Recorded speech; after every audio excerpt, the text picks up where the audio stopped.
Sounds like a crisp beat. What you think we do this shit for? Nigga, we was Mic check. Coke on the 5th floor, 4th and the 3rd and the 2nd and the 1st and the 6th. Outside from the 1st to the 6th. Flipping on the grip that I got from my Spanish nigga. Standing with the cannon, just ready to blam a nigga. Skipping on the court cause the judge will remand a nigga. Niggas say it's love, but I know they can't stand a nigga. Yeah. I'm familiar with the life. I got the fuck out, cause I'm familiar with the night. And the knife and the ice and the car that is high price. Getting knocked from the cops. It's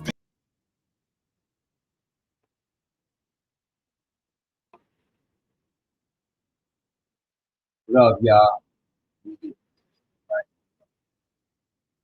Russell.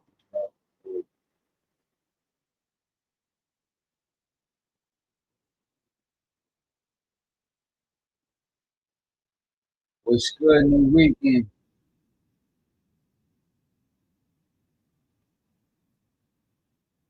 All right, let's run that back. How y'all doing? Friday night.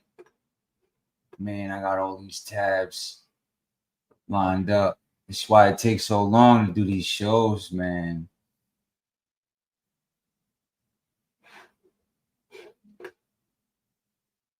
And Smack me tripping out.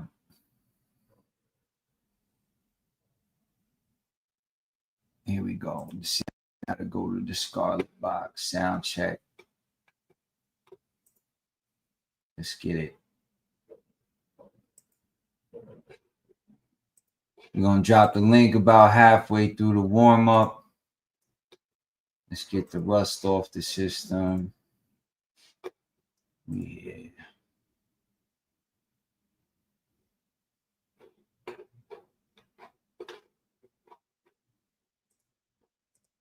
June off. LOX shit, nigga. Friday night, what's good? How y'all feeling? Trinity. Let me get my sound right and we cook. Like a crisp beat. We What you can think we do return. this shit for? Nigga, we was piss poor. Coke on the 5th floor, 4th and the 3rd and the 2nd and the 1st and the 6th. Outside from the 1st to the 6th. Flipping on the grip that I got from my Spanish nigga. Standing with the cannon, just ready to blam a nigga. Skipping on the court cause the judge will remand a nigga. Niggas say it's love, but I know they can't stand a nigga. Yeah. I'm familiar with the life. I got the fuck out, cause I'm familiar with the night. And the knife and the ice and the car that is high price. Getting knocked from the cops and spinning the yard twice. 50,000 push-ups a night, hitting the bar. All right, we got sound coming through. Seeing money in bar fights. Me, I hit the exit. I like it. I'm back to my old way. Blended with the stars, my nigga. I'm all right. Half sun, half moon, my nigga. I'm all great. If you fuck with the locks, you know that it's on sight. The lock master of the goon talk. Are we coming through? So we're gonna chill with the reaction content. As you can see, I should clearing the hard drive. I've been posting a lot of shorts, getting the reruns edited, reposted. So we working. New AI dropping. I would stream more, but I gotta get a better system. I gotta make more time. I'm busy. I'm working, so y'all gotta get one, maybe like a month. Lucky. Anyway, let's get to it. We just warming up. I need about 20 minutes to warm up. I need to get going. Get some people in here. RiCaN's back. Get the grade up Friday. Cover some shit. No, y'all missing. Hey, shout out to the Discord. We got about 25 in the Discord. Good handful of y'all. We going hard with that shit. I appreciate y'all. I fuck with this joint. I think this is an AI joint or it's like a remix for fair use. We're gonna cover some AI music.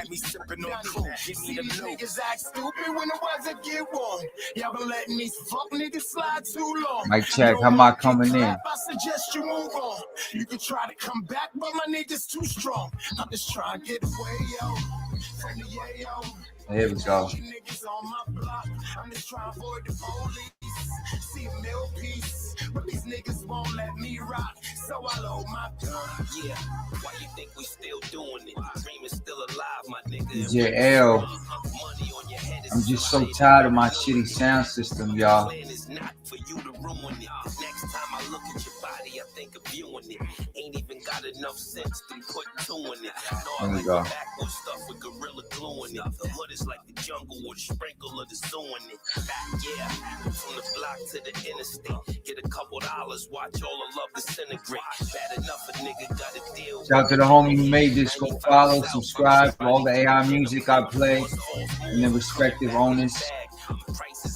If I rock it, it's because it's dope, fair use, and showing love. I play my own shit too. I make my own music.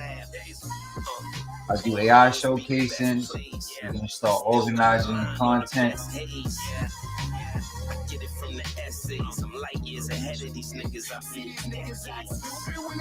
Alright. I'm going in after this. Be careful what you ask for, motherfucker. I'm just trying to get away, yo, from the yayo. And the hating niggas on my block. I'm just trying to avoid the police. See a mill piece, but these niggas won't let me rock. So I load niggas on. All right, y'all. I think Mr. Glizzy Wigs wants that one again. With a game plan. Meet, we go. Got him turned up. Now all of a sudden, what you want to talk about, nigga? Ain't nothing to talk about. Go take your bullshit down, then we can talk. Then I don't ever gotta talk about you ever again. That's why we're here. You niggas force my hands. Cam up. You want me to cam up so you can get content, nigga? How about you hit the link and prove to me you're not gonna come here with no fucking shenanigans, nigga? Because I'm the one with the motherfucking keys now. You wake up every morning and think what to talk about. I am what you talk about, nigga. Big difference. Matter of fact, I got one better for you, Henry. Since you like that one so much, and you still trying to chase niggas, and you can't tell them the truth that I write all your fucking music, nigga.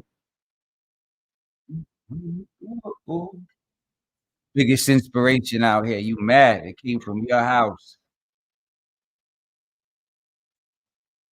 You know, it's crazy. You swear I wasn't doing this shit before I stepped over in that fucking mud pit, nigga. That's what you get for you piranhas fucking with a shark. White tiger shark, to be exact.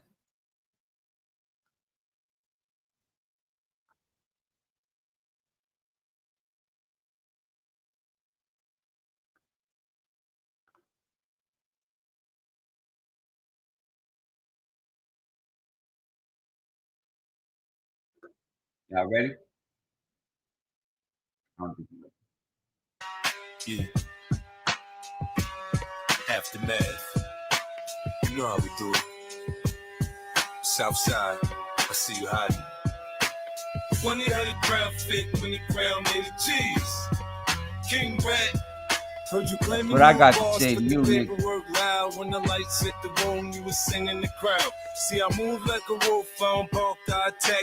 You a mascot in the trap with a crown saying rat. You talk tough on the track with a glass in your head, but the streets got a memory. The Federales is here. I done seen fake kings crumble when the pressure arrived, when the heat hit the block and start begging. They all move like Greek. For the cameras throwing diamonds and gold, but the real ones around, you already been told.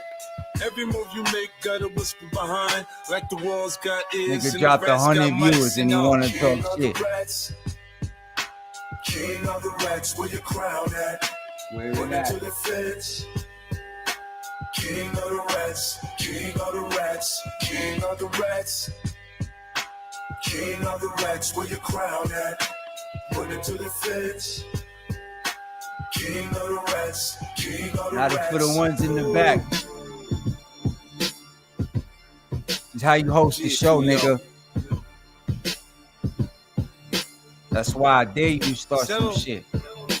I didn't kill careers. Had to get up in the Dragon Zord. Do you wanna be next? So niggas what's up. Next? I done seen King fall when the pressure connect. Nobody gave a fuck about Power Rangers till Rika showed up. I didn't kill careers. Do you wanna be next? Whole room get quiet when the truth Fuck get out of checked. here. All that tough talk fade when the real one step. I done killed careers. Y'all niggas Wanna be playing next? games. You talk like a boss with your circle of Reddit. I built my empire when you just represented. You claiming you rich, but the numbers look edited. The throne that you flex on was never inherited. I came from the bottom where losses was lessons. You came with excuses and industry blessings. You scream you're a king with the crown check. of ball. My Ninjetti, Your yeah, whole that's my little sound. bond looks short like tomorrow. See fame make a man start believing it's myth. But power Nigga reveal want the link. who You you want the really link, exist. bitch, nigga? You loud Your on the phone's mic, on. go to rooms, you be quiet. The real ones around you don't treat you like giants. I turn every dish to a profit and spin it. You talk about war, but don't know how to win it. Your whole persona like movie edition. I live what I rap. You perform an In my audition. chat. I didn't kill Wait. careers. Do you wanna be next? Do you wanna be next? Do you wanna be next? I done sink and fall when the pressure connect. Like I'm scared of this I done bitch killed out here. I wipe my ass with you, next. nigga. No I poop done man. killed careers. Do you wanna be next? Whole room get quiet when the truth get checked. All You that wanna tough see talk Reek and fade David Frank when the with my real one beautiful step. long hair, I done nigga? killed careers. You wanna be next? I don't need a clone, I built mine from the dirt. Every scar on my skin show the cracks of the work.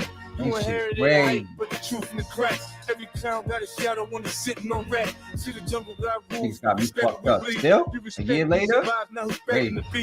You can shout King loud, but the echo come back, and the echo say the same thing. King Ray. Now the streets look funny when the rumors are King lying. Rat. Like the walls start talking every time that you rhyme. Versus See the King lion don't Komodo, run, and the nigga. wolves You don't the king of the track, but dumpster, rat always nigga. run where they safe outside. King of the rats. Where your crown at? Running to King the of the fence. rats. King of the rats. King of the rats. Where your crown at? Running to Where the your fence. crown at? King of the rats. Where your crown at? Run and tell that. Always running to the, like it's cool to cheerlead and run to the feds. I think he's out here cheerleading for a snitch. And we supposed to rock with that. Get the fuck out of here. Off my dick, nigga. That playlist is coming down, I told you. The easy way or the hard way.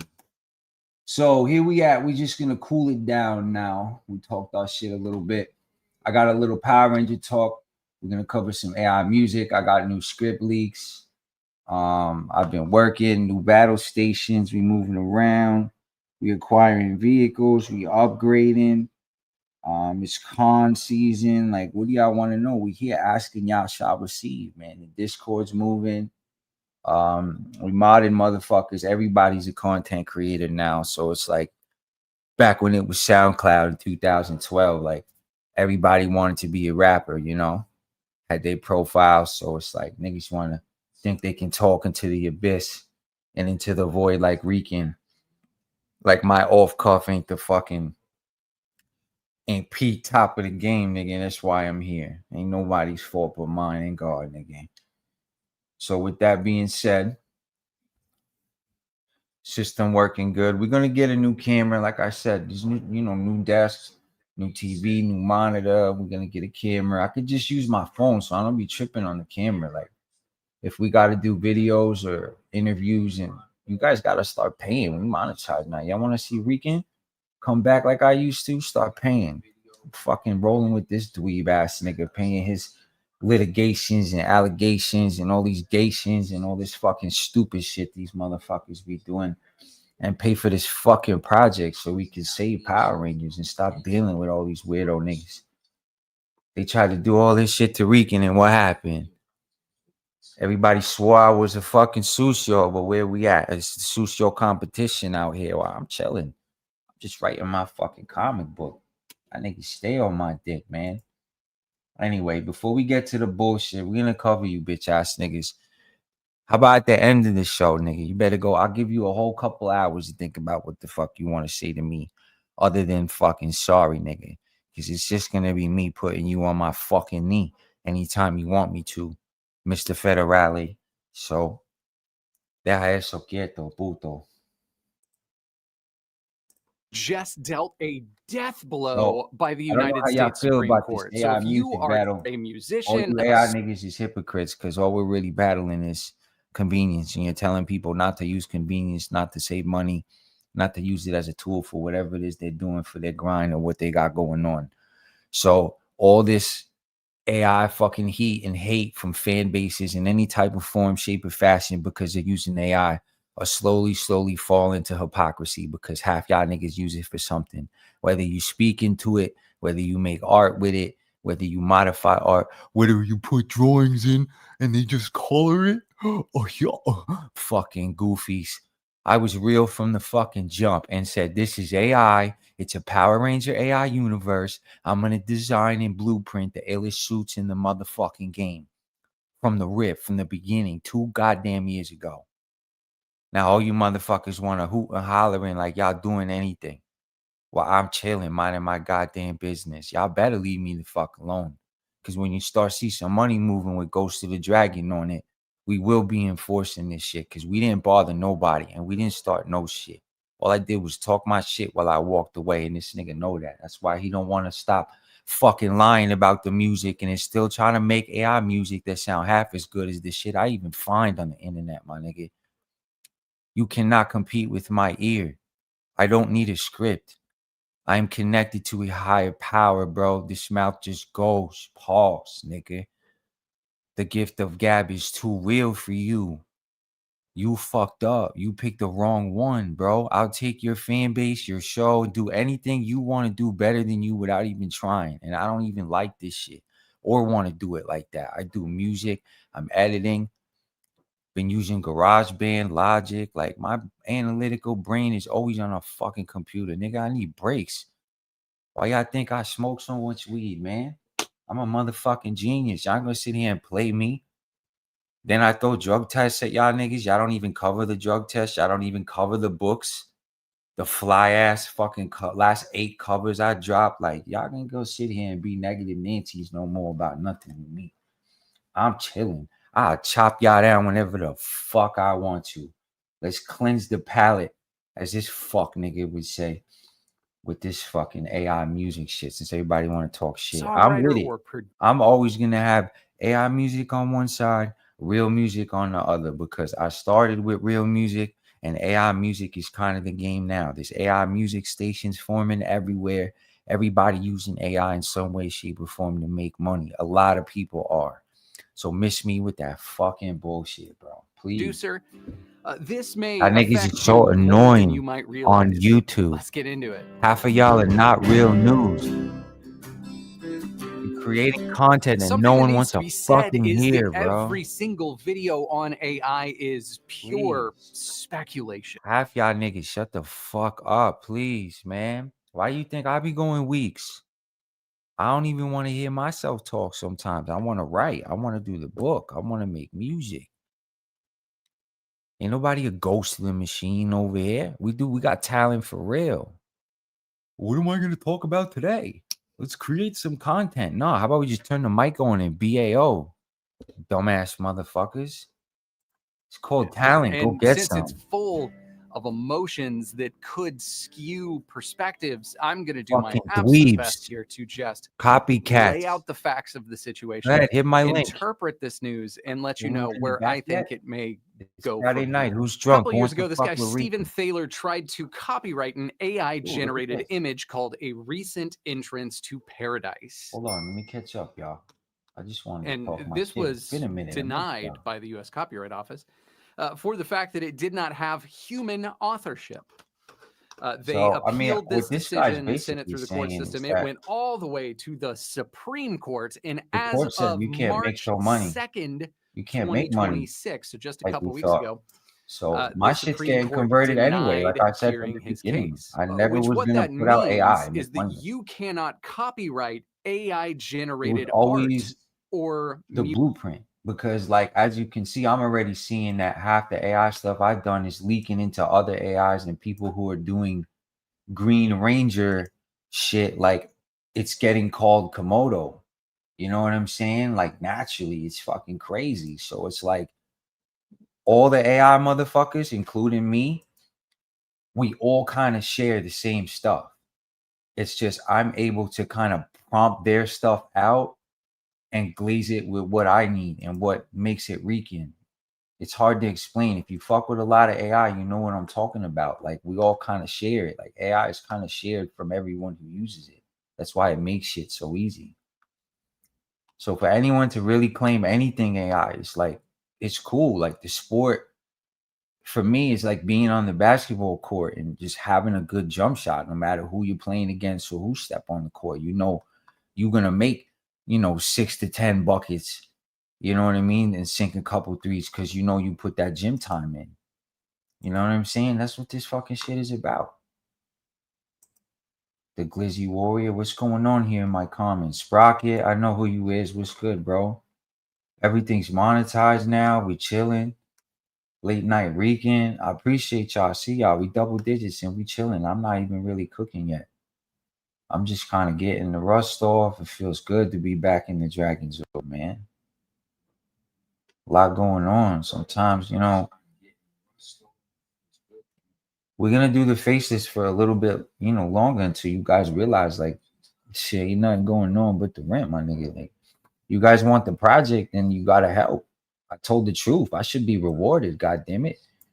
You know what I'm saying? And RiCaN we trust. Where did I tell a lie? I'm going to sit up here in my fucking Dragon Zord and keep pooping on Poop Man because I'm in charge now. At least I tell the truth, nigga. We can't say the same for you. I'm not saying that you ain't out here picking off weirdos, but I mean, to act like you ain't one is, come on, man. This is some asinine bullshit you got the fandom going through. And I'm not having it. You don't think these cons will post up with RiCaN and I'll pick y'all niggas out at the door and make content at the door? And we turn this shit into content wars? That's what y'all want to do?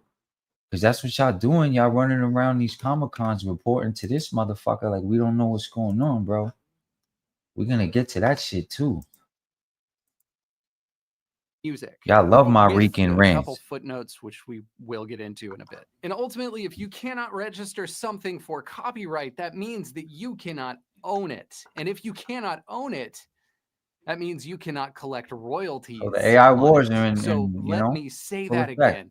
You cannot collect royalties on art that you down with Mythos? Well, you're make. in for a treat then. And that is huge because think of all of those AI generated artists that have commanded headlines from music business publications over the past year, and those AI music generation farms that just crank out hundreds of songs per day. They may not have the same. We're gonna jump around a lot. I got a lot of clips I gotta go through. I feel like there's a lot going on. I've been away for a little bit. We haven't covered.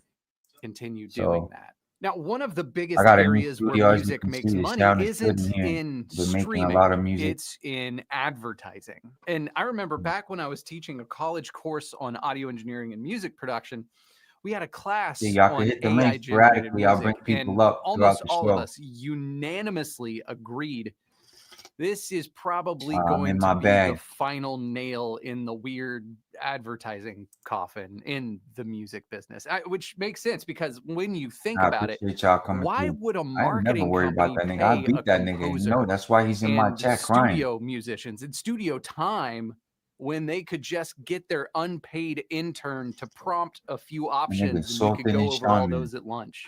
Making police reports on everybody. The interesting part about this is that companies really like to control their public image as much as they can anyways, right? So to underline this, if I were to sing to you that the best part of waking up is something about coffee in my cup, like, you know what I'm talking about, right? Or ba-da-ba-ba-ba, you might be loving it. But here's the deal. Like, those songs are held by the owners of the copyright. So no one else can use them. Y'all get what he's saying, right? Y'all picking up what I'm putting down. AI generated music, that music will exist in the public domain. So that means that anybody can use that music for any reason at any time. Which is why, which is potentially a lot of people are using AI thumbnails, music in their YouTube content because then we can still get paid on it. We don't get copyrighted, right? So let's see how long that lasts. And this is part of the politics that's going on with this shit right now. Now that I'm a content creator and I'm getting dragged into this shit, and actually making money on my YouTube because now I have a fountain. My YouTube is essentially my fountain of retirement. You know what I mean? It's another income source. It's a way to pay for the book indefinitely. Pay for a lawyer for bitch niggas who think they tough on the internet. That too, you know, it's real good for them type of shit. So, I mean, I'll do it just for that. You know, all them lies about, you know, children and Power Rangers and all the proof I'm basically sitting on like ninja stars waiting for niggas to, you know, be my huckleberry, because it's like, you know, that's the problem with the truth, bro. When you have it, it defends itself like a lion, you bitch ass nigga. So it's like, you know what you did, you and your Discord, and you know what I can do legally. So I'm waiting because you shut the fuck up and I appreciate it. So now you're going to keep shutting the fuck up or just delete that shit and we never have to talk to each other or do anything again. But you don't want to do that because you're full of ego and pride and you're a stubborn little bitch because you can't just take your fucking L. So I'm just going to keep embarrassing you like I own you until we get it popping in front of a judge, because I don't back down and you know what you did. And you a biggity bitch and you're going to keep lying. That's why you keep laughing and giggling, you fucking goof troop, every time you play that song, because you know what time it is. Scary thought for a lot of companies and marketing agencies. And fuck that nigga to sleep in my chat. I don't even have to drop the link. To hire a composer and some studio musicians and book out some studio time. I'll key him up. Let's do it. Which I think is interesting. But there's a lot of footnotes and, frankly, a lot of unanswered questions here. So we understand the framework, right? You cannot copyright art and music that's entirely generated by AI, right? However, that is not the only use case here. Like, what if AI generates the backing track and you sing on top of that backing track? Can you copyright that song? Or can you only copyright the vocals, but the backing track has to stay in public domain? Huh? Where are the lines being drawn? Everybody doing AI or music this now. one's been happening I want to talk shit about recently, art projects. Which is, what like, if AI generates the lyrics and the melody and all of the music, move the goalposts, right? You know? But all of that is extracted out, and that is using AI to color stuff is still using AI, my nigga. Like, you sound like a fucking doofus.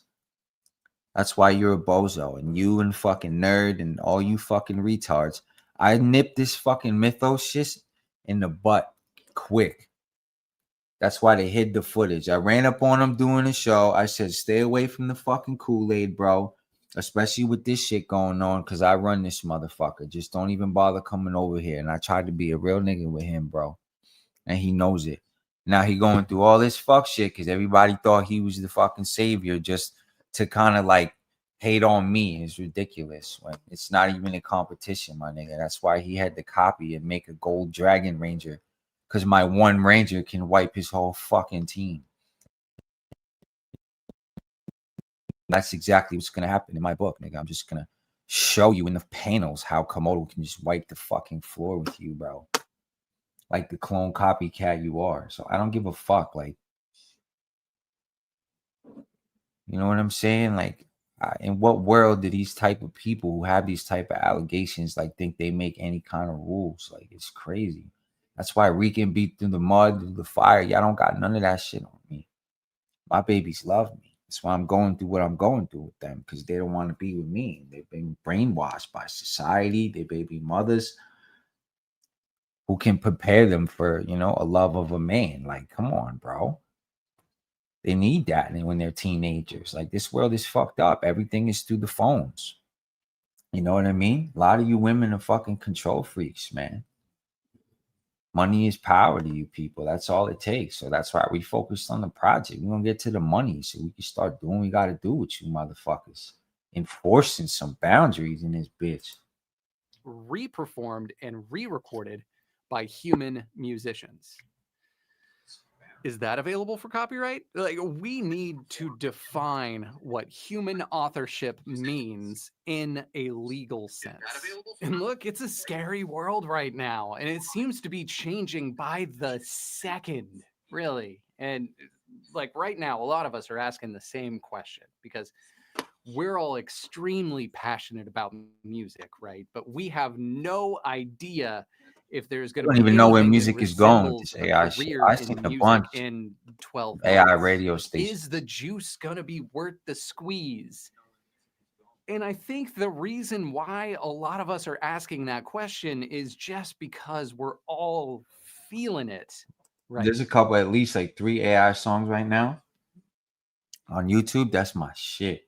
I'm bumping like crazy. So it's like I'm divided, and I love making music, traditional organic music, but I treat it like food. How it's made, how it sounds. It's the digital line that I'm kind of cool with. But the organic, when I want that organic homegrown recipe of making music, I just do it. That's it. When I want to enjoy AI music, I'm in that mode to enjoy that artificial, cupcake or fucking Twinkie or bag of cookies or whatever it is. It's not like, home baked apple pie, but they're both dessert, right? So it's like, what are we really talking about here, bro? Y'all just want to talk about shit when we know what it is. Now, I'm gonna walk us through a little thought experiment here. The world is changing. Get over it. I want to ask a question and think about this. But when was the last time that you did something creatively just simply for the act or the love of doing that creative thing? All the time, with no expectations of anything in return. The new auto-tune 20 all the time. That's the beauty of music, no? That's why AI music can do it for me. The writing is only part of it. The expression part of being on the beat and the rhythm that's the skill of it, no? You either got it or you don't. That's why this nigga had to put my shit in his fucking AI, because he need them RiCaN bars to go against me. I'm battling myself, nigga. That's what you want to do? You want to come up here in my show and battle me and tell him how I'm battling myself? You want to come on my show and tell him how you basically stole my song? Then I'll let you up. When you fucking tell the truth, you bitch ass nigga. You ain't no truth teller. The fuck out of here. You shouldn't even be allowed on my soil, you bitch. Why don't you go clean your hard drive and go talk to your federales and go find your daughter's address somewhere, nigga? That's what you need to do. To just make music for the sake of picking on people like you some kind of fucking bully, nigga. Like niggas is scared of you. What happens when you got a civil conspiracy lawsuit and a whole bunch of professional Power Ranger signatures behind a document and we shove it up your ass, bitch? To monetize our hobby. For fucking with my ways of making money and then trafficking my children in your Discord, you fucking bitch. You want to keep thinking you tough? But imagine. And the frog ain't gonna save you, I'm telling you, bro. Imagine how amazing the music would be if we didn't have this added. Better leave me alone. Pressure for that. Keep playing that spandex, you bitch. Music to also have to be profitable, right? Well, let's also extend this out to my producers and audio engineers. Like, how amazing would it be to engineer and produce that music in the world?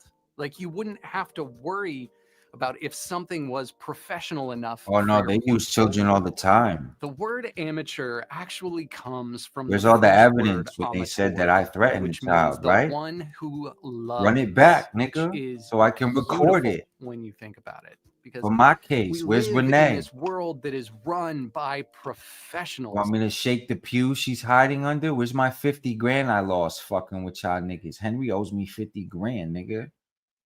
The fuck out of here. I'm not letting it go. Go get my 50 G's from Green Tea, you fucking bitch. I'm coming for it myself. This ain't no fucking game. These niggas tried to ruin my life, bro. And I'm going to stomp y'all out on YouTube. And I'm going to get more famous and famous doing it. Like, look at the numbers going up. I don't give a fuck. This is what y'all want, bro. Ain't nobody rant like me. Nobody tell the truth like me. The fuck? Now I'm going to get paid to do it. And then I'm coming for what's mine. Y'all better shut the fuck up and start taking my shit down. You better pray I don't have screenshots of your shit already. Things for the money. Ghost of the Dragon is going to be huge. And when we're running half the world and we own Power Rangers, trust me, the cleanup crew never forgets, bro. We are in desperate need of people who do things simply for the reason that they love not going to play with my name. Those things. Rick Rubin internet said inspector that the to you, last bitch. person that you should consider Hit when my you're link. making We don't talk music shit is your in the audience. comments, boys. Hit the link. Because your music so is I can chop actually you an up in real offering time. to God or the universe. And I find myself agreeing with him more and more, because when I think about the music that moves me, that speaks to me, how many RiCaN fans there are. oftentimes this is the music that forces All a right, this new guy's boring perspective. now. We got the fucking point. Tells me a story or makes me uncomfortable. All right, y'all. As we digress, what we continue on, we're gonna go from AI music. Now, I'm covering this because obviously I'm a musician. I got albums coming out. We working on the soundtrack. Hold on, we broke sound a little bit.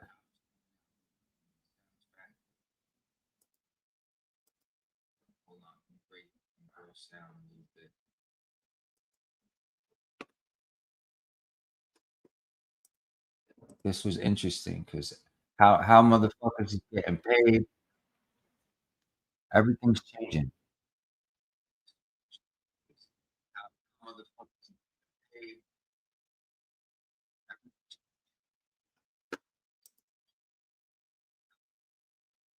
Why am I angry? I'm not angry. I'm chilling. Just a little tired.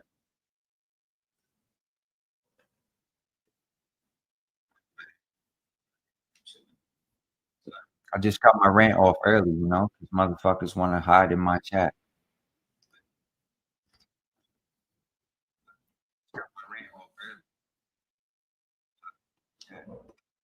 How's the sound coming in? We got the sound coming in.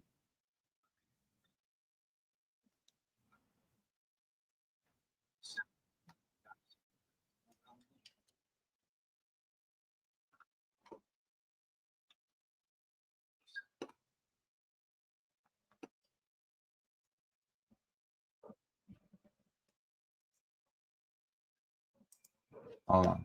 Let me see something. Stop sharing. I don't think the sound's coming through. Stop sharing. I can't stand that when I go half a show with no fucking sound. So what exactly did Spotify and Universal agree to? Well, fans who pay a Spotify premium add-on, the price hasn't been announced yet, but Bloomberg previously reported it could be around $5.99 extra per month. Y'all don't want to get to the content, right? So let's do this. Look, y'all want to do it. Y'all want to hit the comments. Like I said, I'm pretty sure I dropped the link already, right? But if y'all want to do it, we could do it. So let me do this again, so I don't gotta repeat my fucking self, because the keyboard warriors like to type. I don't like to type. I like to talk. I got a very hyperactive mind. I like to roast you in real time and watch you, you know, quiver and squirm as I outwit you and your dumb shit in real time. That's number one. Okay, nobody's angry. Okay. Being angry is different than being upset. I'm upset at the fact that you motherfuckers think you're internet bullies and have any say, like any of you are perfect, and get to air dirty laundry to pay this weirdo's bills. There's nothing to let go.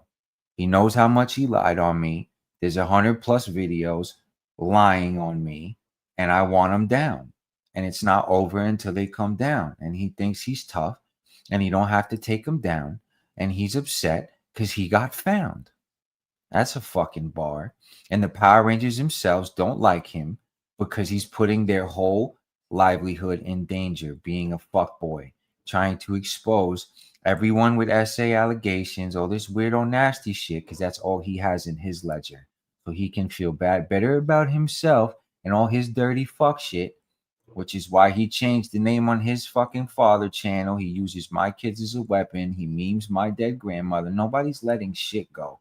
That nigga's gonna shut the fuck up, or else this is what we're doing. I told y'all this. Y'all started it. I finished it. Now tell me it ain't done. Nigga wants to keep playing the spandex like he ain't the bitch. I'll just sit up here and play glizzy wigs all night long. And then y'all want to tell me to stop. Why? Because I won? Because I put him over my knee and I fucking spank him? Where's he at? Let's end it right now. Y'all wanted to stop? Go get that bitch ass nigga. He was already in the chat, right? Look, I'm at almost 20 people. What happens when I'm at 50? When am I better than you, nigga? When I get to 100 before you did? KOD had you at 150 before you turned into a bitch. When were you never a hater? I don't care who the fuck you talk shit about or what you do. But you're not going to talk shit about RiCaN because RiCaN never did shit to you. And you got a whole playlist on me. So make that make sense. So why do I got to stop anything? I've always been the one playing motherfucking defense. Y'all niggas is tripping. That's why y'all miss me so much. And RiCaN's always up in the chats. RiCaN's always copied. RiCaN's always fucked with instead of just leaving RiCaN alone and said, oh, you're a public figure. And nobody was no public figure before I went to that Discord and hung out with these weirdos. Yeah, I don't get to meme my dead grandmother, hunt down my kids, hunt down my baby mothers, take pictures of my house in real life. Like, nah, I'm sorry. Y'all got what's coming. I could call the cops all you want to. They know what time it is. My evidence is ready. I'm good.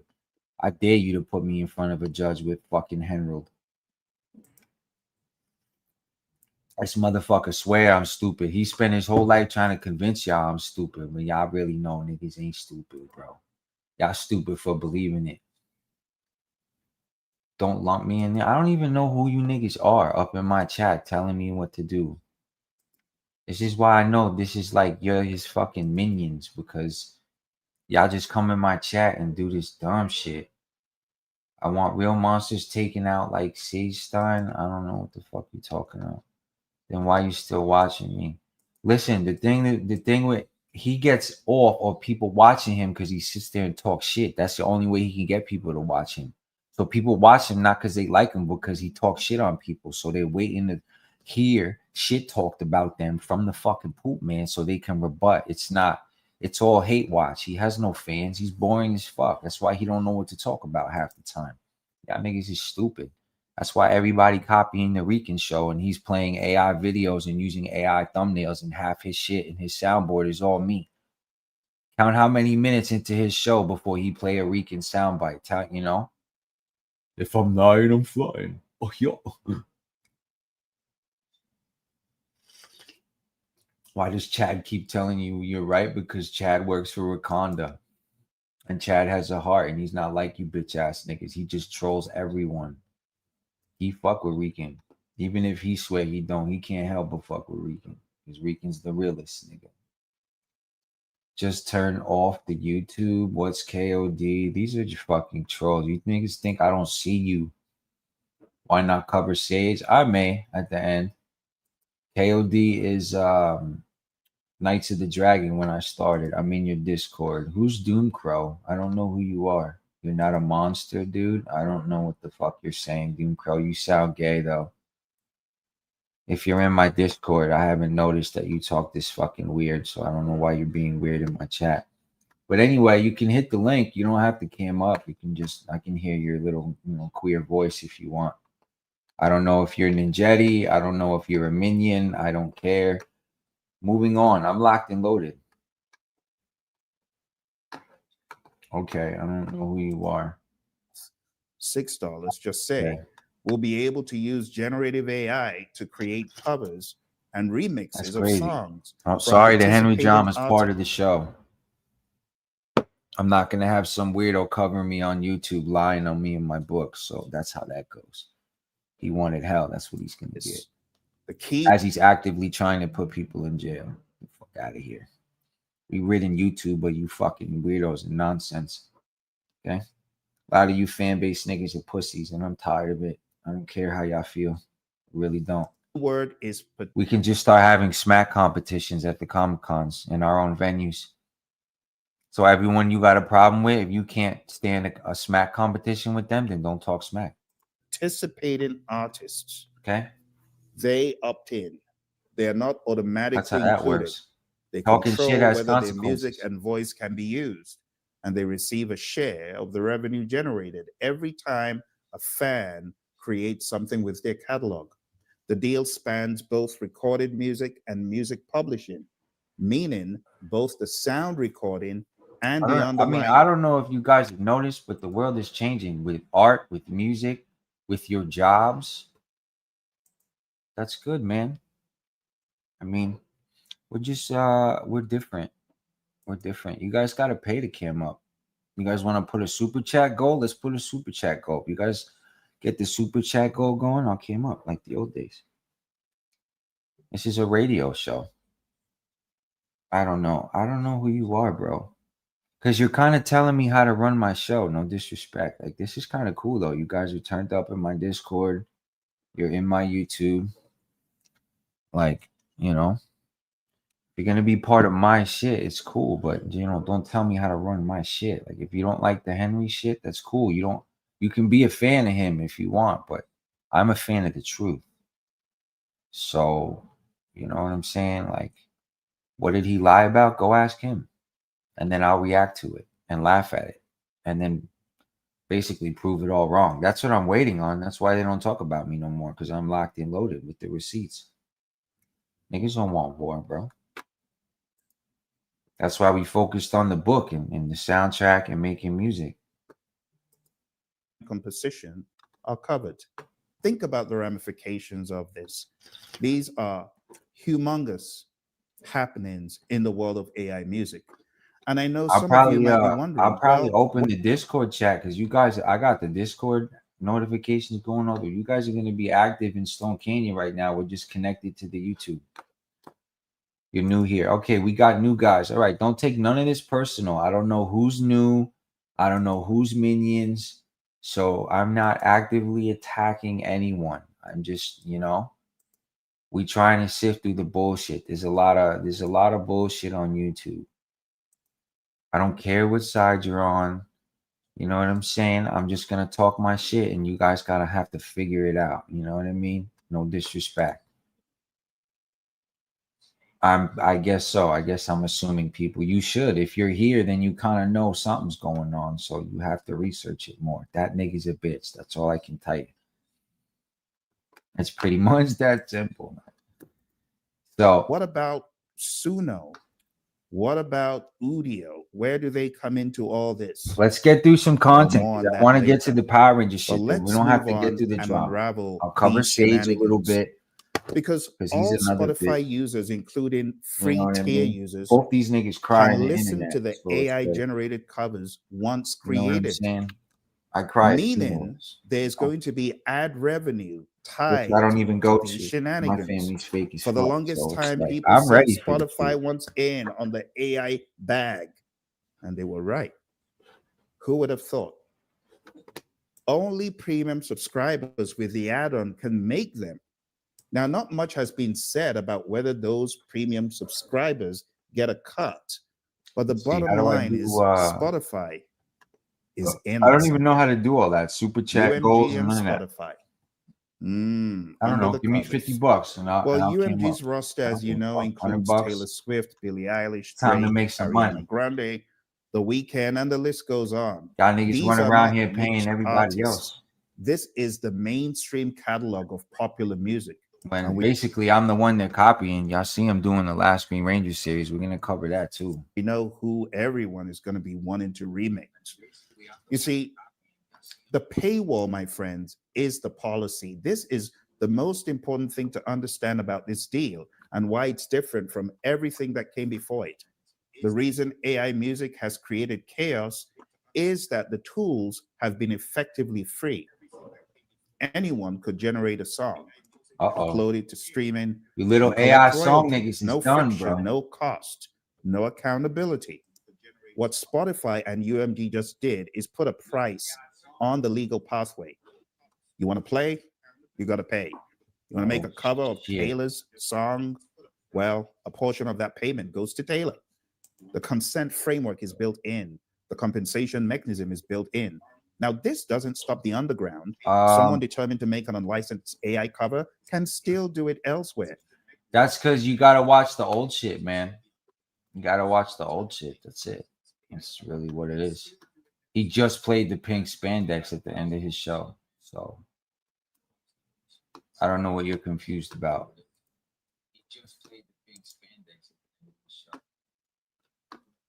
And I'm not even going in like that, but I'm about to. So stay tuned. But it means the legal option is now real, functional, and it's financially attractive to artists. That's how we do the Spotify defeated piracy in 2008. Not by making piracy illegal, it already was, but by making the illegal option not attractive anymore. In other words, making the legal option better than the illegal one.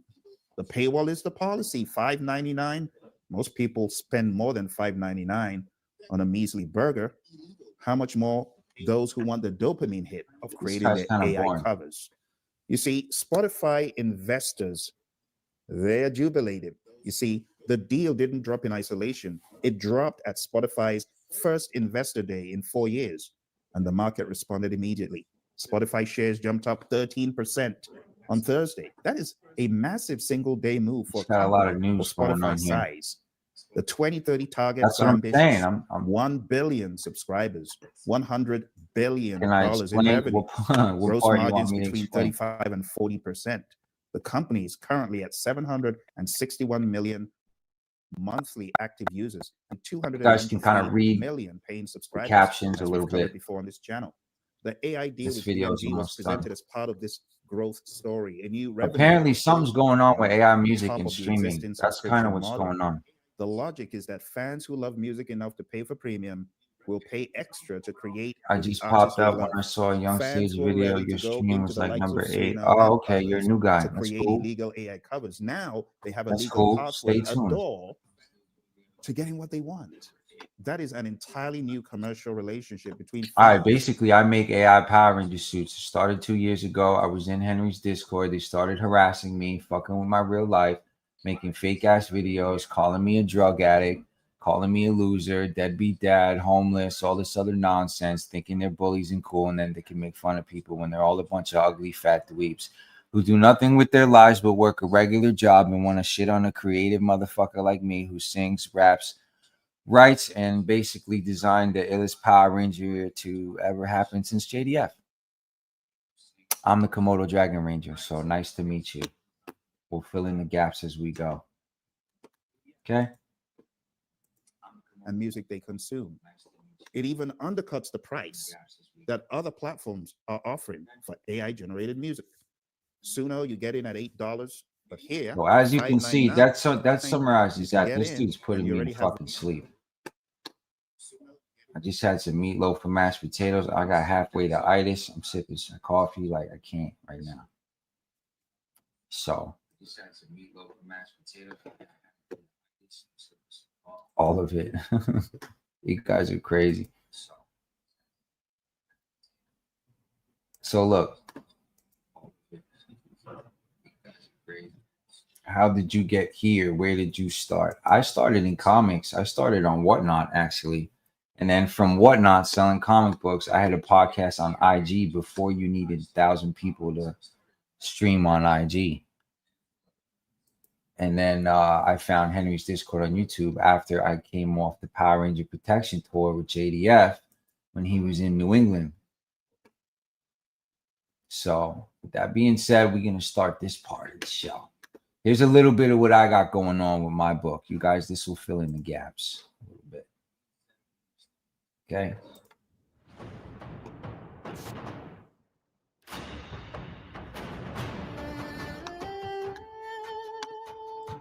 All right.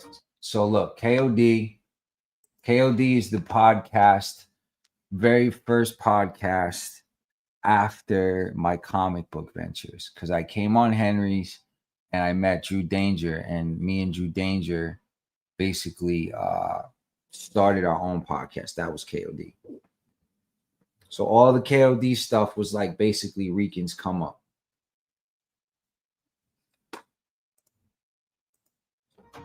So this is the current Ghost of the Dragon trailer right now. In shadows deep, where legends dwell, a ghost of the dragon tales to tell. The psychotics are coming, obviously. Drew is basically my Jedi Master. I was his Padawan. That's how I came in the game as a podcaster, pretty much. There's a whole RiCaN'Lore, bro. I don't know where you've been. Y'all better ask about RiCaN. We got a lot to talk about.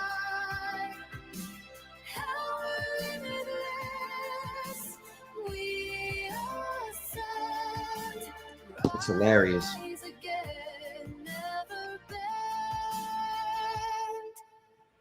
Yeah, that's all the old KOD shit was me and Drew. It's all on my channel.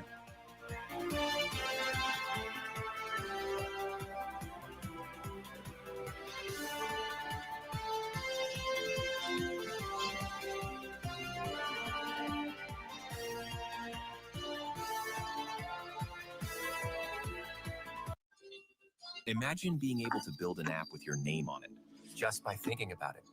So, base 40. These videos are about 15 minutes a piece. These are like the current trailers where the project's at right now. There's a game coming. We got some AI game development going on. I got an animated series trailer I'm working on with a couple guys, and Book Zero's probably gonna drop right after White Dragon. That's kind of where I'm at with it. So I'm not focused on the drama at all.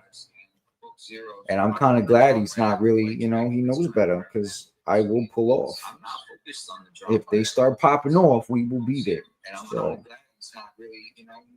they know what fucking time it is. Take your fucking L, nigga. I'm playing with you. I dealt with enough slander from your bitch ass, nigga. Smack the shit out of you. YouTube ass nigga.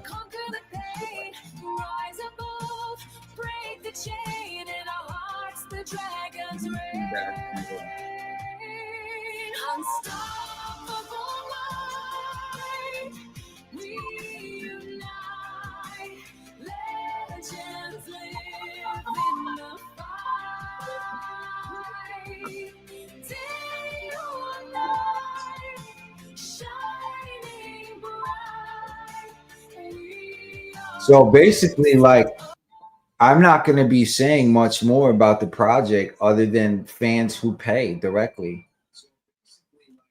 You want to know about the project? Donate. I'll tell you everything you want to know. And I'll sign a print, send it to you. There's going to be tiers. We're working on drip, different clothes, hoodies, hats. Oh, shit. Keep fighting the good fight. That's what the fuck I'm talking about. Look at that with the dono. Shout out to Kakarot. I see you. Congrats. I'm such a DBZ fan, so for my first fucking donation to be from someone named Kakarot is pretty fire, so I appreciate you. Thank you for that. Join the Discord, man. Let's talk. I appreciate anyone who supports the movement like that. Like I said, we won't talk about the drama. I already dressed Henry a little bit. I'm very different than him.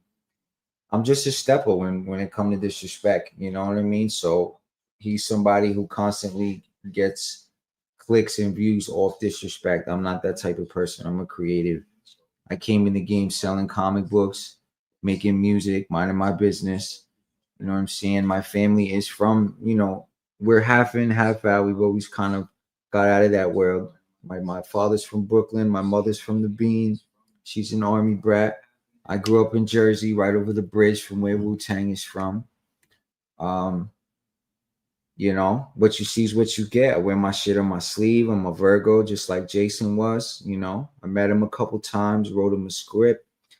He was my mentor, my inspiration. I met him 5 months before he died, and shared this Ninjetti flick idea because I kind of feel like Bloodshot, he got robbed. Everyone knows. I saw Fredo's covered it a little bit. It's so true. Like, that was his time to kind of break out of his Power Ranger hole, I feel like, and they took that from him, gave it to Vin Diesel just for it to bomb anyway. Jason David Frank. Yeah, JDF. My thoughts on Blake. Blake, I'm gonna cover Blake. I'm gonna do my own coverage of Blake. You know, it's like, where do I start with him? What do you want to know? Like, what's really bothering you guys? You know, is it the sky shit? Is it the pendants? Like, you know, we can talk about the grid. What the fuck is going on? Riddles is Francis, my ex-wife. So, who misses me, by the way, terribly. I know she does. Diddles is Henrat, Mr. McLovin, you know, Mr. MC Colvin, you know. So we got hella y'all in here. So let's get through the trailer. Appreciate y'all. Let's keep y'all going. I'm gonna try to keep up with the comments. Lower this a little bit so y'all can hear me. We can play the trailers because the trailers is long. Lower this a little bit so y'all can hear me. We can play the trailers because the trailers is long. So I've been working. There's a lot of Ninjetti leaks. I got Ninjetti leaks for this episode. I did some new suits. There's a lot of Ninjetti leaks. We ain't skipping past the GriDDLeR for pink and yellow. What the fuck, dog? What the hell you mean? What you talking about? I heard Blake showing. Oh yeah. Is that what y'all saying? I mean, I try not to judge these niggas. You know how many people got weirdo shit behind the scenes? Honestly, y'all want my honest opinion? There's a lot of weirdos in the Power Ranger community. I'm not wrong about that. But he's not the one to call him out. You know what I'm saying? Not when he's got the same type of weirdo shit and then he be lying on niggas too. It's that simple. You know, the liar calling other motherfuckers liars is crazy work. They still trying to prove I'm a liar and they haven't yet. You know, or that I actually did anything wrong other than do an AI project. You know what I mean? It's just a lot of dramas and bullshit. It's a huge novella starring RiCaN's Ranger, bro. What you guys don't understand is that my shit has a lot of rewatchable, you know, things in it. I got a lot of quotables. There was a lot of drama. Like, it turned into this YouTube reality show all because of this guy. You know what I'm saying? Because this guy made a video about me pimping everybody in this Henry Discord, you know, and they tried to flip it on some weirdo shit. So it pissed me off. And I went on the defense on a podcast on a different show for someone that I was doing an internship with. She was paying me per episode. It was under Drew.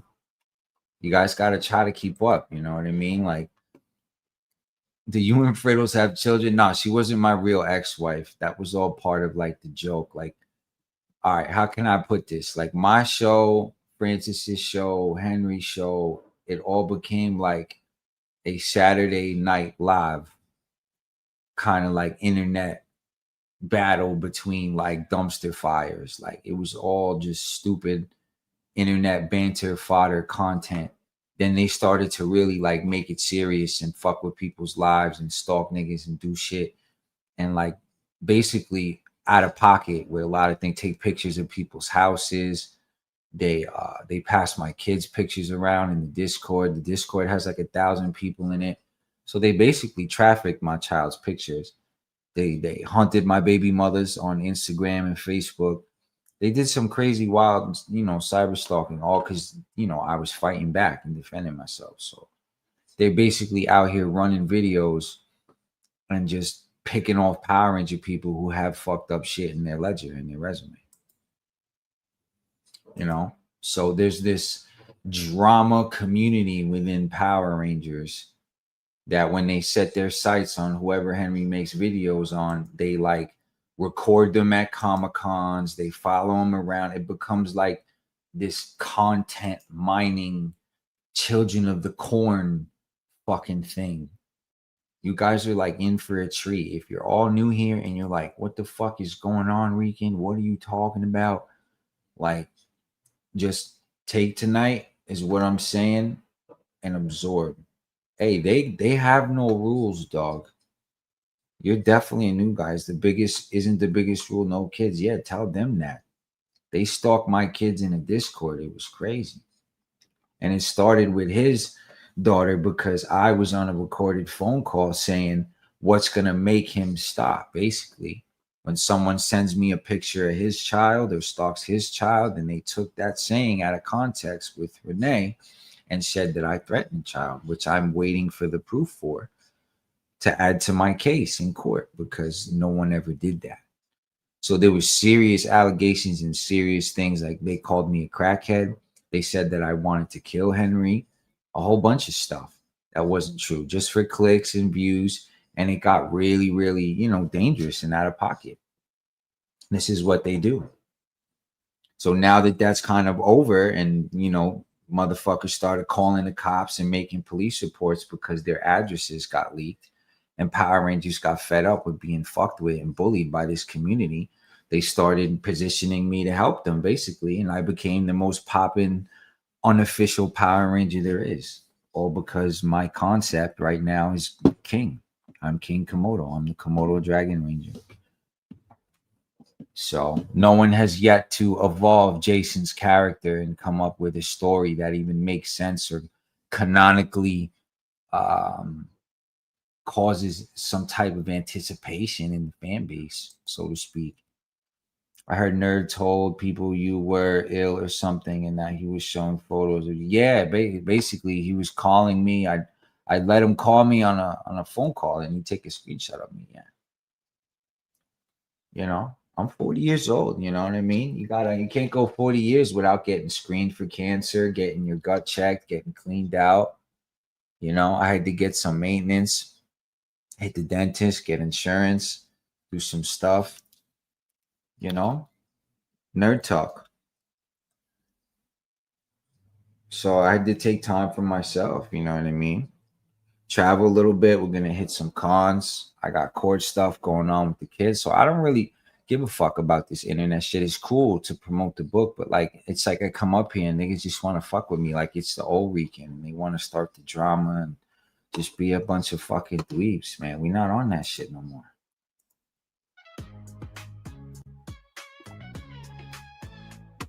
So me and Nerd are cool. I just had to read him his rights, you know what I'm saying? Because he likes to do shit like that. Niggas can come up. I wouldn't mind talking to Nerd, Sage. I'm here, but motherfuckers know what time it is, bro. I don't lie about nothing. I always tell the truth. I do it for me. You know what I'm saying? Ninja from the dojo, dragon walk through jungle, ready to rumble, stand tall, never stumble. They're just people who have to understand that I can stomp them out anytime I want to with the truth. Just understand that. So when you guys bounce back and forth, a lot of what I'm saying now will stick later, because as that information comes in, I will make more sense when you receive it, basically. Out the angel face. My magical 304.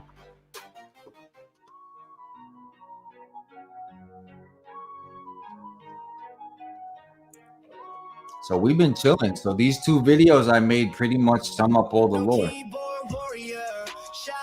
You know, I'll turn these motherfuckers into characters that I can now promote and make money off their bitch asses. They all think they can fucking push me behind paywalls. Like the keyboard warrior pussies they all are.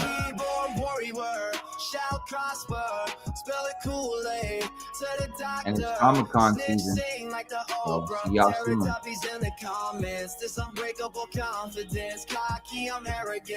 Fake ass Ranger TMZ.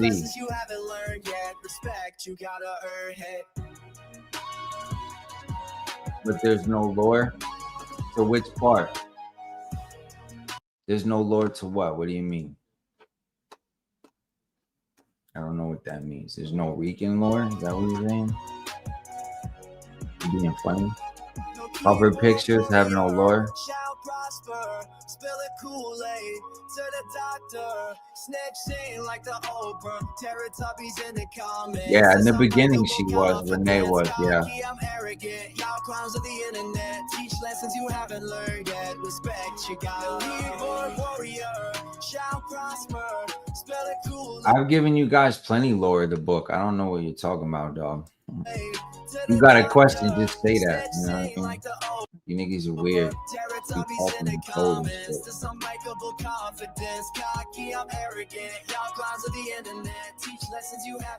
Sage, you know who Sage is. What's your take about Dust?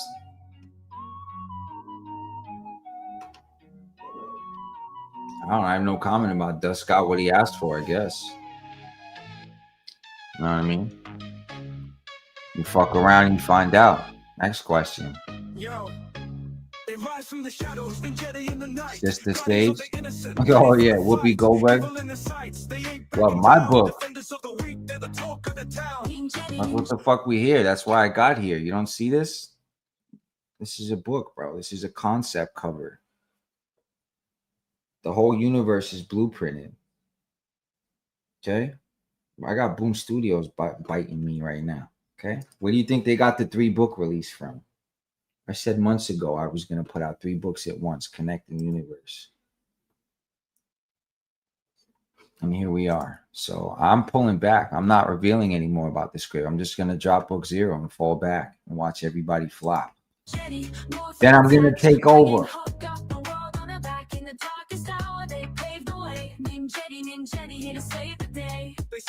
Hey, shout to my super chatter, yo. I fuck with you, man.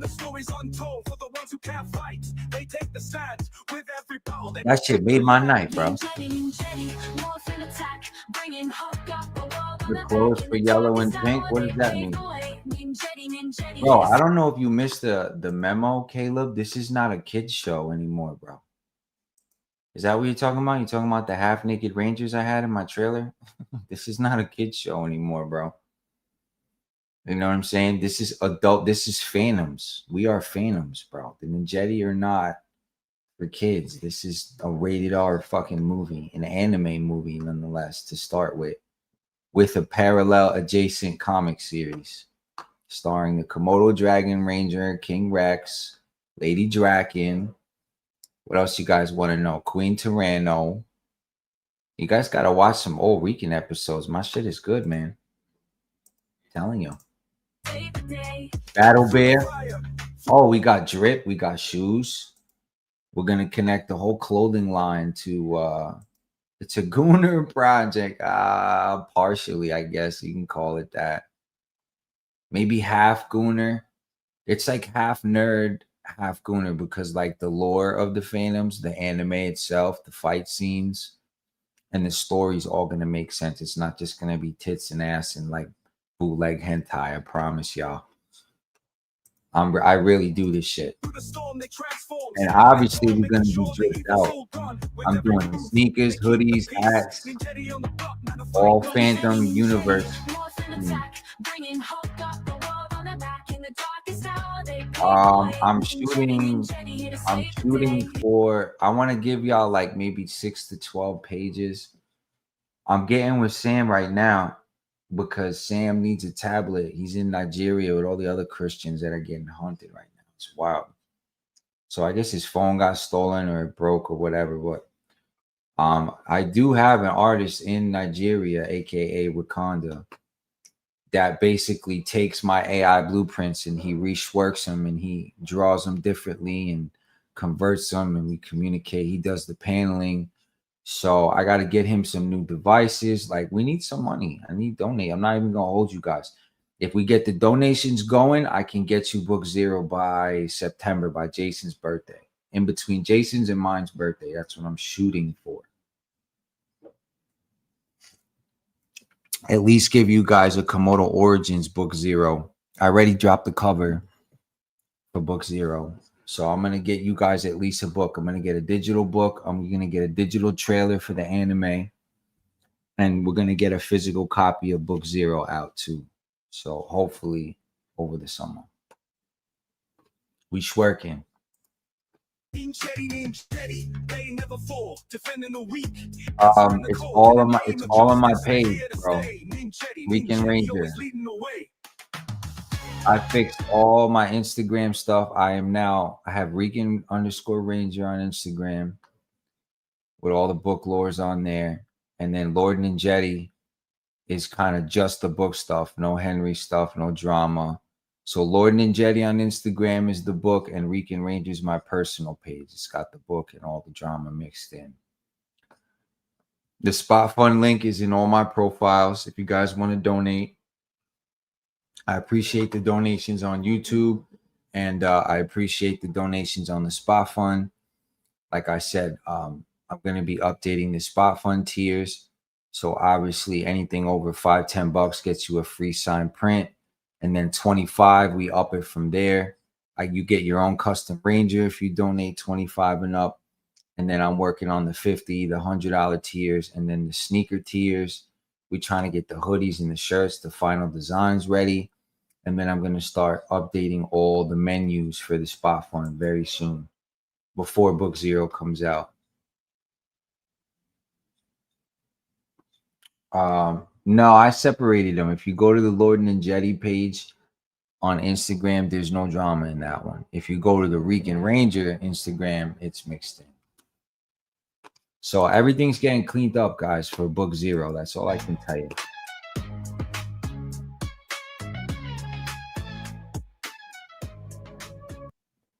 We got a whole new team brewing. I got a couple girls I'm hiring for a cooking show, for content. I got a rapper I'm brewing with, hopefully. Lady Jetty. I'm trying to launch Lady Jetty. I got some verses coming from her, hopefully. Pink Fox, we debuting a new character. You guys are in for a treat. Pink Fox, I'm gonna drop her tonight. Here's some panels for the book.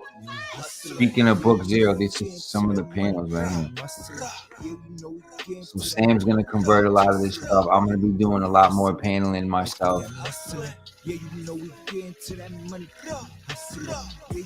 Oh yeah. All right, this is what it is. It's part of it, bro. What you guys got to understand is that, like, if you go back, this community really tried to, like, tear this project down and really tried to hurt me with this shit. And they all fell flat in their face and still jock everything I do to this day. It's just fucking wild. The amount of cyber stalking and bullshit that I dealt with, and the high audacity rate of these people is like ridiculous, bro. Yeah, you know we get into that money. So here's all your questions you were asking about the book, nigga. Here's the paneling. Here's my version of Rita. Her name is actually Atira. I'm debuting another villain. We got Oscar P. Slime. Ooze is coming back.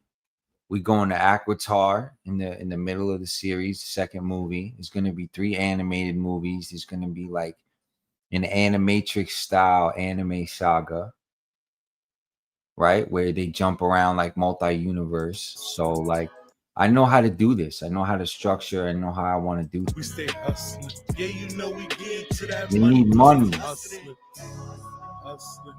from the mud. You guys want to fire a project, we got to pay the bills. Stop dealing with these weirdo ass motherfuckers. Hey, you know? Been counting up them racks till my fingers bruised. Been shooting in a gym, ain't no way that I could lose. Sleeping on me, I'ma pull up with the goons. Bet I catch you lacking first, get put up on the news. Alarms clock not ticking. There's the Quantum Maniac right there. This is straight pimping. He's an interdimensional time traveler coming through the grid, fucking shit up. Makes a pit stop in the Samurai realm. We're dropping the Blue Sapphire Samurai today. It's linked to this guy. So he gets his first evolution in suits today. This guy right here, the Quantum Maniac. Never catch me slipping, no. Fucking with these birds. All these hoes pigeon toe. Walking through the concrete jungle mixed with the Wild Wild West. Better wear your vest. Finish my poem that I'm yelling who's next. Some guns get drawn out. Yo, I feel like you guys are being retarded on purpose. Like, no lie. Nobody said Drew was cyber stalking. He's just being a doofus. Like, Drew was my mentor. I was on a podcast with him. Henry and his people were the cyber stalkers. Dust, half his mods, he don't even get along with or left. Angel, like, go follow, go watch all that shit. And all the shit with me will make sense. You know what I'm saying? Like, these are fucking losers. YouTube, fake ass content creators who had nothing better to do to try to make a career off talking shit against me because my concept for my book is so fucking fire that they had to collectively as a community try to tear it down. Because anything related to JDF, if they don't like it, they think they can like cancel it. It's fucking weird. And they're all fat, ugly, half retarded bozos who think they can cancel anyone. So suck my dick, all of you. Sorry. It's just what it is. You know what I mean? I give no fucks. Nothing. No cartoons, bitches hunting season. Duck, Okay. goose, knock his Got a problem with it? Hit my reason. link. Bitch, I really don't care. You I got a throw con, that do money something in the about it. air. I said, bitch, I really don't care. I throw that money in the air. How come y'all haven't handled it yet? I'm confused. Yeah, you know we get into that money. Yeah. Is this guy for real? Yo, whose man's is this? Bro? Whose man's is this, bro? Like put that muscle in. Yeah, you know we get into I'm about to not say another word till you donate $5 just for asking me so many fucking stupid questions. Put that muscle in. Yeah, we hustling. Ain't no tussling. Yeah, you Come know on, we Raven. get into that money. What? Hustling. Yeah, you know we get into that money. Is that bean? If you're a girl, I'm sorry. I thought you were a dude. But if you're a dumbass motherfucker, I'll stand with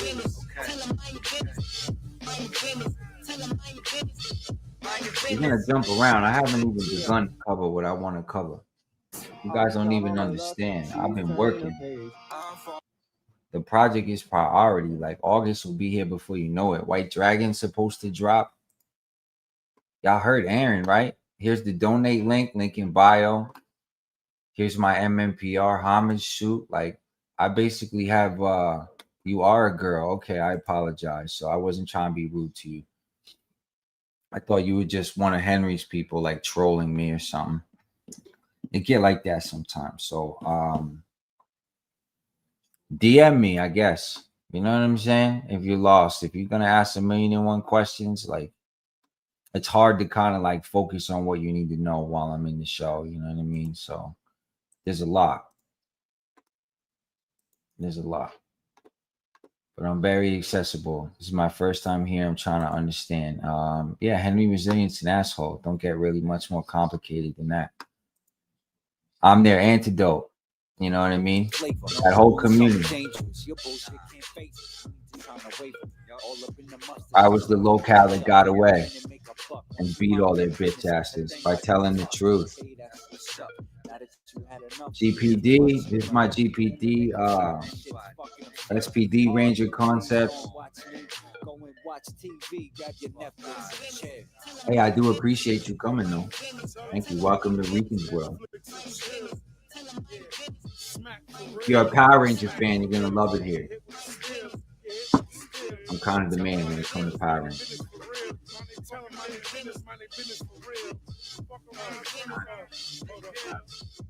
So we got Drip coming.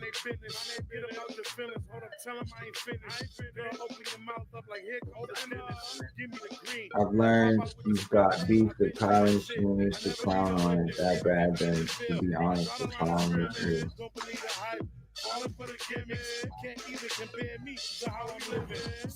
Nigga, I know who you are. I saw you on Henry. I don't know why you motherfuckers is talking sideways to me. Like, I don't know who you motherfuckers are. Y'all be going on both shows. Like, what does this mean, dude? Don't talk sideways to me. Just say what you mean. I've learned if you got beef with Power Rangers community to clown on it. That bad then to be honest, so if I'm clowning on the Power Ranger community, I'm the problem. Is that what the fuck you're saying? You keep mentioning Power Rangers. I've never seen it. Seen what? What do you need to see? Is Power Rangers dead? I don't know. You tell me. I don't think so. I never thought so.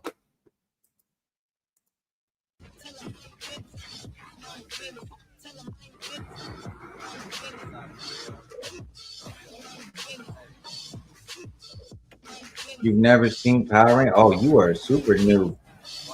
Jeez Louise. For real? That's crazy work.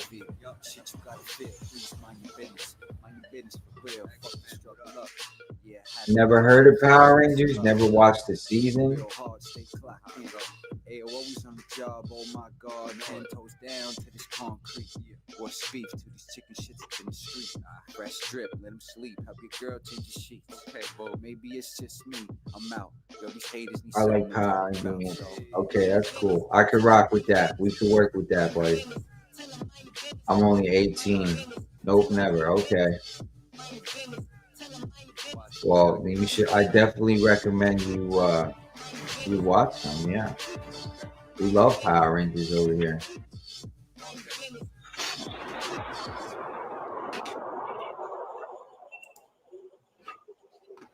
I mean, honestly, I was gonna play the Fall of the Diddle Force, but it's like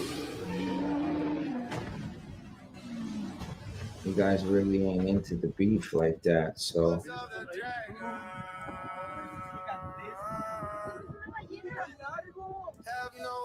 So let's go right into it.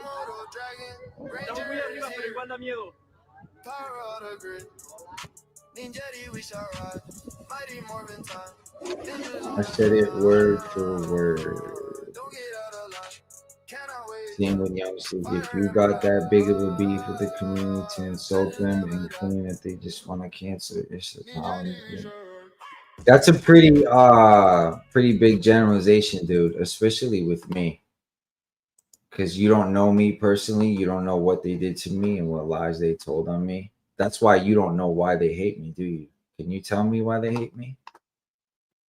Because I don't even know why they hate me. I bet you hear it's a different reason. With Sage, it's the one reason. That's how you know that statement you just said, you're full of shit. Because everyone hates Sage because he's an essayer, right? Why do they hate RiCaN? Try to find the same reason.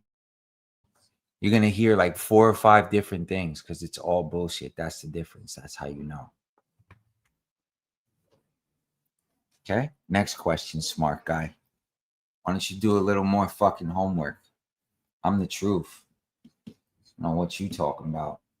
Problem is you, not them. This nigga, wow. I know what you look like too, and I know who you are. So you got a lot of homework to do, buddy boy. But you pull up on me with that mouth of yours. And you also think Sage is a what? What's going on here with you people? You also think Sage is that you're good in my I don't know if he's a piece of shit. I mean, obviously, if that shit is true, then yes, by default, you are a piece of shit. I have daughters. I don't like that shit. And honestly, he's kind of a liar because I ran up on him and Nerd and they kind of lied about footage, deleted footage and got rid of footage that would have saved RiCaN a lot of stress. So they proved that they're bitch ass niggas early on. Yeah, exactly. Hey, you can stay as long as you want, man. Just I meet disrespect with disrespect. You guys know that. Like I can leave it at the door. I'm seasoned at this now. Sage is he's another Power Ranger creative director, I guess. He's like a clone of what I started doing 2 years ago, you know, with Mythos Force claiming it's not AI, but it is AI. He's getting a lot of backlash in the community because he had a record. I guess he raped a few girls and it came out and he already was getting money, yada, yada. So I had 50 grand on the table with my project, and then it got tore down with who I was working with because of Henry and his community, all these fake ass videos. So it's been a wild journey, but we're here and the project is looking fucking great. I'm excited. Yeah, I seen it. I kind of seen what's going on. I'm gonna cover a little bit of it at the end. I've been watching some videos. I mean, like I said, I don't care who Henry tears down and covers as long as it ain't me and the people I'm working with and fucking with my bags. Because anytime he try to fuck with my bags or my people, he gonna have a problem. You know, Blake ain't my people. Blake just helps, you know, he helps me, I help him, and you know, that's really it. I don't mean I automatically condone everything he fucking does. Just because we've, you know, exchanged things and, you know, done things within the community. That don't mean nothing. You know what I'm saying? It's called business. Connections. You know, he's a real Power Ranger. Blake Foster, the Blue Turbo Ranger. So I don't believe half the shit about them. And there's a lot of scumbags in the Power Ranger community, honestly. Look. Basically, let's work with this one right here.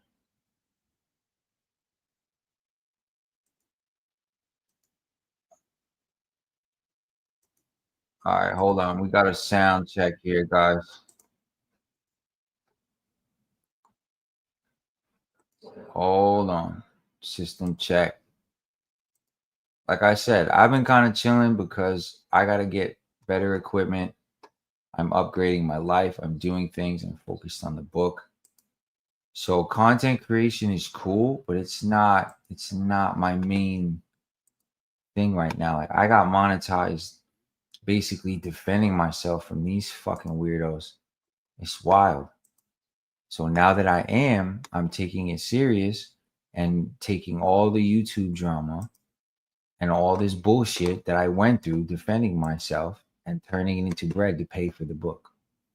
And to make a perimeter to keep all these fucking cyber stalking weirdo essayers and diddlers away from my project forever. Because you're not going to come lie on the internet about me no fucking more. Okay? Because I have a digital career now too. And I'm going to talk my shit and get paid to do it. Because y'all think y'all could get paid to sit up here and talk shit and lie about people. So when y'all get a taste of y'all own medicine, everybody's like, oh no, stop. Let it go, weekend. Yeah, get the fuck out of here. We ain't letting shit go. Go ahead and fuck with Ghost of the Dragon. I dare y'all. The clown, and you better watch the fuck out and hide So, your kids. We ain't worried about no diddle you know force. What's good for you? Hey everyone, welcome to the Henryverse Playground. Let's have some fun with Diddlesaurus Rex. Rewind the tape. In RiCaN, we trust. Hold on a second. Hold on. Rewind the tape because I joined and you're saying wild-ish on the community, so I ask questions. You throw disrespect for SG talking about if you know how you look. Yeah, exactly. I will make fun of you and roast you and embarrass you for looking like a dweeb. What's wrong with that? I don't care about being politically correct. I'm old school. Watch your mouth. If I see you in real life, I will hold you accountable for what you say to me. Period. I'm not an internet warrior. I'm not a keyboard warrior. I'm from the last generation who plays outside. When we see you, you better have the same energy your bitch ass has on the internet. That's what we do over here at RiCaN's World. That's the Ninjetti code. We don't say nothing to you that we wouldn't say to your fucking face. That's the generation I come from. I don't know about you internet weirdos. So if you want to be Ninjetti, that's how we get down. What is diddles? I mean, you went off on me for defending you. I know, I just misunderstood like who was talking and what was going on. So I apologize. If I thought you guys were all with Henry. You got to understand, he came in the stream before all you guys got here and was talking shit. So I thought you guys were the follow-up. So like I said, if I came with the rah-rah shit on the wrong person, I apologize. So, hey everyone, welcome to I'm still what do they say? Trying to figure out who's who. You know, there's a lot of troll accounts and stuff like that. It's all part of the game. So the more you hang, the more that you hang out and Stone Canyon, I'm Glizzy Wig. The more that you fuck with me, the more that I get to know you on a personal level, the less bullshit I know that you're on. You know what I'm saying? So yeah, I'm a genuine person. I really am. You know what I mean? I'm really accessible. They like to call me a public figure, but you know, I'm basically infamous, not famous. But these people just constantly talk about me because of what happened, because they have nothing else to talk about. When all I'm doing is working on this book and this concept, because I felt like Jason's character needed to evolve, even though we lost him, especially the way that we did. You know. Yeah, we're gonna get to that drama too. Yeah, we're gonna get to that drama too.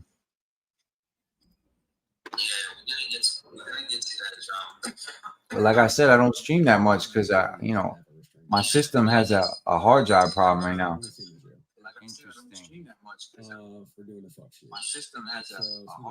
So this is a clip of him actually admitting he's trying to put me in jail.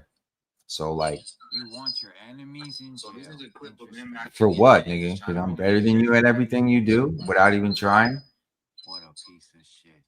For what, nigga? Because I'm better than you at everything you do. Find something interesting other than talking shit. Find something interesting other than talking shit. You know what I mean? Shit for a living now.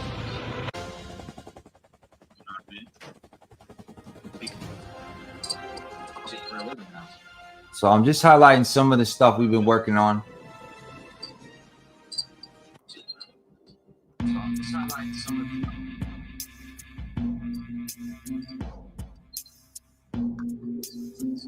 Here's an exclusive t-shirt design. Like basically all the spot frontiers are gonna have all 25, 30 variants. They're gonna be voting tiers, kind of like a SAT. They're gonna be separated by money amounts, what comes in the tier.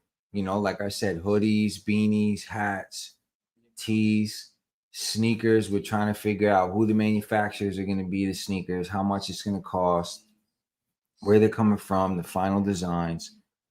I'm basically finalizing the final steps of the spot fund so that the serious people, like the person who donated today, who don't sit here and yap, they just throw money, you know what I mean? Who can see through the bullshit and be like, nah, I fuck with this dude. You know what I'm saying? I appreciate that. I see that. Everything will go to the project. Thank you, Raven, for coming through. Definitely come back. Check out some old stuff. But I'm here to say Power Rangers. That's the point. We got caught up in drama. We got swerved off. But that's easy to do on the internet. You act like I joined knowing everything's lore. I don't know who the fuck you are. Caleb, I know you want to sage people. I just saw you on Henry's. Weren't you just on Henry's talking about Sage?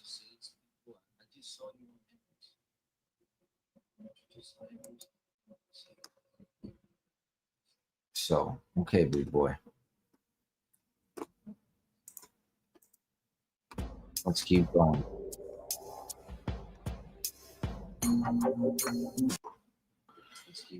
So we done with this shit. We waiting for these niggas to pop off and start lying and just making bullshit. I'm putting basic, man. That nigga stalk my kids. I don't give a fuck what they. Sage may say that shit, but I'm doing that shit for real. Y'all stalk my children. Y'all meet my dead grandmother. Y'all took pictures of my house. I got niggas' addresses. Like, we're not fucking playing with you people. Fuck. Same energy, different game. Hands up high, don't look back. Everything is being recorded. Y'all want to play Who's the Fed?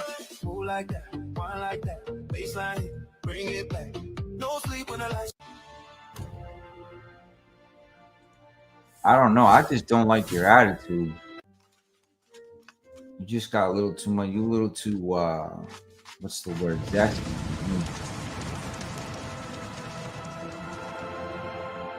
what does that have to do? It has to do with, listen, if you chilling at the barbecue and you going to the circus, does that make you a clown? Do you need to have the bozo nose in the hair to be a clown? Or did it just not make it to the face yet?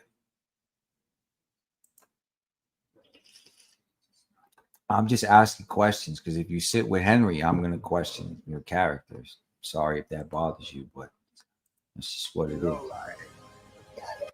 Anybody who sit with that nigga, I'm looking at you sideways. You want to roll with the diddler? That's cool. Welcome to the RiCaN's World Podcast. Real talk, RiCaN style. This no is shit, up. just the realness. Let's get it. Real talk, RiCaN style. No shit. Let's get it. You don't swirl shit for a living. We flip cars, we flip suits. Is a special group. We couldn't agree on dinner, so we compromised on something that nobody's excited about.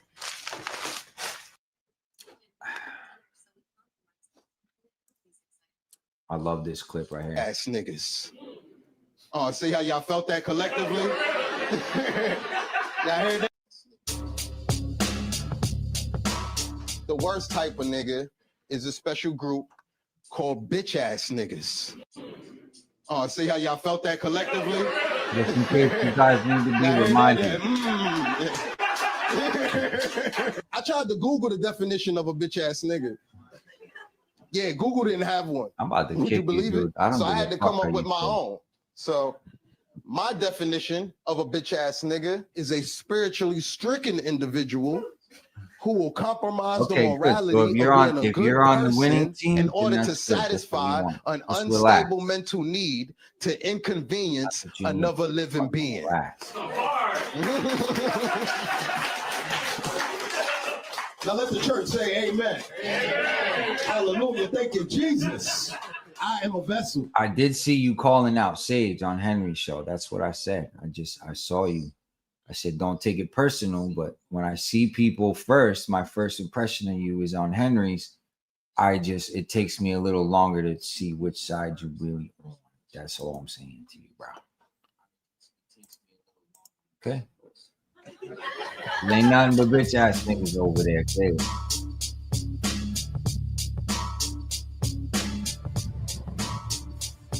Tiger Shark Door came out crazy, bro. I'm so proud of this motherfucker right here. Street Shark Tank Sword, nigga. Woo. So basically, so you guys know, the White Tiger Power is gonna come out during the Aquatar stuff. It's gonna be a secondary power that RiCaN has when it's time to fight slime and, you know, all the Aquatar tech and stuff like that. The suits and the switch ups and the loadouts are gonna be crazy, bro.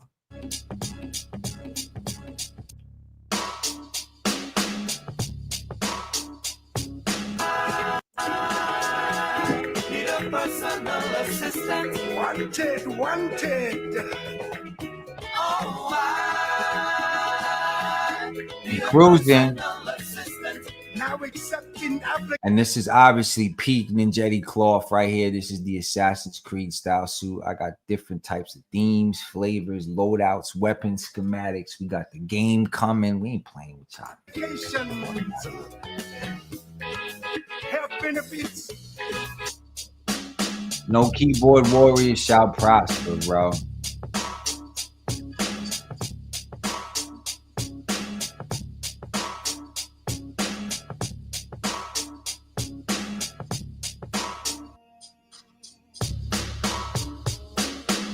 These are all cover variants on the way. You guys are gonna have to vote on the best ones, and then they're going to print. I've had an entire TikTok for a year. You could have researched this all that series and all culture. All right, cool, bro. You're a freedom fighter. That's cool. So we got off with the wrong foot. Charge it to the game, all right?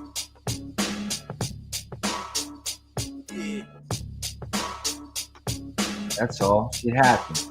I'm a real one, I promise.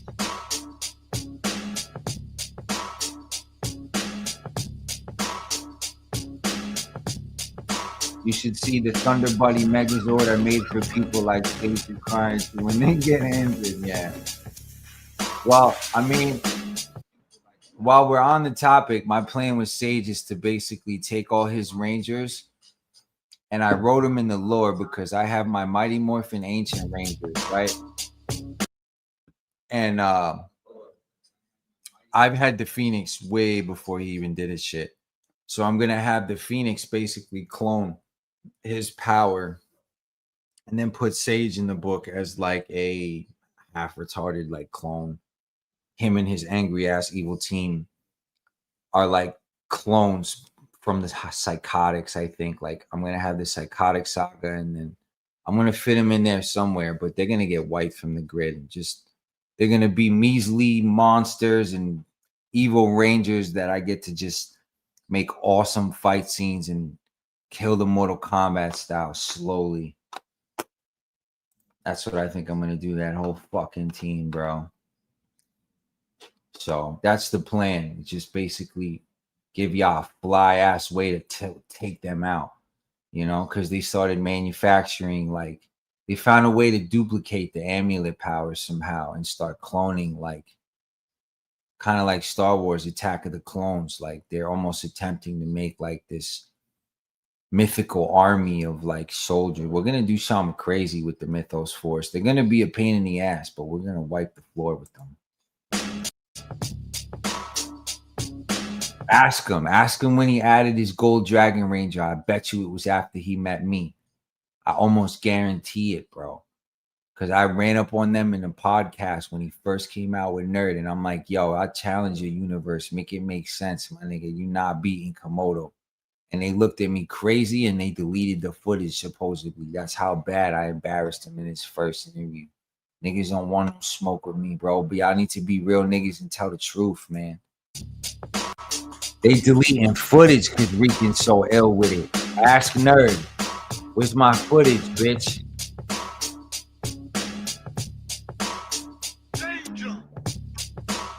Then you want to screenshot niggas and then stick iron on me like he gonna save me. Fuck out of here. And I don't know why this nigga talking like he made me cry and all this other shit. You just crying because you miss KOD, nigga, and you relevant. You irrelevant without me. That's why you gotta attack me all the time when shit ain't got nothing to do with you. Stop inserting yourself in places you ain't wanted, nigga. Keep running around these other channels doing what you doing. Leave me out of it. You don't need me, right? So get popping without me, nigga. How you gonna troll me doing everything I'm doing? Do it better than me, then we talk. Fuck out of here. Maybe just bozo, man. The GriDDLeR. Yes. You got a wife named Phoenix? That's cool, bro. You'll probably like my Phoenix armor. It's all white. White, silver, fire. Cool. Check the IG. You see the Phoenix cover. We got a couple Phoenix covers.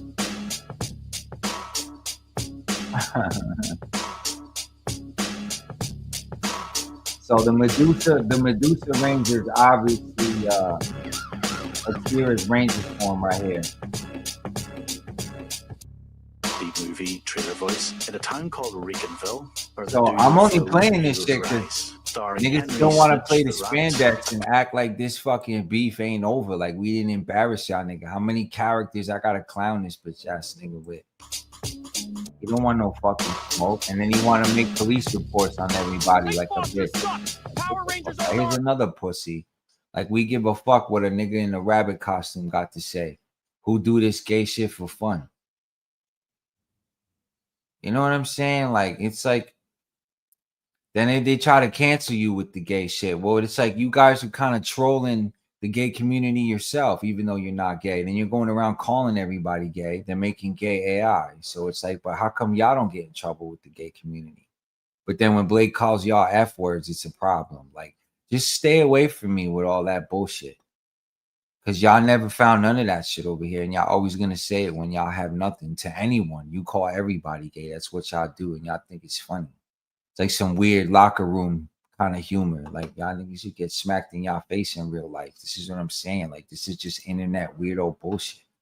With niggas like this who are really gay and then act like they're not. Like, I'm sorry. You don't dress in a costume like this and not be gay, bro. Like, come on, dude. The fuck are we doing out here, Hawkleys? Look at that. He loved that tire up his ass. Look at this shit. Garbage. Talk crap, get crushed. Ugh. Ah! You motherfuckers is all weirdos.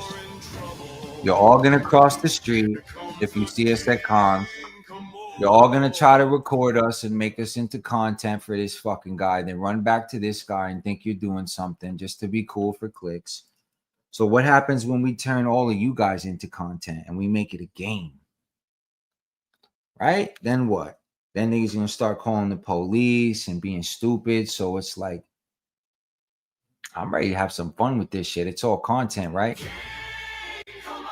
I guarantee y'all all follow like this bitch nigga and start calling the police for every little fucking thing. Because a lot of you people are fucking pussies.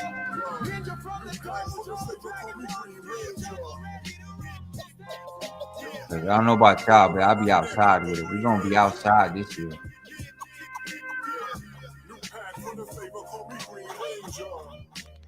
I don't know. We're looking at the New England schedule right now. I got some plans in New England coming up.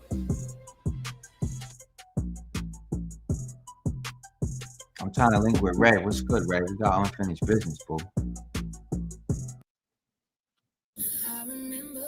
Right? I'm worried about my Ray.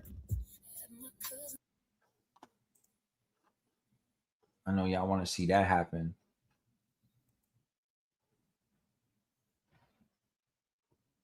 She's scared of her honey badger powers, nigga. She turned me down. I tried, y'all. What's the info? I don't know that nigga. I think he's a dweeb. You better not talk no shit on me.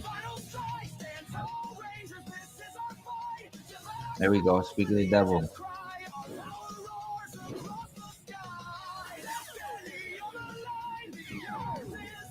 Y'all know everybody's in here. I don't know why y'all acting like they ain't watching. Niggas is out here, nigga.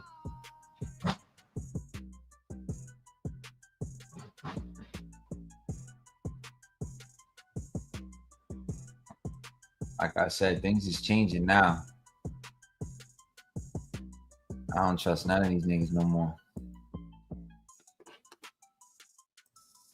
The community for clicks, that's what they are. Everybody's fair game. None of these motherfuckers are your friends.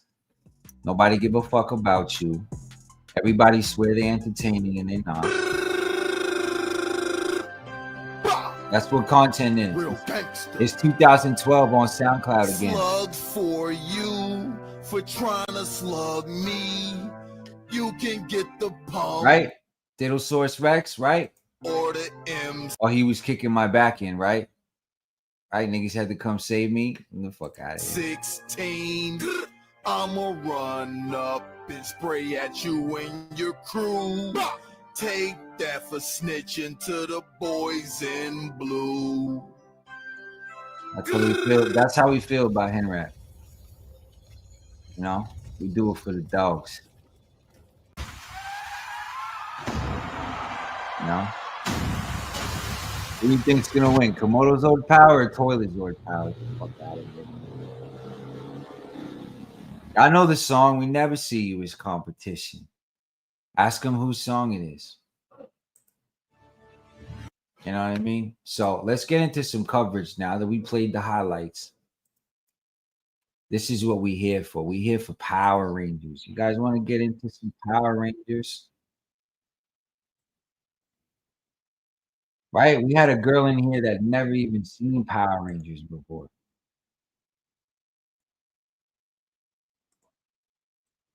So let's do this. Let's get into some Power Ranger coverage now. Let me show y'all what I do for real. I don't know if she was capping or pulling my leg. So,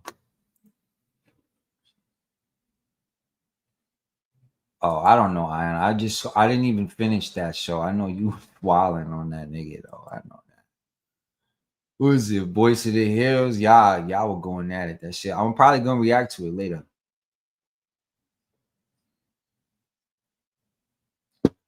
So I ain't worried about nothing. Is fading from public conscience. It's Power Rangers as a whole. There was a tweet not long ago. I got my first super chat today, y'all. What's Power Rangers? And I saw a different one days later. No way Power Rangers existed before 2000. I even retweeted it. And there's no shame in ignorance. You don't have to know everything about Power Rangers or even what it is at all. It's just interesting to me. The fading grip Power Rangers once had in the world of pop culture. More and more each day, I saw you guys in my chat earlier. Is Power Rangers even relevant anymore? There's no currently airing show in the West, and even its counterpart in Japan, Super Sentai. Right? Is it dead? That's what we were asking. Well, that's gone too. Speaking of Japan, today's video sponsor. For today's video, we're bringing back a very special sponsor, but shh, we gotta do it quietly so we don't get kicked out. Don't question why I'm in a hotel room. Nice, y'all. Let's Not talk only Power is Tokyo Rangers Treat for a little sponsoring bit. this video with another awesome box. Sakura Co is as well. The Sakura Co box is chock full of artisan You confectionaries. guys wanna give Power Rangers a relevancy rating? 40%, 60%, 75%. I would say when White Dragon comes out, and then we're supposed to get the reboot now, what, in September of 27? They got some work to do. So Ghost of the Dragon's gonna come out in between the nooks and crannies of all this other fuck shit going on, because I'm not letting nobody bite my shit, though. Sorry, it's just not happening. We got smarter. You know what I mean? We're not playing that shit no more. Made with over 100 years of mastery and perfection. The snacks in the Thievery Tokyo Treat out box here. are some of Japan's latest favorites. It's like having a Japanese convenience store all in one box. See that, nigga? I can make my own sound bites because it's my voice. That's how that works. You don't gotta save RiCaN sound bites on the RiCaN show because it's all RiCaN. Ain't that something? Ain't that something? Potato rings. Are these baked potato flavored? Look at how gorgeous. This is your normal Power Ranger fan. You know, I'm not trying to judge anybody but what they looks like. But, you know, there's a lot of dweebs, a lot of people on the spectrum, a lot of people who just want to talk shit on the internet. So it's like we don't take that shit personal anymore, because now when we see y'all niggas, it ain't going to be like that. And we know it. Cookies We are. beat y'all Of on course the I ate that internet. cookie right before I find out there's tea A lot in of the you box. motherfuckers are Get a not box of your own of entertaining, either though. one or both using my link in the This is description light below. work. Again, thank you to Tokyo Treat and Sakura Co Yeah, for that's what I'm sponsoring hearing, this bro. video. Now, for many, even if you haven't I'm seen hearing the it's show, not you'd good. recognize some of the iconography, the colored suits or the But giant robot. that's why I'm saying it's not going to be much for Ninjetti to take over, because a lot of the competition is either taken from us already or their shit is not on to par. So it's like Power Rangers hasn't found its way yet. I feel like the comic book, they're trying, but we know how Boom Studios is. They kind of pull from the fans and pull from everywhere, and they don't really get it right. And yeah, Not since like Shattered Kingdom and, you know, Shattered Grid and all that shit. Not Shattered Kingdom, Shattered Grid, and what was the other sagas? The Darkest Hour, like those were good. saying robots, because frankly, not everyone knows they're called Megazords.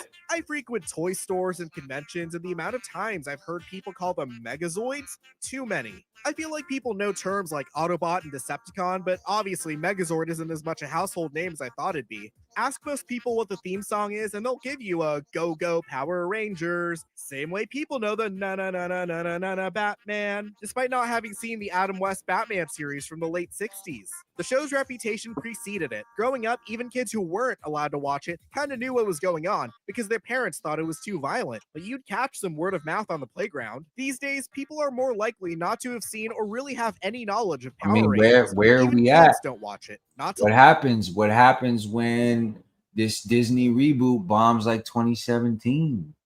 levels they used to. Mind you, it's not hard to find someone in a crowd Then who's can watched the RiCan do show what in their he's supposed to childhood. do? You can do it in maybe less Then than you guys 30 are gonna minutes. donate But when gun you to watch your head, you everyone had to find crash and fucking burn. one person in a crowd who watched Power Rangers or else die. Yeah, not liking those odds anymore, huh? I could be overthinking this, but take a look at another 90s kids franchise, Pokemon. It stayed relevant with no real breaks. Arguably, it's bigger than Right? ever. You That's have a good people argument. stocking vending machines because demand for the cards is Pokemon's insanely still high. popping. Why is Hasn't Pokemon really up there but slowed not down. Power Rangers? It's not like Power Rangers has to be at the top of people's minds. If you made small talk with a stranger and told them you liked Marvel, they're likely going to ask you who your favorite Marvel superhero Yeah, it is. I agree. Captain Classic. America, Spider-Man, Iron Man. You can mention a character people don't know as much, like Beta Ray Bill, and people will innately understand, oh, that's comic lore I'm Fair not use. as caught up on. I can wait until this character pops up in a movie, or I could ask about them. What are their superpowers? I mean, we're gonna talk about all these layoffs too. I want to see how you guys feel since we got so many people in here about Disney laying off these 1,000 people and getting ready for AI. Like the industry changing. Candace Film it's not Candace. The Canes Film Festival just had its first AI movie submission. 90-minute long movie, $500,000 budget. Like Hollywood is getting Control Alt deleted a little bit, and RiCan saw it coming, which is why I started working on my universe early. Y'all better put some respect on my name. At least I popped out and started working before all these ninjas did. Or back to Pokemon. People have their favorite one. And Of my course, suits are everyone knows the holding up. Gen My 1 lineup, concepts are the holding up. Geodudes, I or still got one of Horsey's, the or hottest ones Magmars. out here. But then there's going to be people who aren't as caught up on later generations. So if they hear an unfamiliar name, they'll just reconcile it as, oh, that's probably That's a because game I you be missed. playing. A I don't season know of why the you show be I never playing with me watched. like I A ain't card one I of them never ones. collected. It's hilarious. Or So I'd rather what the just fuck is not that? But fucking try deal this with with you, Power nigga. Rangers, and you'll be met with I know what it is. Niggas which know what color it is your is. favorite? And if you're a real fan, you'll understand there's some baggage with that. No one cares that there's quite a number of Green Rangers. Oh, the blue one is the nerdy smart guy of the team, except for the many of them who aren't. And everybody had a crush on the Beta Pink Ray. Ranger. Beta Ray's eye. Which one? Okay, we all know which one. But just wait till the kids from 2017 grow up. I was in a Discord call once where his someone wife who was right there. unfamiliar with the show couldn't come to terms with the fact that there's multiple Pink Rangers. And they thought the whole concept of it was dumb. They couldn't fathom it. In their head, there had to be one Pink Ranger. It was a title that got passed down. Yet people are fine with multiple Spider-Men, but whatever. Like you guys don't even understand. Like the Spider-Man thing's a great reference because my anime is basically like a Spider-Verse kind of like Ranger movie. On the flip Always side, it been is like nice that. when you get to finally talk to someone who's in the know. I was introduced to a now good friend by two mutuals who knew we had similar interests. Nah, He he's asked talking me what my about me. favorite season of Power Rangers was. I answered Lightspeed Rescue. He got and like said I 3 was a real accounts. He'll fan. be alright. Just the fact that someone knows to ask that without prefacing it with, oh, there's so many of them and they change every year. As if that weren't the status quo for the last 3 decades. Spotting another Power Rangers fan like that in the wild is rare. But that's not most people. No, no, no. The general public seems to have a very narrow mindset of what Power Rangers is. Many aren't aware that the show is essentially an anthology series, following a new team every year to 2 years. For example, Exactly. you can talk to people about liking Transformers. There's been different iterations.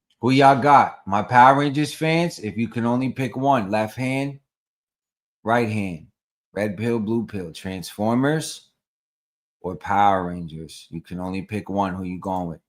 But people know Optimus Prime, Bumblebee, That's a tough one. Starscream, Megatron. Most wouldn't totally be lost if you mentioned them because I we love get me these some same Optimus, characters some over Beast and Wars, over again bro. in That's each a new tough one. Transformers show. There's many Optimus Primes, but they're all the de facto leader. Sure, there's some differences between one Optimus Prime to another, but if Well, we someone got asks GriDDLeR, you so who your favorite I'm Power picking Ranger is, Rangers all the day answer long. they expect is usually just color. Despite Red Rangers filling in that leader role like Optimus Prime does, they're each unique characters, so you can't just boil them down to one color. It's not that this is too hard of a concept for people, it's just easier to consolidate these characters into one character. we But as cruising fans, after we know this. it's I'm not gonna just play 30 some different AI versions of cleansing. Jason. His Red Ranger is very different from Carter, who's very different from Tyler, who's very got different a from couple Leo, little who's skits very and different stuff from I wanna Jack, play who's for very you different guys. from Andros. but sadly they're just not household names. And you could also just go and explain who these characters are to people, but it does get exhausting eventually to have to do it every time. Then you've got to pick your battles. Do you want to extend this conversation? Explain that there's multiple Red Rangers and they're all different. I don't know about you guys, but I don't always care to have an extended conversation with someone. So if they ask, I usually default to the Yeah, right. That's a tough one. yeah, They're the Red both Ranger's iconic coolest. in their own I way. could go into autistic detail, but unless I clock otherwise, And most it's people funny are that too they're owned by normie-brained the to really same put in the company. effort. And I don't blame them. That's why I sometimes tell people my favorite show is 30 I Rock. always felt like the contradicting similarities of both franchises is what's always hurt Power Rangers. I always felt like the people who create for both sides of the brands are scared they're going to affect each other because of the whole robot similarities between the Autobots and the Zords. And not Power Rangers. You can't force it, you When know. I feel like you can have robot overload, you can have both franchises be popping. You just got to do it right. It has to happen organically. It's like how Disney keeps pushing in their marketing Star Wars, Galaxy's Edge, but no one calls it that. Everyone just calls it Star Wars Land, or Batu if you want to stay in universe. It's simple We're psychology. gonna get to some People Star just Wars gravitate coverage. toward Like, the easiest thing I to don't say think you or guys think. understand. Like, I'm gearing because up of to that, give y'all way more content. I'm gonna start covering Star Wars. We're gonna do some Mortal Kombat stuff more with the review. The Street Fighter movies coming. I got my last action hero segment with a lot of the old 90s and like action hero stuff. We're gonna cover Chuck Norris to start. Like, I'm doubling back. My show's gonna get crazy. Power Rangers seems to be stuck in Got this a cooking show with a couple shorties. I have a rapper, hopefully shorty, that's coming too. So like, I'm cooking. I'm about to put all y'all out of business real soon. purgatory where people only have one set idea of what the show is. It's color-coded superheroes in spandex who do martial arts fights with Not playing monsters, with and this also shit. there's a robot. Seriously, see if someone who's How only did he casually show the aware of the show cornballs? knows it's called a Megazord. Power Rangers has been overly simplified to the very basics of its identity, and Shows as him our the tastes corn in ass media thing. evolved, Power Rangers stayed the same. The show hasn't had any meaningful net positive growth since RPM Yeah, in Voltron's very 2009. similar. That's more than a decade and a That's half ago. Other children's media are challenging audiences, and only us fans remember that Power Rangers had some truly great storytelling like that in the past. I'm trying not to make this another Neo, Saban, and Hasbro hate video, but it truly was a shot in the foot. Since 2011, the show was dumbed down considerably. The writers were outright told not to write complex stories with overarching plots. And of course, force-feeding us Mighty Morphin because that's what we needed, the 90s again. I did super and it's chats one thing to last repeat time. I it, it's forget how another to thing to do that. repeat it poorly, over and over again. Because of that, the show only lives in memory. What's come out in the last decade hasn't been good, plain and simple. Keep scrolling. Reaction videos. Or was it chat goals? I think I set a goal last time.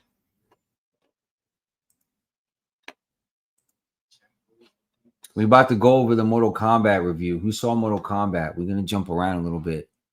Then I'm The gonna cover idea of some Power Rangers becomes more simplified, SPD, more some in space This stuff. is a Walmart toy aisle. Even Probably gonna go retailers another that 2 hours. specialize in toys, you'd So I'm be gonna lucky to speed it find a up and mix dedicated it up Power now. Ranger section. We're gonna get into Unless, some of course, it's a content. vintage toy shop, and even in vintage toy stores, it's slim pickings. Of course, it's not just a Power Rangers issue. All toy lines have been affected by the curse of the How do you shrinking guys toy feel aisle. about the It used to Reignition be that there were series? 2 or They just 3 dropped the aisles full of Tiger products Zord, the aimed Red at toys. Dragon. Now it's just one, and I've even seen some places where it's just half an aisle. The only brand in the toy section still holding strong, taking up There's a lot significant going on. space, is Lego. Though it is worth They're more than trying to gold, save it. apparently. Give me my Megazord set, Lego. We can blame the popularity of video games for the collapse. Yeah, of we the got toy some aisle, Dino but Charge it means stuff a coming. lot for Power Rangers in particular. Beast It's a Morphers show was that cool. cheap I to did not produce like and Dino highly Fury. marketable. I never thought I'd miss some of the shelves of slot Power Ranger toys. I and heard Dino it Fury was out. mid. Many of Rangers wearing armor that you'd never see on I the heard show. that too. Gaudy playsets of a giant Red Ranger. Hey, head, I weird appreciate reap yo the games, dozen the people Power that been Glove. in here And rocking thanks with to the me large quantity consistently of for toys the past 2 available hours. of I see varying y'all, quality, bro.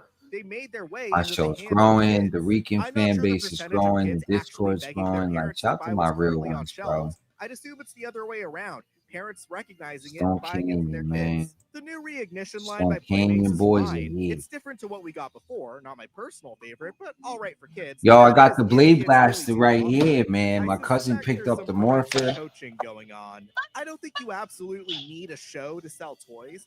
Yeah, it's what Power Rangers had, and of You course already it know. worked. I But picked there's him the up for my possibility son, that you the know what I show mean? alone He's isn't the going to red motivate monkey, kids so enough I to had to want get the him all the toys. Red Ranger Marvel shit. has the movies, TV shows, animated kids shows, and so much more. There's a healthy diversification of media, so So if it's one cool, doesn't you know. work, My the son others pick enjoys it it. up.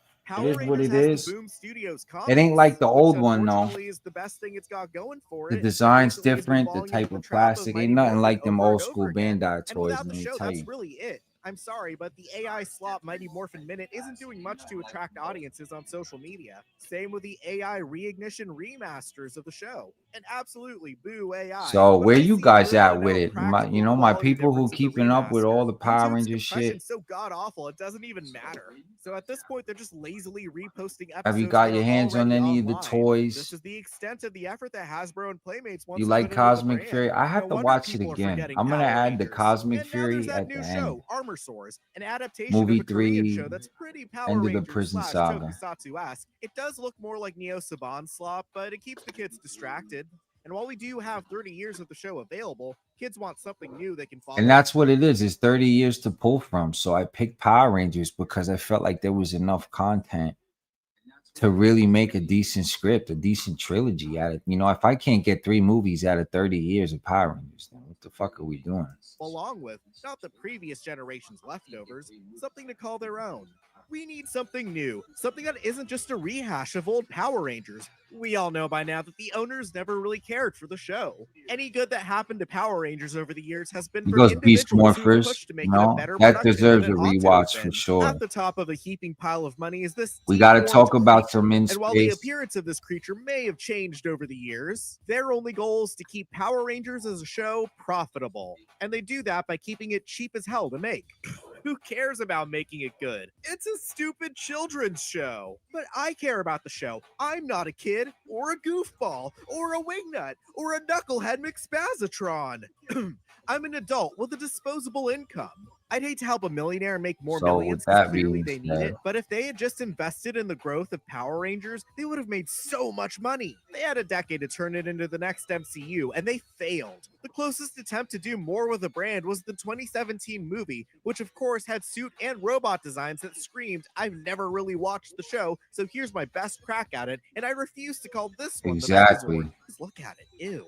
We don't need some Kevin Feige figure to make Power Rangers good. It's owners like Haim Saban who pushed the show down. Former owner, actually, but the ramifications of how he mandated the show to be written in Yeah, recent that's years cool, is man. still I felt. And like funny those enough, collections. even Marvel You know? had something I similar appreciate going on, yet people they who, were able to find success. you know, They had take an pride in arguably their even worse stuff and corporate kingpin in have Ike dope Perlmutter, who toys. said The black and culture women of it, you superheroes know what I don't sell. mean? Don't This forget shit is a that. While culture. Marvel couldn't oust him, they got around him, which is more than I can say about And the Power community Rangers. is way These are smaller than you businessmen, think. not artists, and they refuse to ease up on the arbitrary limitations that held Power Rangers back this past decade. So And I get Henry, it, you need cut it money to out. Don't produce a tell no show, lies but when about you're me. I only won't tell chasing the the money, truth you about lose you, the soul of nigga. what makes the show so good. And maybe we needed that change to happen. Maybe it's too little too late now that the show as we know it has ended and a I know totally new RiCaN is the project is in the antidote. Y'all works. can't Not fuck to with say me. that the new Disney Plus show is going to be a detriment to the franchise. In fact, I think it's the best shot that we've It's got to chosen coming ones back for from a this. reason. But it's going to move on and do its own thing. And the old show and the old format is merely going to be trivialized.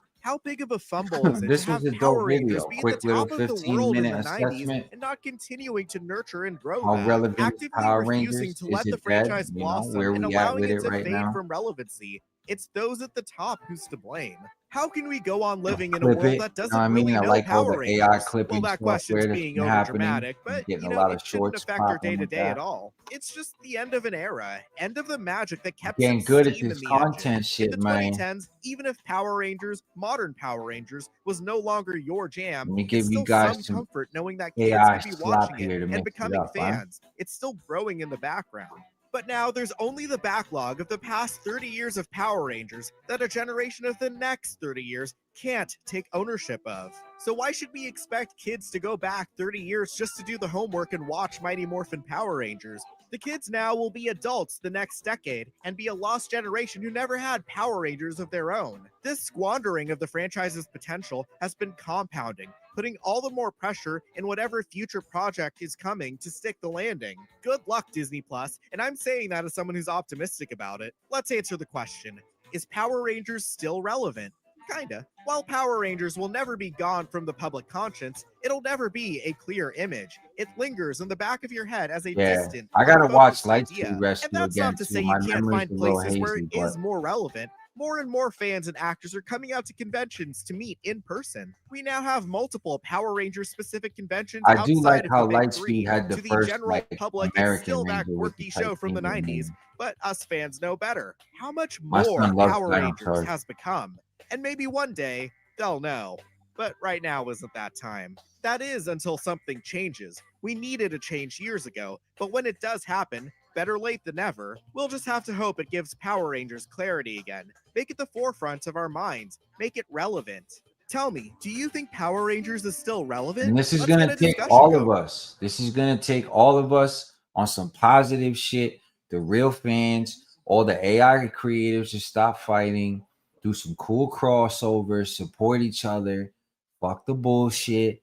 Like, this is gonna happen. The landscape is changing. AI is already leveling the playing field everywhere. Only the strong will survive. Only the super creative and the solid are gonna make it, bro. Going down in the comments. What it is. Or if you don't want to engage, that's fine too. Just casually be part of the problem. Let the conversation Shout out to die this out. guy. Great video. Relevant or Go not, follow, this hit the shouldn't noti stop bell. us from enjoying our favorite show. Hey, get a load of this loser. He's watching Power Rangers. Right? Oh, but getting publicly shamed, that'll do it. That's going away too. Thanks to Ninjetti. We made Power Rangers cool again, man. We brought the ninjas back. That's what we did. Y'all can thank us later, bro. We grew it up, threw some bad bitches in there, some dope karate, best choreographers in the world, the illest looking suits in the world, a little more baddies, and rated M for mature. You will face stronger opponent. I wish you good luck. Don't let the red cloth you wear to get into your head. Now the Rangers will know who truly owns the planet. The possibilities are endless. Fair use. Let's get it. Is like a big energy, and his like is nearby. We've got you. Keep moving. It's too close.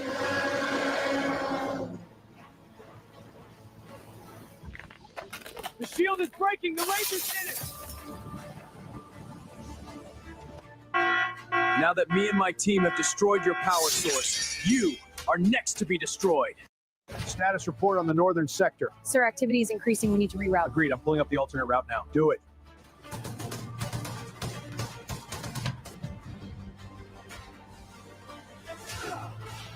Stay back, you abomination! Now the Rangers will know who truly owns the planet.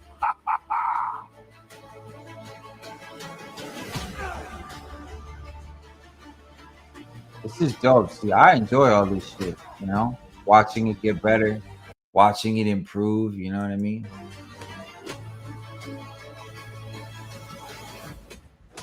I mean, I know y'all like to call it AI slop, but what happens when all these other corporations and everybody's investing in this AI slop? Yeah, I know Disney just got rid of 100 people. That was it, 1,000 people? The people who built the MCU got wiped. Like they were nothing, like they did absolutely nothing, like they didn't matter. It's wild, bro. Crazy work.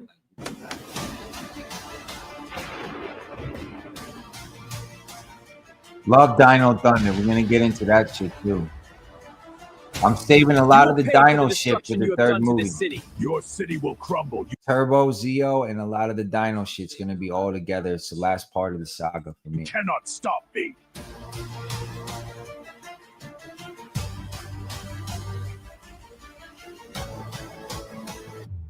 R.I.P. We have to move now. Right behind you.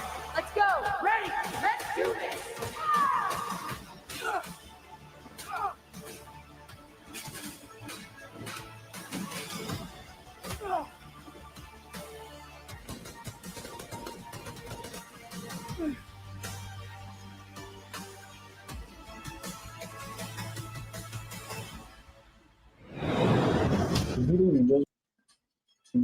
Just created with my phone. I didn't use my laptop. I literally used my phone. So I use AI to create. Yeah, that's crazy. That's the guy who made the movie. That's right. And AI is not that. So that was really cool. So check it out. We're gonna get into the coverage of this last Green Ranger series. Check it out. Y'all know who this is. Building velocity down the drop, straight into the transition. Best comic book reviewer the altitude needs to bring it out there, bro. This is my dog right here. Shout out to Deoxy. I always look forward to these breakdowns and these videos, man. You the man, bro. Smartest motherfucker when it comes to this comic book shit. You know what I mean? So, smartest motherfucker. You know, y'all think y'all so funny and so fucking hilarious making fun of people. I mean, it's just that easy. I think y'all so funny and so fucking hilarious. So, I mean, it's that easy. So, Tommy's brand new suit in Power Rangers Green. So for those who don't know, Power Rangers Green is a brand new mini-series from Boom Studios. They'll be launching on August 5th of 2026, being written by Paul Allor and artwork done by Gustavo Vargas. Like, I don't know how y'all feel about this series or what the fuck is going on with this last Green Ranger shit, but I feel like they bite in my Komodo concept like directly. And how come this is the series that Jason wanted to make when he was alive, and they gave him such a hard time about this shit? Now all of a sudden when he's gone, they want to make it. The concept of this book is that Tommy is the last known ranger, and he's put away his morpher. He's settled down to a quiet life on a farm, but GriDDLeR comes I don't like the art and needs it. Looks lazy to me. I don't know. I feel like my AI will shit on this shit. You know what I mean? Help. What that help is going to be, we have no idea. Now, being the 20th of the month or near the end of the month, Boom Studios has released solicitations for the month of August 2026. Now, I haven't seen all of their solicitations so far. I've seen covers for Power Rangers Unlimited and MMPR issue 3. That's about it. But because how you guys feel about these covers? In August, we have some preview covers or some covers for the upcoming. Another direct bite off RiCaN. I was pushing the saber-tooth tiger, honey badger. I was pushing yellow rangers like crazy 3 months ago, bro. Now all of a sudden, and Queen Tyranno.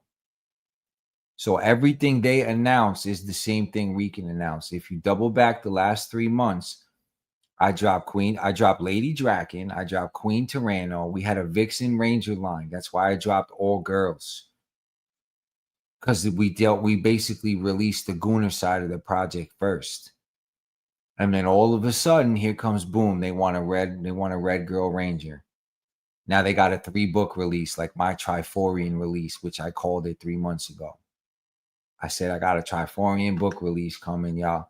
Next thing you know, they got 3 books coming. So I pushed Honey Badger. Let me do some fly ass yellow rangers. I got Sabretooth 2.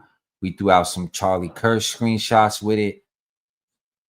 Fire. Next thing you know, here come Boom, a striking tiger and shoulder pads and all this shit. Like we ain't making animal spirits and ninjas popping again. Like this fandom is weird, man. It's like I'm chilling. I'm gonna let everybody come out, think they hot, think they got the illest shit out, and then everybody falls flat in their face. And when the game is looking for what we got going on, it's a wrap for y'all. Coming series. So let's go over it because I'm cooked. Tommy's brand new suit in Power Rangers Green is very interesting. And looking at it is kind of a downgrade, to be honest. Oh, he ain't my boy. I'm trolling Deoxy. All he does is talk shit on me, so I talk shit back. This is Tommy in Power Rangers Green. So here's the covers. I just respect his comic input. That's it. I don't hate if someone's talented at something. This one is done by Gustavius. I'm a comic book guy, so like I said, I respect the breakdowns. If he wants to talk shit, I'm just gonna make fun of him, you know, walk it off. Vargas, the artist of the book, and what we can see here is we can see Tommy standing here in the wasteland. You see this weird tower here. You see the new character, Vox, I believe their name is Vox, and then you've got Alpha 5 over here. So this whole series, I mean, I'm gonna check it out. I'm gonna buy the cool variants just to have it, but you know, I'm curious to see where it goes. But I feel like this is a Komodo bite in a way. So I think like these 3 books is like their way to kind of like troll what I'm doing to see what works and do it before I do it, but they won't be able to do it as good as me anyway. So it's kind of funny and hilarious watching them try. Ranger helmet, very iconic. Everyone loves the Dragon Ranger design. Then we go to the next page, and we've got Tommy Oliver. This is done by Junie Barr, by the way, this artwork. And then honestly, like, it's funny because the AI would make helmets like this without the mouth, and like now they're actually drawing it. Me and Cuzzle used to get mad when we did the AI and it used to fuck up the mouth and do like this pullover mask type shit. Now it's actually out in the comic books. Like, it's absurd to me. It's really hilarious. Like, I don't want to hate and trash this series right away. Like, I like the whole living in the head of the Dragon Zord. That's cool to me. So I see some things like the style's a little unorthodox, I feel like, but you know, I'm willing to give it a shot. I'm not gonna hate on it tonally, but just boom, stop stealing my shit if you are. Okay.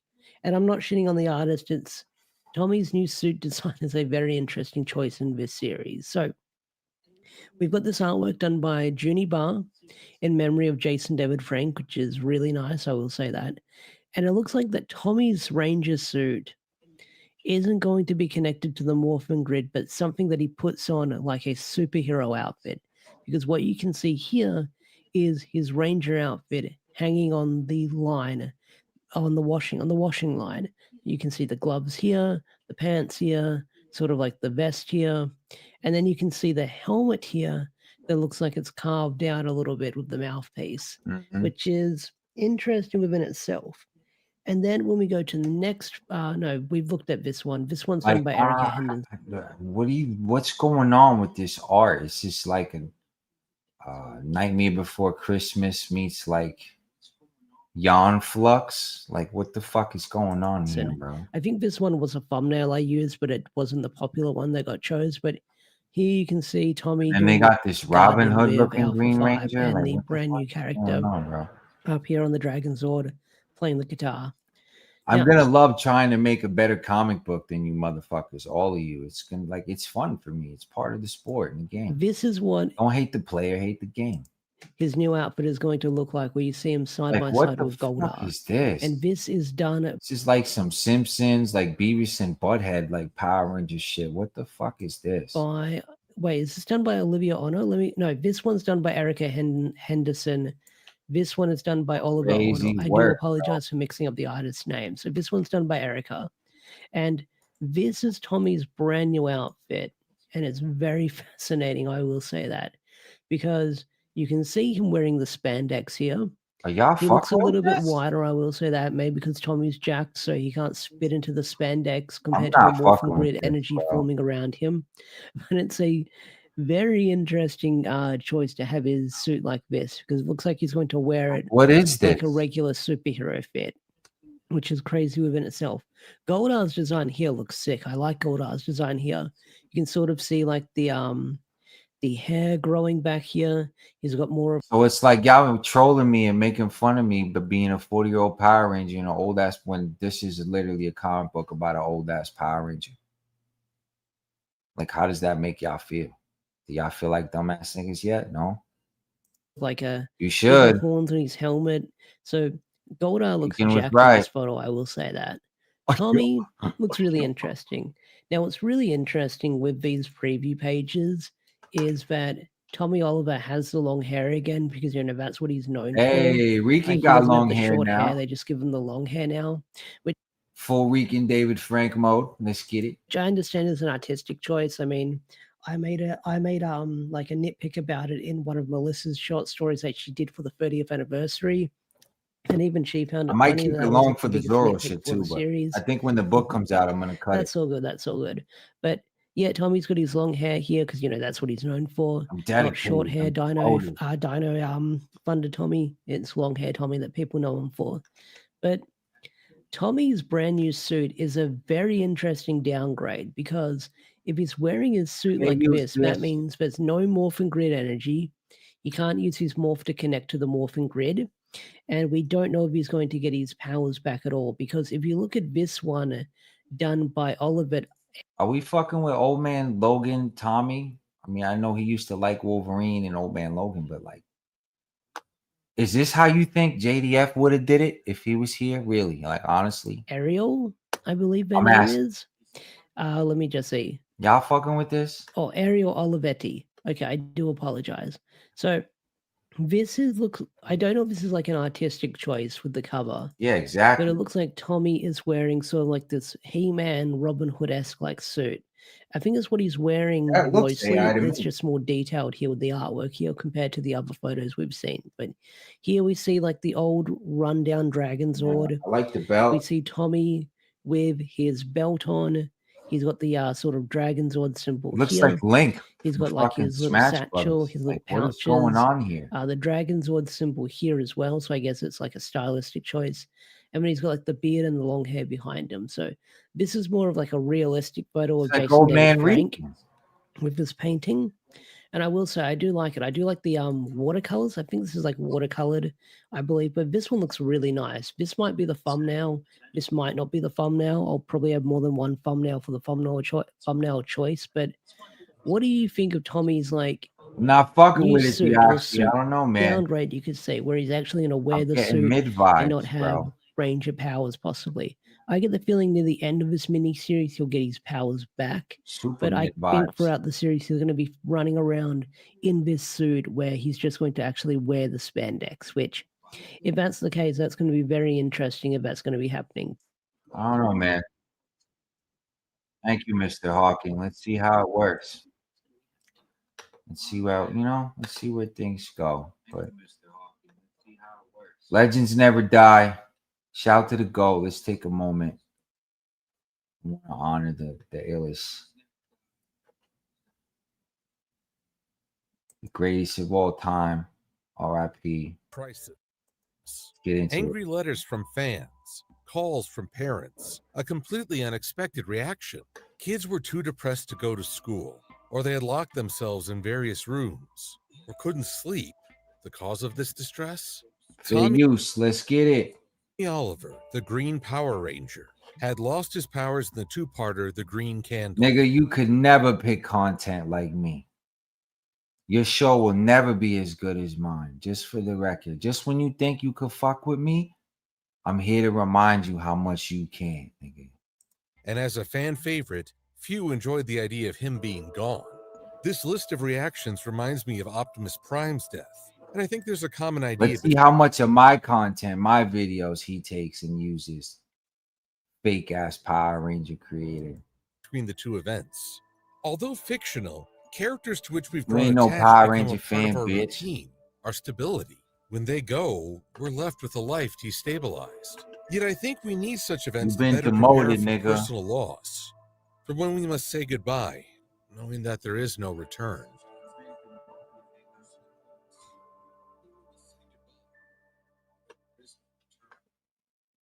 Let me paint you a picture from my own childhood. The year was 1993, and Power Rangers was an unexpected hit across America and, indeed, the world.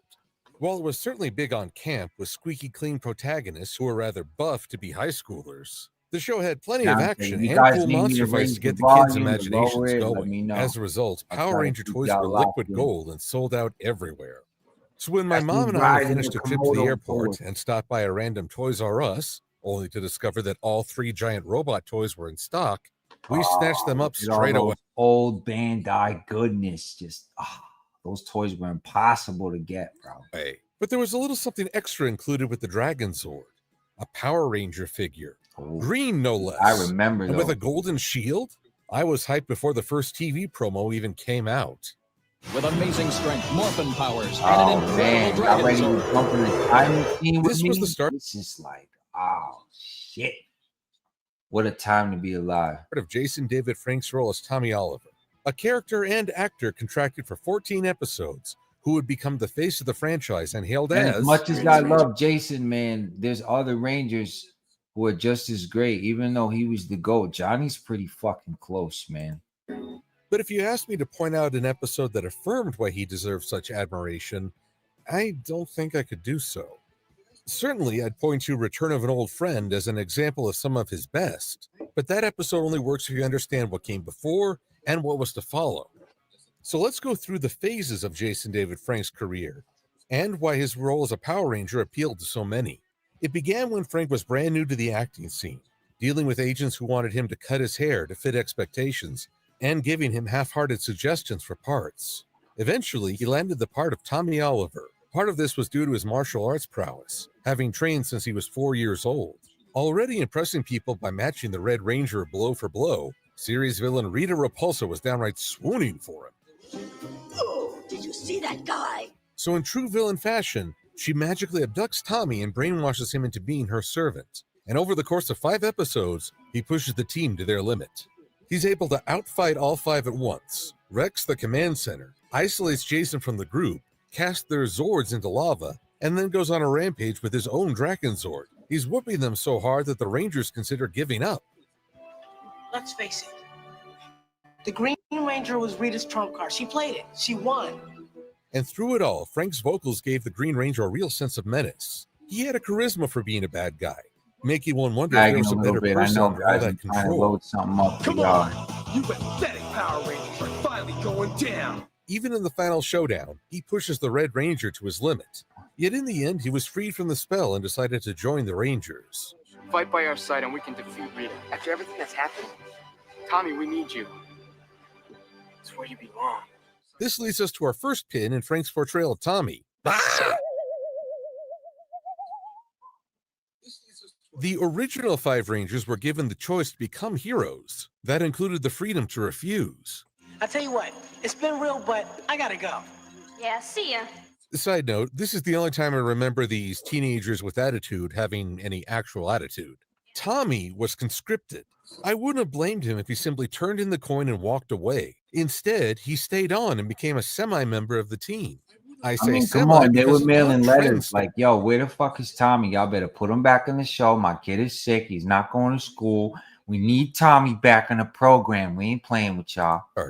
Tommy hardly ever morphed alongside the team for a fight. Hilarious. The usual format was that the Rangers would engage in the fight, struggle to reach the giant phase, and then the Green Ranger would appear to summon the Dragon Zord and lend support.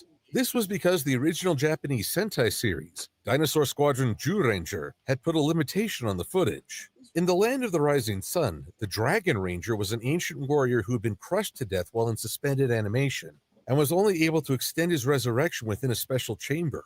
Every moment he was outside fighting was another minute towards his end. Little bit of the Sentai lore for you if you know anything about the real Dragon Ranger stuff. I see this as a limitation placed on the Dragon Ranger so that he couldn't dominate fights moving forward. After all, this was a guy who took down the entire team before receiving a weapon. So better to keep him in timeout until the mech battle. Though I'm surprised Saban Entertainment never found a use for this footage.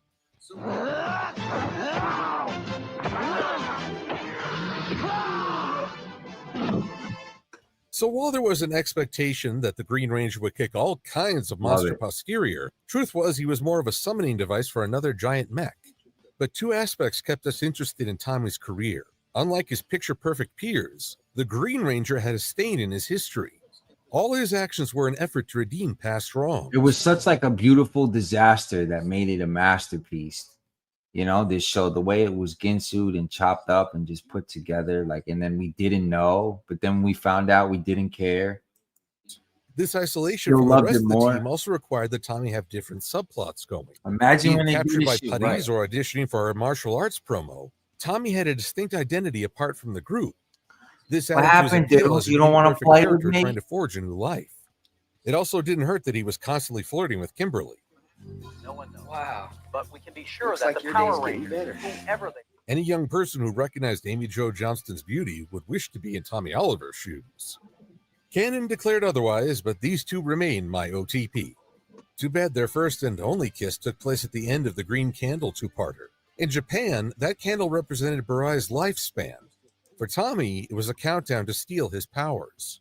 Jason David Frank's contract came to a close. We're going to do some cool stuff. I got some green with evil twists and some other stuff and a lot of Jason homage, Easter eggs, and things in the script we're doing. It's going to be fun for y'all to find that shit and salute it, you know? 14 episodes. Doesn't sound like much, especially given the limited role in his various fights. Frank's I want career that began shirt. If anyone knows where I could get that plaid button down with the hoodie for the fucking movie, bro, holla at me. The plan was for him to star in a new show trying to copy the Power Rangers' success. The Japanese hero Chujinki Metalder would become Cybertron, with Frank playing Adam Steele, who melds human spirit with a robot's power to birth a new hero. Meanwhile, actor Brad Hawkins was on track to become the new White Ranger, but the outpouring for Frank caused a switcheroo. I was among the angry fans who wrote in, demanding the Green Ranger's return. Back then, I didn't know the plotline of Jew Ranger and the limitations. Had double digits. So I'm glad to say I wasn't one of those poor kids so depressed they refused to eat, sleep, or go to school. Shout to Stone Canyon, we out here. This toll on kids' mental health could result in lawsuits. We the ninjas. So the next showrunners told nice Frank they needed him back. Frank would return as the Green Ranger and eventually become the White Ranger, while Hawkins became Ryan Steele of VR Troopers. Hey, who y'all got? Green with Evil or White Light Part 1 and 2? You can only choose one. This choice was the reason Chaim Saban reached out to Toei Productions to commission more Power Rangers footage, but it did provide an opportunity. Frank reclaimed his power coin in the two-parter Return of an Old Friend, and this stands as one of my favorite episodes because of what it signifies, thus making it the second pin in Frank's career. Ain't nobody pay homage to Jason like me, nigga. Sorry. The Green Ranger had driven the team to defeat, made them question if they could even go on. But when the villains take their power coins by holding their families captive, only the Green Ranger can tip the balance back. Their destroyer is now their savior. Yo, and his that shit was the fucking man goated. Ain't nobody have the karate like that, nigga. Glad to see you. It's good to be back. It also helps that we got to see some new fights and monsters. The fan name. Oh, you playing with me? Stop playing.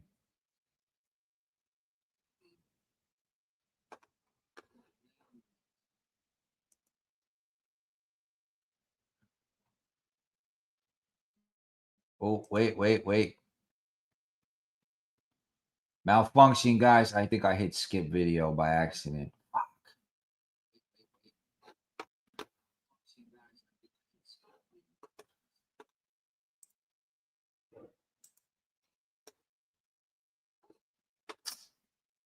Damn, that was a good ass video too.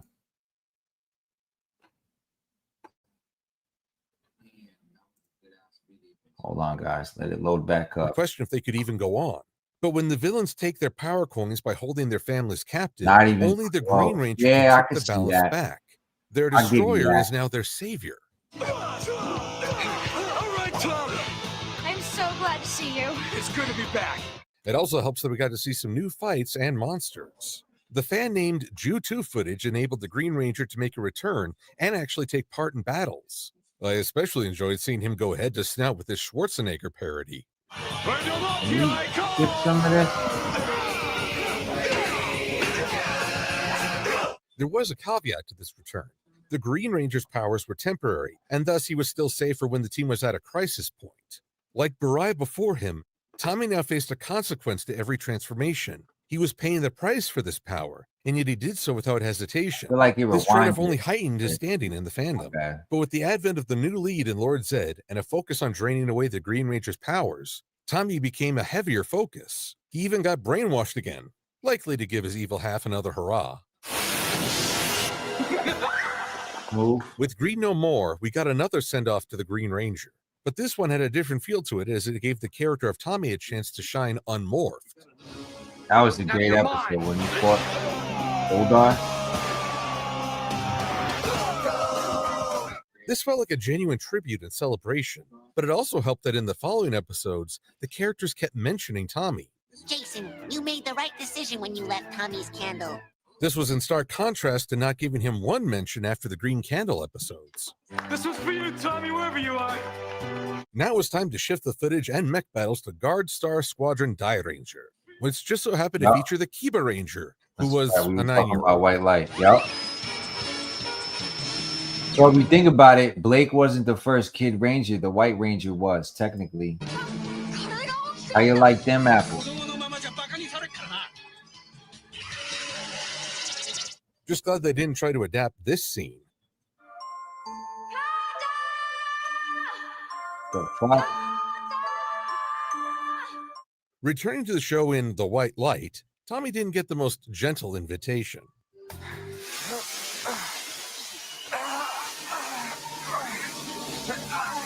There is a lot of White Ranger fans, though, who like white better than green. But you can't have white without green, so I have to agree. Painful. Green edges but I'm it going out. to assume that this time, Zordon and Alpha 5 gave him the choice to become a Ranger, and he said yes.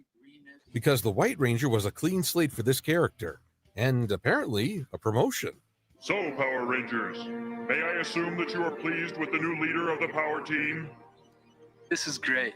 I applaud Jason for accepting his unearned demotion with such chill, almost like they had to change that line to match up with the departure of 3 actors. Actually, Austin St. John claimed that there was some conflict over this change. All 6 originally agreed to leave because Jason Frank had stabbed us in the back. Oh, shit. You heard him?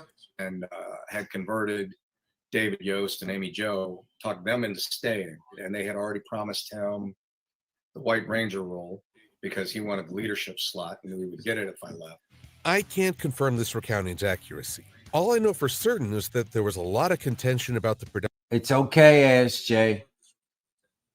He's gone now. He took himself out the beef. So now we can honor him and do what's right for the brand and the franchise. Your default. What's left? Time to get it right. Nobody give a fuck about Harold and his million videos about you. You are the Red Ranger. You are the OG Red, dog.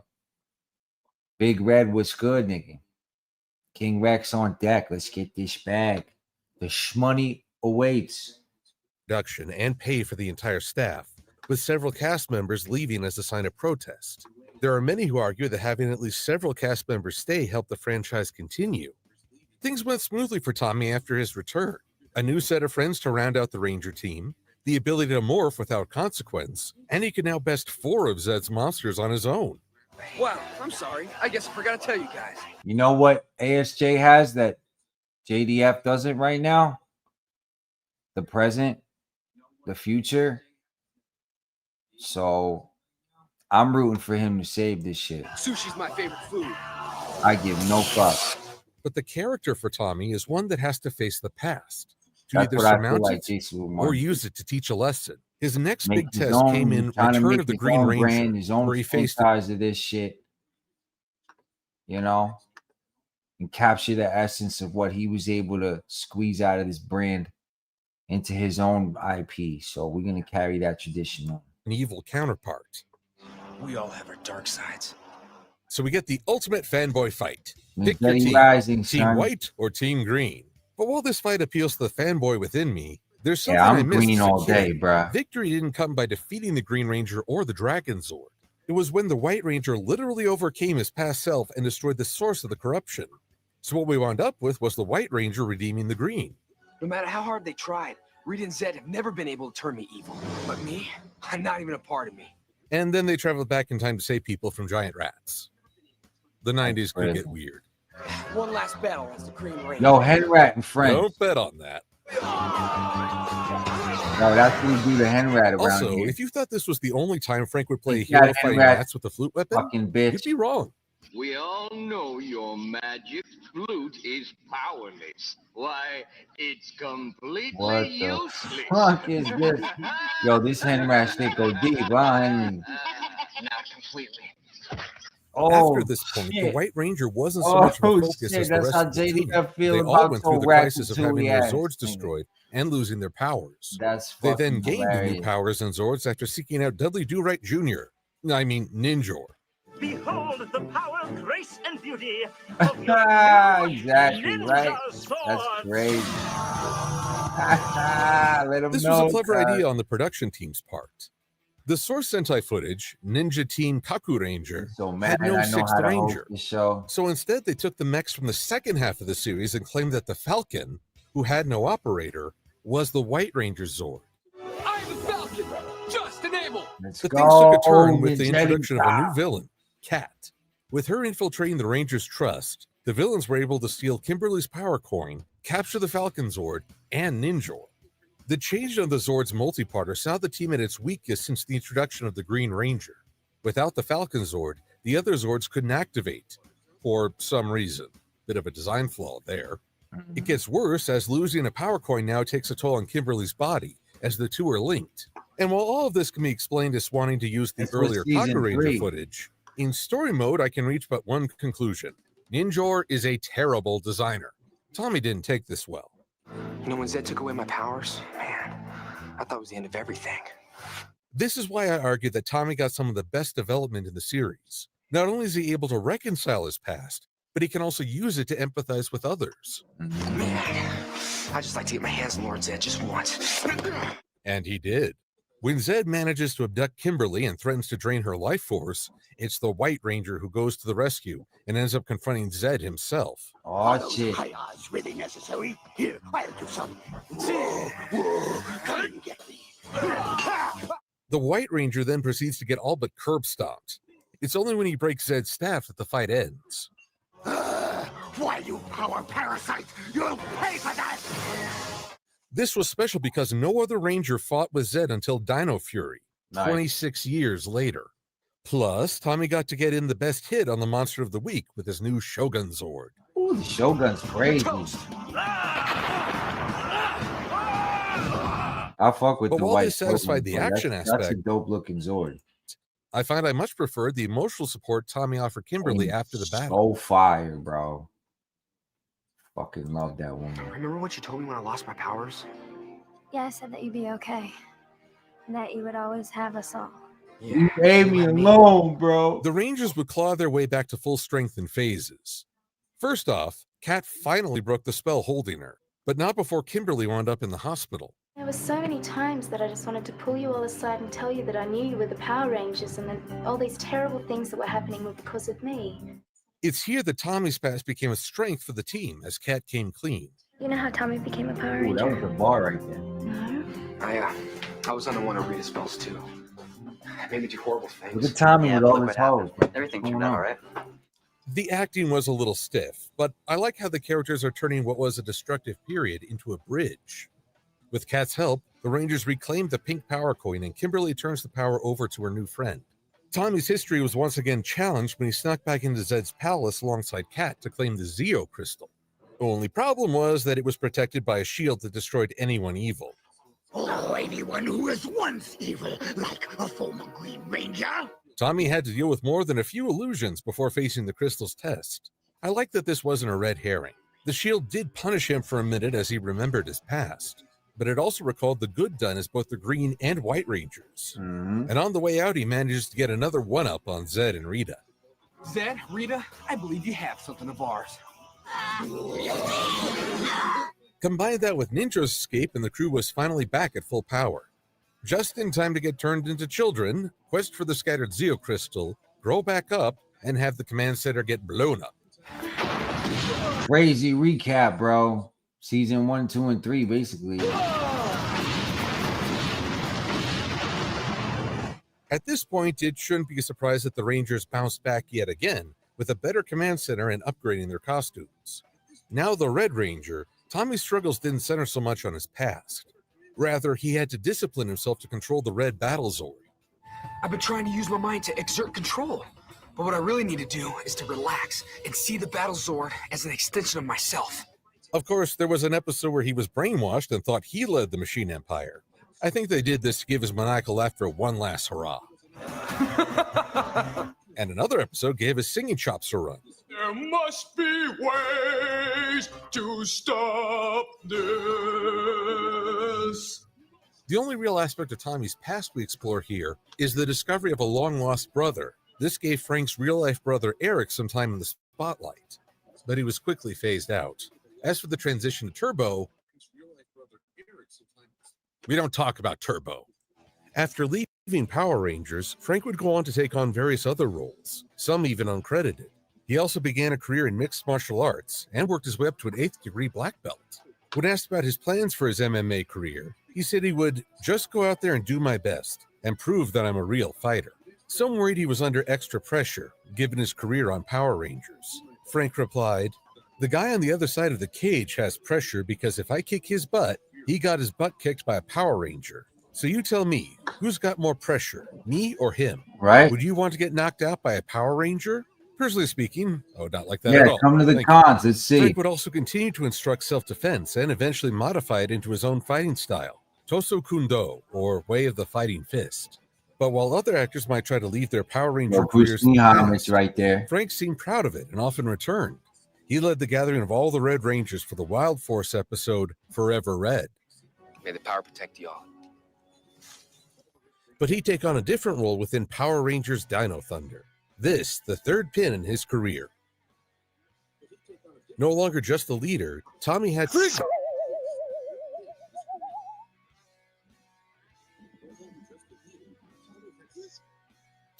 become a mentor to a set of teens who were far less squeaky clean than his crew. You remind me so much of myself when I was your age.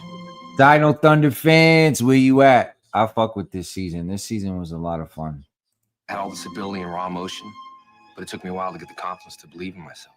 And eventually becoming the new Black Ranger, meaning you could now fill out an entire Ranger-sized team with just the roles played by Frank. I may be old, but I can still pull it off. Classic. Though he didn't receive the same deference Tommy showed to Zordon. Remember, Dr. Rose got a thing for dinosaurs. Don't even start with me, Connor. I think it's a perfect match. Aren't you guys late for your next class? But of course, there had to be an episode where he confronted his past selves. Finally cut that hair, huh, Tommy? White Ranger. Unlike past seasons, he actually got to finish the fight alongside his team. We've been through a lot. More than any school should have to go through. But we made it, and we're okay. That show's end was not the last of Frank's role within Power Rangers. He even championed past roles in the series Superpower Beatdown, where the Green and White Rangers beat Ryu and Scorpion, respectively. Shout to Mr. Shonky. Game over. Hey, Mr. Shonky. Of course, he made it to New Zealand to record his role for the legendary Battle of Super Mega Force. And he would return to all his previous forms by wielding the Master Morpher in Power Rangers Ninja Steel. Zeo Ranger 5, Red! And, surprise, he battled an evil version of himself. Great episode. You're nothing like me. You have no heart. But perhaps the biggest contribution was the promoting of the Shattered Grid series of comics and video games as Lord Draken, an alternate dimension version of Tommy who turned down the offer to join the Power Rangers and eventually became a tyrant himself. They will realize the truth. They could have been gods. I find Elseworld stories like this fascinating because they explore the road not traveled. That's why things it's could so have turned crazy out. because this was the time to really do the solo Green Ranger series. Him and Aaron had that going on. Like now, all of a sudden, they want to do it while he's gone. Tommy may not have been proud of his earlier acts as the Green Ranger, but here's a demonstration that he could have been far, far worse. Crazy work. And Frank's appearance in other media would call back to his Power Ranger days, even in something as seemingly different as We Bear Bears. I'm Silver Bear. Sit. Frank seemed to fully embrace his history with the Power Rangers, and I think fans responded to that. But it would be dishonest to say that Frank's career and the relationships with others were squeaky clean. It sounds like he and St. John butted heads on more than one occasion. Back then I said, You didn't think I was going to let you do this without the original Red Ranger, did you? and immediately, first scene after I get off the bike, after I come in, I've reestablished dominance, and it was great. And Frank nearly came to blows with Jean-Claude Van Damme. Dominance is crazy work, bro. Frank would later say he held no personal ill will. I can't speak to Frank's true character as I never met him and only know him from these online articles. But a theme that has come through more recently is that Frank felt he struggled with duality. According to his close friend, Mike Bronzolis, Frank struggled with depression and the loss of many friends and family due to suicide. His brother died in 2001 from an illness. His mother passed away in 2015. Frank did his best not to carry this grief into his appearances before fans, but a consequence of this duality is that he started to feel like he was becoming someone else. He spoke about this in a poem video. You start to wonder, and then you begin to ask, is this me? Or is it just a mask? I think Frank connected to an idea similar to that of T.S. Eliot from the love song of J. Alfred Prufrock. There will be time. There will be time to prepare a face to meet the faces that you meet. We all put on a persona to interact with the world and hold certain aspects in reserve. Part of this is a basic social function, but unaddressed issues can create a feeling of loneliness, even when surrounded by people. To quote Bronzolus, despite having tons of friends and getting love from thousands of fans, he often felt very lonely. See the sadness. Frank was also going through a divorce with his second wife. I'm not going to go into detail on this breakup, as I think it would be a disservice to all involved. On November 19th, 2022, Jason David Frank took his own life. There's much we don't know about his struggle and moment of silence.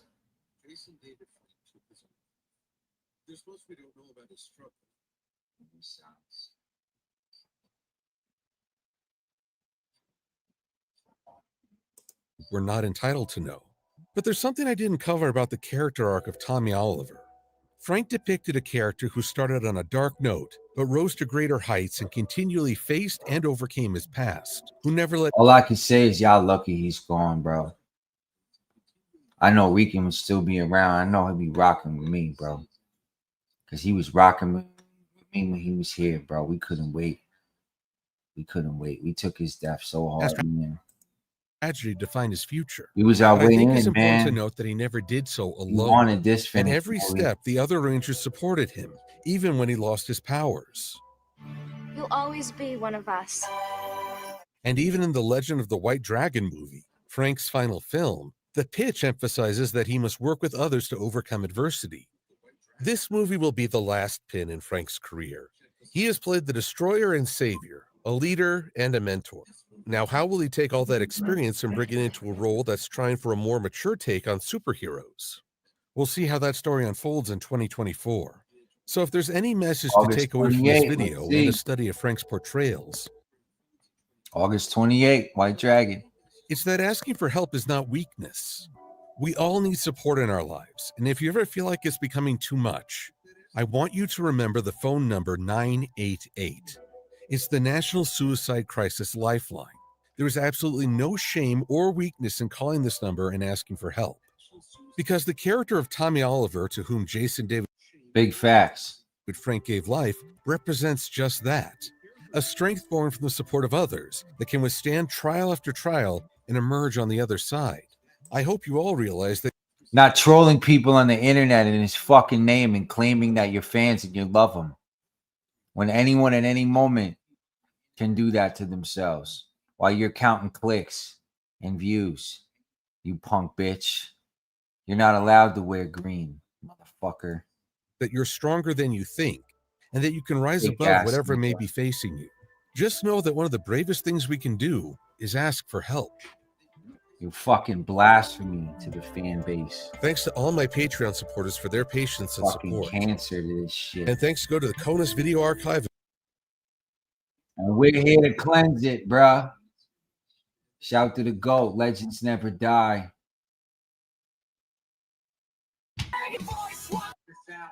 How we checking?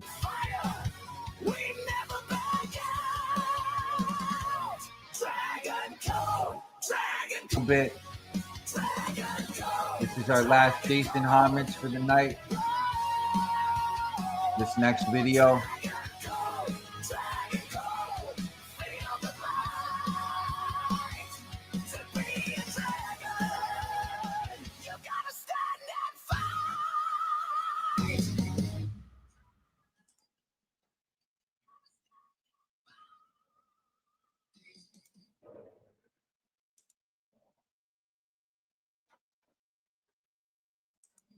Not any Red Ranger from any season you want to name who came anywhere close to what Tommy Oliver did for this franchise. Not even in the same conversation. And I know that's going to make some of you pull up the comments right now to tell me I'm wrong. Not even in the same conversation. Why we need to have this discussion properly. Because here's the thing. Most people just accept Tommy as the greatest without ever actually interrogating why. They say it like it's obvious, and it kind of is obvious. But the reasons are way more interesting and way more complicated than the surface level "he's Let's cool" talk about it. gets thrown around. The real story of Tommy Oliver is a story about a character who survived every single thing the show threw at him, including decisions that should have ended his run entirely, and came out the other side more beloved than when he started. So that's what we're doing today on Morphin' Back. We're going to cover the complete arc of Tommy Oliver, from evil Green Ranger to White Ranger to Zeo Red to Dino Thunder Mentor, and we're going to answer the actual question: is Tommy Oliver genuinely the greatest Power Ranger ever, or is that just 30 years of nostalgia talking? And I'll tell you right now, my answer is going to surprise you. Who else you got? Who got a better it's not run? the answer you expect. Stick Honorary with me, because the mention. behind-the-scenes stuff alone is worth the whole video. Top 5. Let's start with I context. know Trent's up because there. Tommy Oliver didn't just appear in a vacuum. He arrived at a very specific moment in Power Rangers history, and understanding that moment is everything. Sound check is good. All right, Mighty word. Morphin Power Rangers debuted in the United States on August 28, 1993. And it immediately became one of the most explosive children's television phenomenons since Teenage Mutant Ninja Turtles. Saban Entertainment had Only licensed at the show from RiCaN's Toei's WoRLd do Super you Sentai get this franchise, Power Ranger specifically adapting overload. footage from Kyoryu Sentai Zyuranger. All this JDF and what they created goodness. was genuinely something new. American kids in costumes doing character scenes, Sentai footage for the action, and a tone that somehow felt both All in silly and remembrance of legitimately its exciting swag. at the same time. The original 5 Rangers, Courtesy of your friendly neighborhood Dragon Ranger. Sincerely, Komodo. Jason, Trini, Zach, Billy, and Kimberly, were a solid ensemble. They worked, but here's what you have to understand about the production reality of early Mighty Morphin. The show was built on borrowed footage. Every fight scene, every Megazord battle, every monster sequence, that was Zyuranger footage from Japan. And Zyuranger, the source material, had 6 Rangers. There was a 6th hero in that footage, the Dragon Ranger Burai, and he was going to show up whether Saban wanted him to or not. They had to do something with that footage. Now, in the original Zyuranger, Burai is a tragic villain turned hero who dies. His story is emotionally devastating and actually quite short-lived in the Sentai. He's not a recurring main character. He's a limited arc figure. Saban had a choice: adapt his story faithfully and lose him quickly, or reimagine the character entirely. And this is where the decision gets fascinating, because the choice they made, the choice to create Tommy Oliver as a character who could keep coming back, keep evolving, keep being central to the show, that decision is the single most consequential creative choice in Power Rangers history. Jason David Frank was cast as Tommy Oliver, and everything changed. Change the game. Now let me tell you about the Green Ranger saga, because if you grew up in 1993, you know exactly what this felt like. We're talking about Green with Evil, the 5-part episode arc that aired in October 1993. Green with Evil makes Power Rangers and makes the Green Ranger top 5 superheroes of all time. Over Marvel, DC, anything. If you don't think the Green Ranger is one of the top 5 iconic, most iconic superhero characters of all time, you are tripping. Episode 17 through 21 of Season 1, and it is, without any real competition, the best storyline Mighty Morphin Power Rangers ever produced. Here's what makes it work. The Rangers get destroyed.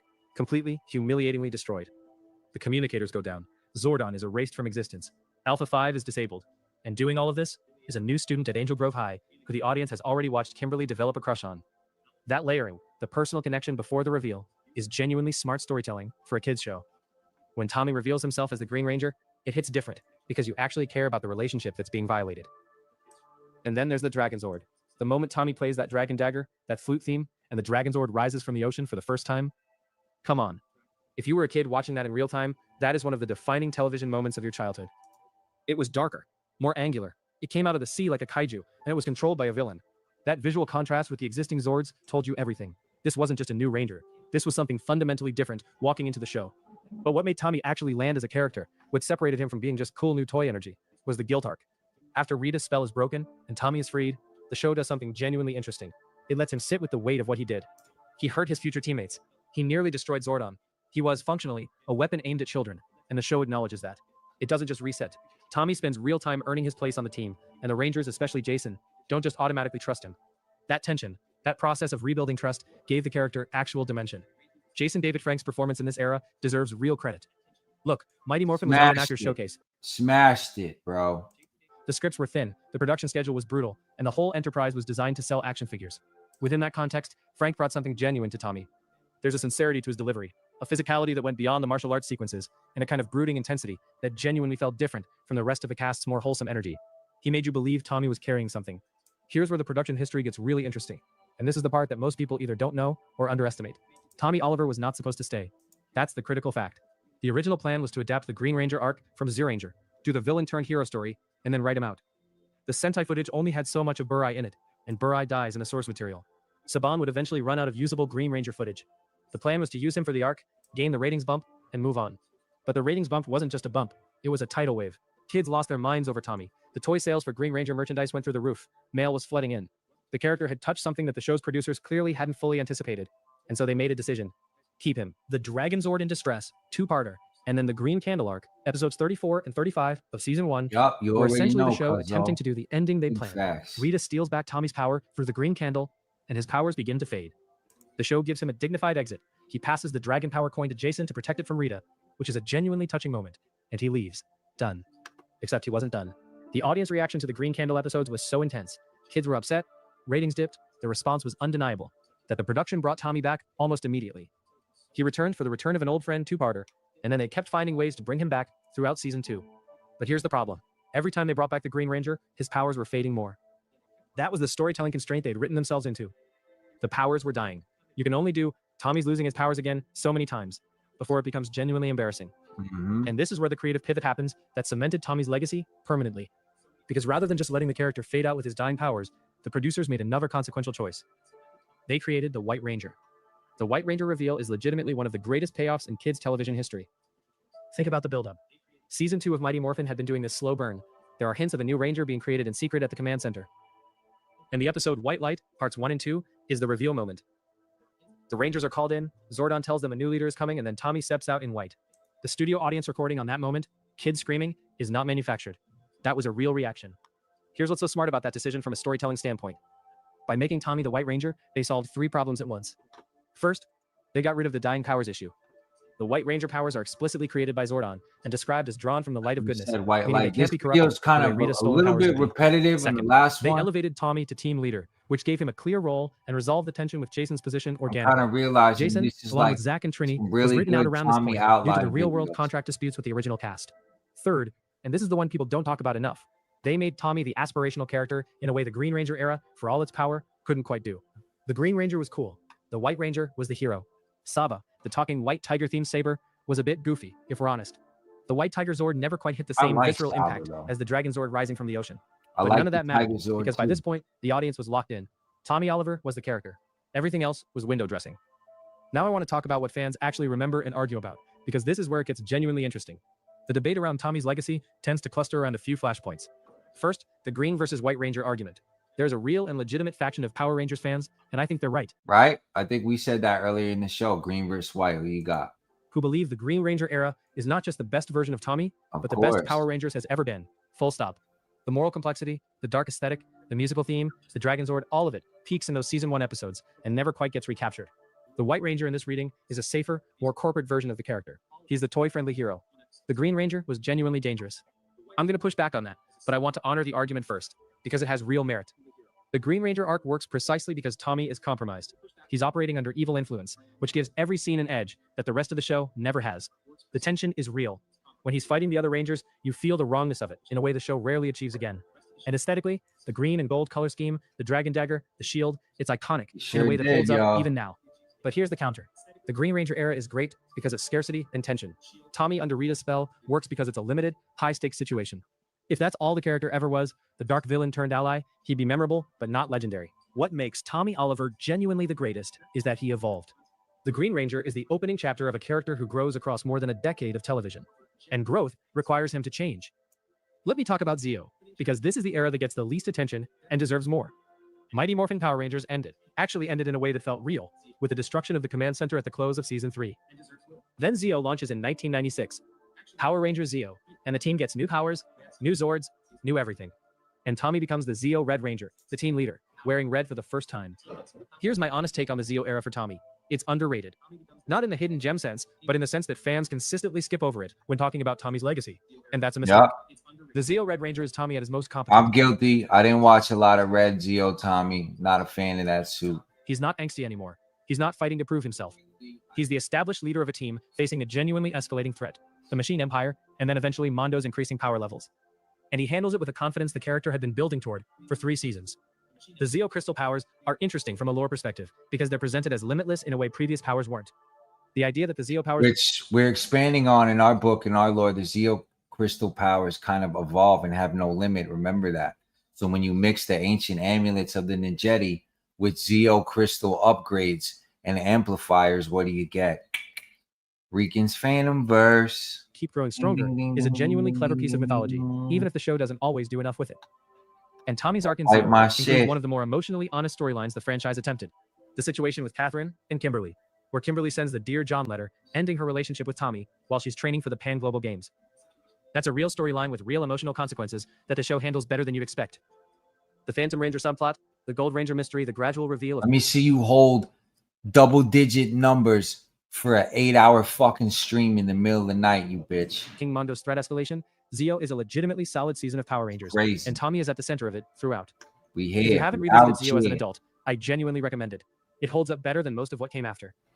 And then there's Turbo, which, look, I'll be honest, Tommy's exit from Turbo is one of the most unceremonious departures a major character has ever gotten in this franchise. I don't like Turbo. He and Kat Tommy are written out through a man, cave-in and injuries that take them out not a fan of action, shit. and they just leave. It's abrupt. It's underwhelming. For a character who'd been the center of the franchise for 3 years at that point, it doesn't land the way it should. But even that, even the awkward Turbo exit, doesn't really dent the legacy. Because Tommy had already established so much goodwill that one bad offboarding couldn't undo it. Now let me get into what I think is the most important argument of this entire video. And this is where I'm going to commit to a take that I know will divide the for the ones in the back. Tommy Oliver is not the greatest Power Ranger ever because of nostalgia. He is the greatest Power Ranger ever because he is the only character in the franchise who genuinely changed what Power Rangers could be. Let me explain that because it's specific. Before Tommy, Power Rangers had a format. 5 teenagers, equally weighted as a team. Something money can't buy. Zords, repeat. The show was a machine, and the machine worked, but it was predictable. There was no individual character whose fate made the audience uncertain. You knew the team would win because the team dynamic was inviolable. Yeah, my Tommy show broke that format like from that, the moment he man. appeared. You get He lost introduced the in concept of a RiCaN's ranger who was world. working against the team. He introduced the concept of a ranger whose powers should have came on earlier. genuinely, I waited permanently during lost, the day, but not just temporarily disrupted. He introduced the concept of a character arc that extended beyond a single episode or even a single arc. And he introduced the concept of a ranger who could carry the show without being the conventional hero. Every single significant character development in Power Rangers history, turn up after every the Tommy anti-hero ranger, coverage. every Power Law storyline, every mentor figure who used to be a warrior, traces back to what the show We'll be learned done by from Tommy 6, Oliver. y'all. Think about Ecliptor and Astronoma's relationship in Space. Think about the Titanium Ranger in Lightspeed Rescue. Think about Merrick in Wild Force. Think about Dino Thunder, where they brought Tommy back as Dr. Oliver, the mentor who morphs again. Cut it at some point. All of these characters exist because Tommy Oliver proved that Power Rangers could carry that weight. And that's before we even talk about Jason David Frank's cultural impact outside the show itself. Frank became the face of Power Rangers in a way that no other actor in franchise history managed. He was doing conventions well into the 2010s and beyond. Shout out to Replay Gang. They're all going to replay this tomorrow. They already know when RiCaN do the late night RiCaNs, everybody get up Saturday morning. The episode's done. I just finished. And they get the little cereal, they milk, they roll their blunts, and they watch that RiCaN all day long. Way that kept the Tommy Oliver mythology alive between reappearances. His passion for the character and for martial arts was real. And audiences, even young ones, can feel the difference between an actor who's just showing up and one who actually cares. Now, here's the part where I want to challenge the lazy version of the Tommy Oliver take, because I think there's a consensus fan read of this character that actually undersells him in a specific and interesting way. The common take is, Tommy is the greatest because he was the coolest Ranger. The Green Ranger aesthetic, the Dragon Dagger theme, the Dragon Zord, he was the badass. And sure, yes, all of that is true. Yes. But framing Tommy's greatness purely as an aesthetic achievement misses what's actually happening in the best parts of his arc. The Green Ranger saga works because it's a story about being used. Tommy was a weapon. He didn't choose to be evil. He was manipulated. His will was overridden, and he was aimed at people who became his closest friends. The emotional core of that story is about culpability and recovery. How do you come back from being made into something harmful? How do people learn to trust you again? How do you trust yourself? Those are not typical kid show questions, and the show answers them imperfectly, but it answers them seriously. And then the White Ranger transition is actually a continuation of that theme, not an abandonment of it. Tommy gets powers created in light, explicitly framed as incorruptible, because he needs to know, and the audience needs to know, that he can't be turned again. It's not just a cool new suit. It's the show saying, this character has earned a different kind of power, one that his history can't be weaponized against. What people miss when they argue about green versus white is that they're not competing versions of the character. They're a sequence. The darkness makes the light matter. If Tommy had just started as the White Ranger from the beginning, he'd be Jason with a different color and a gimmick sword. The Green Ranger's fall and recovery is what gives the White Ranger his weight. And here's the genuinely non-obvious Exactly. angle I I want to agree leave you with that. before That's the verdict, facts. because this is the thing I never see discussed. Tommy Oliver may actually have been bad for Power Rangers in the long run. Wait, hear me out. I'm not taking this back. The massive success of Tommy Oliver taught Saban and every production team that followed that what audiences want is one dominant, constantly returning central figure. And that lesson calcified into a franchise pattern of favoring individual breakout characters over genuine ensemble storytelling. So he built the formula? Is that what he's saying? You can see the legacy of Tommy. It's funny because he did the same shit with the Comic-Cons too. In the fact that the Red Ranger became increasingly dominant across every subsequent season, often at the expense of the other 4 or 5 Rangers who barely get character development. The formula of the Red Ranger is the show is a direct descendant of what Tommy Oliver proved to the ratings. In Space handled it well because Andros had a genuinely personal story with Astronema. Time Force handled it well because Wes and Jen were a dual focus.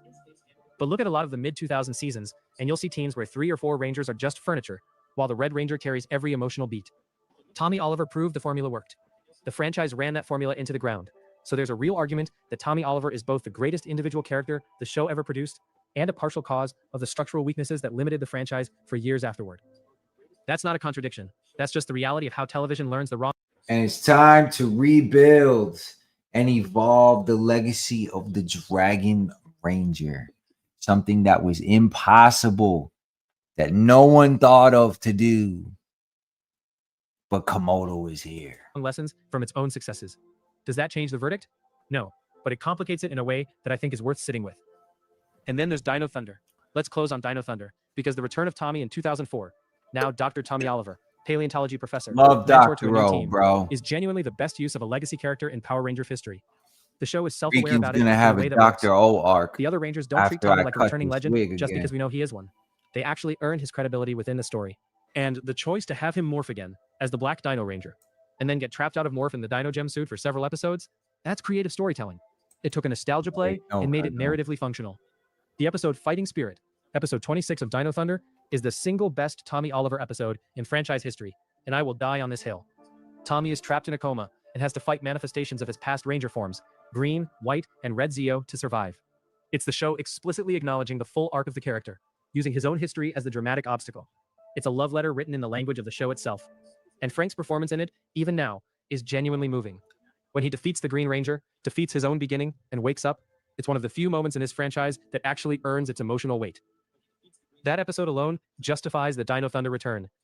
But the whole season around it holds up, because it treats Tommy's legacy seriously, without making it the only thing the show is about. The new team, Connor, Kira, Ethan, Trent, are real characters with real development. Tommy's presence elevates them, rather than consuming them. So here's the verdict, and I mean this completely, with full awareness of the counter-arguments. Tommy Oliver is the greatest Power Ranger ever. Not because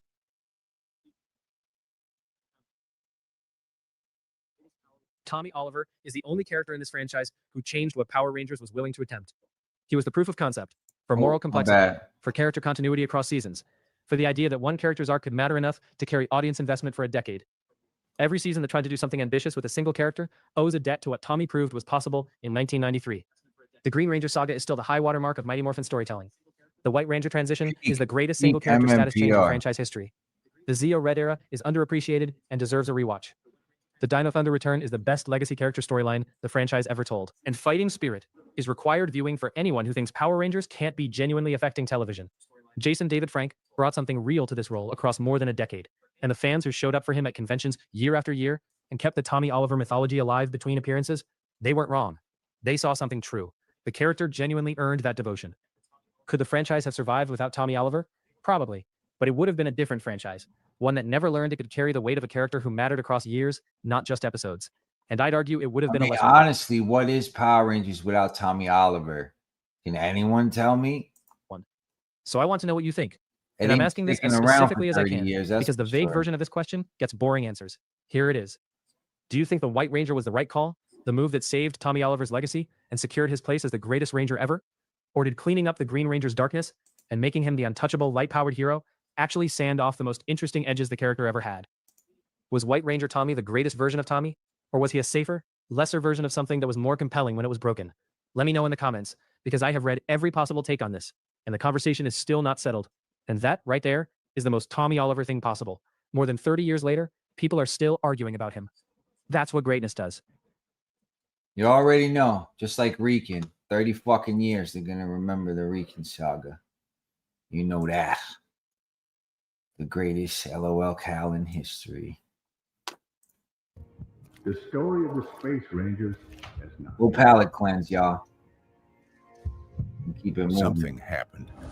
The Red Ranger disappeared from the battlefield, and the universe believed he was gone.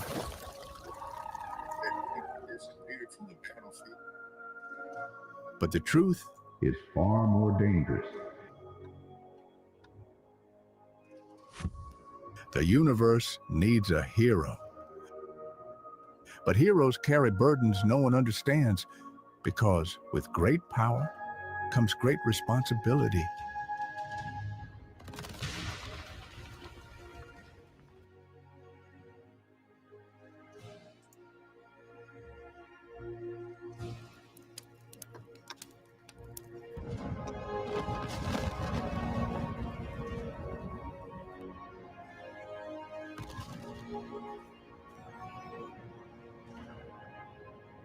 Will he save his friends before the sickness consumes them? Or will the Rangers fall, one by one, in the darkness of space? Hope is fading. And the Red Ranger stands alone against impossible odds. Save your friends or watch them die.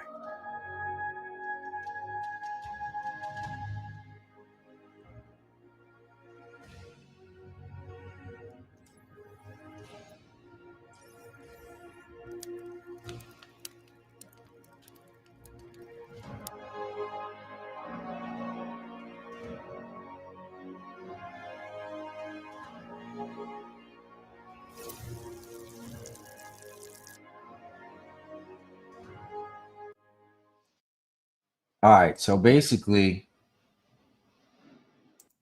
we talked about Tommy, right? Let's cover some of the other 10 top Rangers of all time. Weapons are something else that makes them different. Special Rangers, and there are others that are just very different from the rest. This is not going to be a top. This is going to be a list of the Rangers that I find most out of the ordinary, and I'm going to include them because of their suits, colors, specialties, powers. Weapons are something else that makes them different from the other Rangers. We're going to mix it up. We know that this list could be very long, and that's why I'm only going to choose 10 Rangers. But please, I want you to write in the comments the Ranger that you think that should be on this list. Remember that since this is not a top list, it won't matter the position in which I name each Ranger, since this is not going to have a specific order or power or anything else. So let's begin. Number 1, the Omega Ranger from SPD. This Ranger comes from the future, and already this makes him very different from the vast majority of the Rangers in the entire franchise.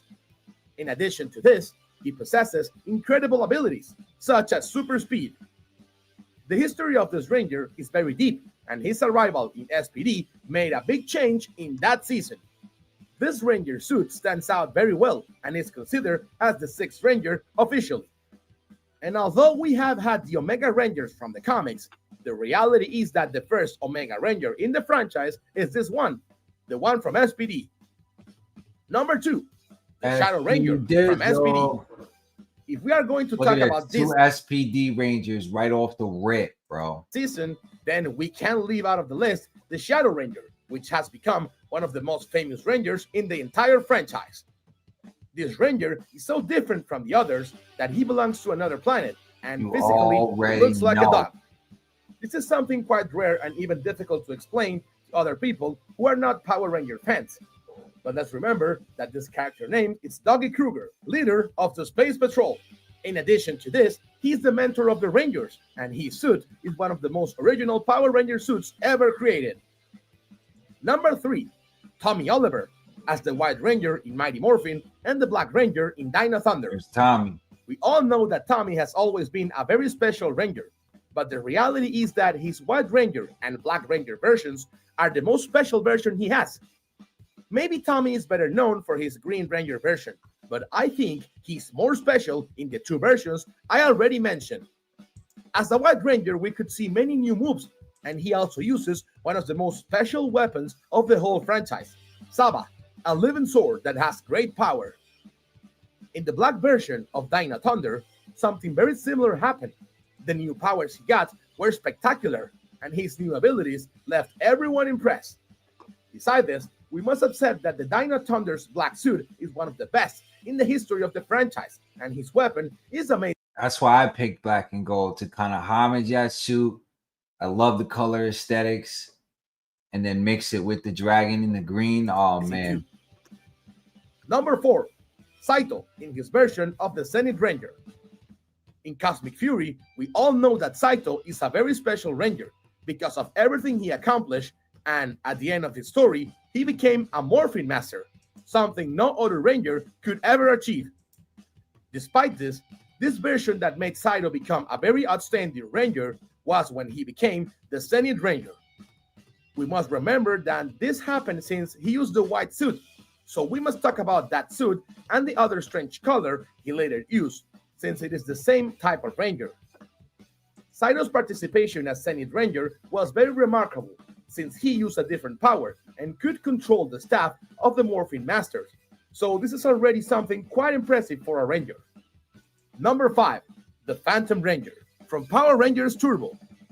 Although in the TV series we did not have so much information about this Ranger, in the comics we were able to learn more about his story, and we must say that it is one of the most impacting stories that a Ranger has ever had. The knowledge that this Ranger has of the grid is impressive, and everything he has even been able to achieve in his life is very important. We're definitely going to have him in our He has a regular strength suit, but at the same time, it's very different from the others.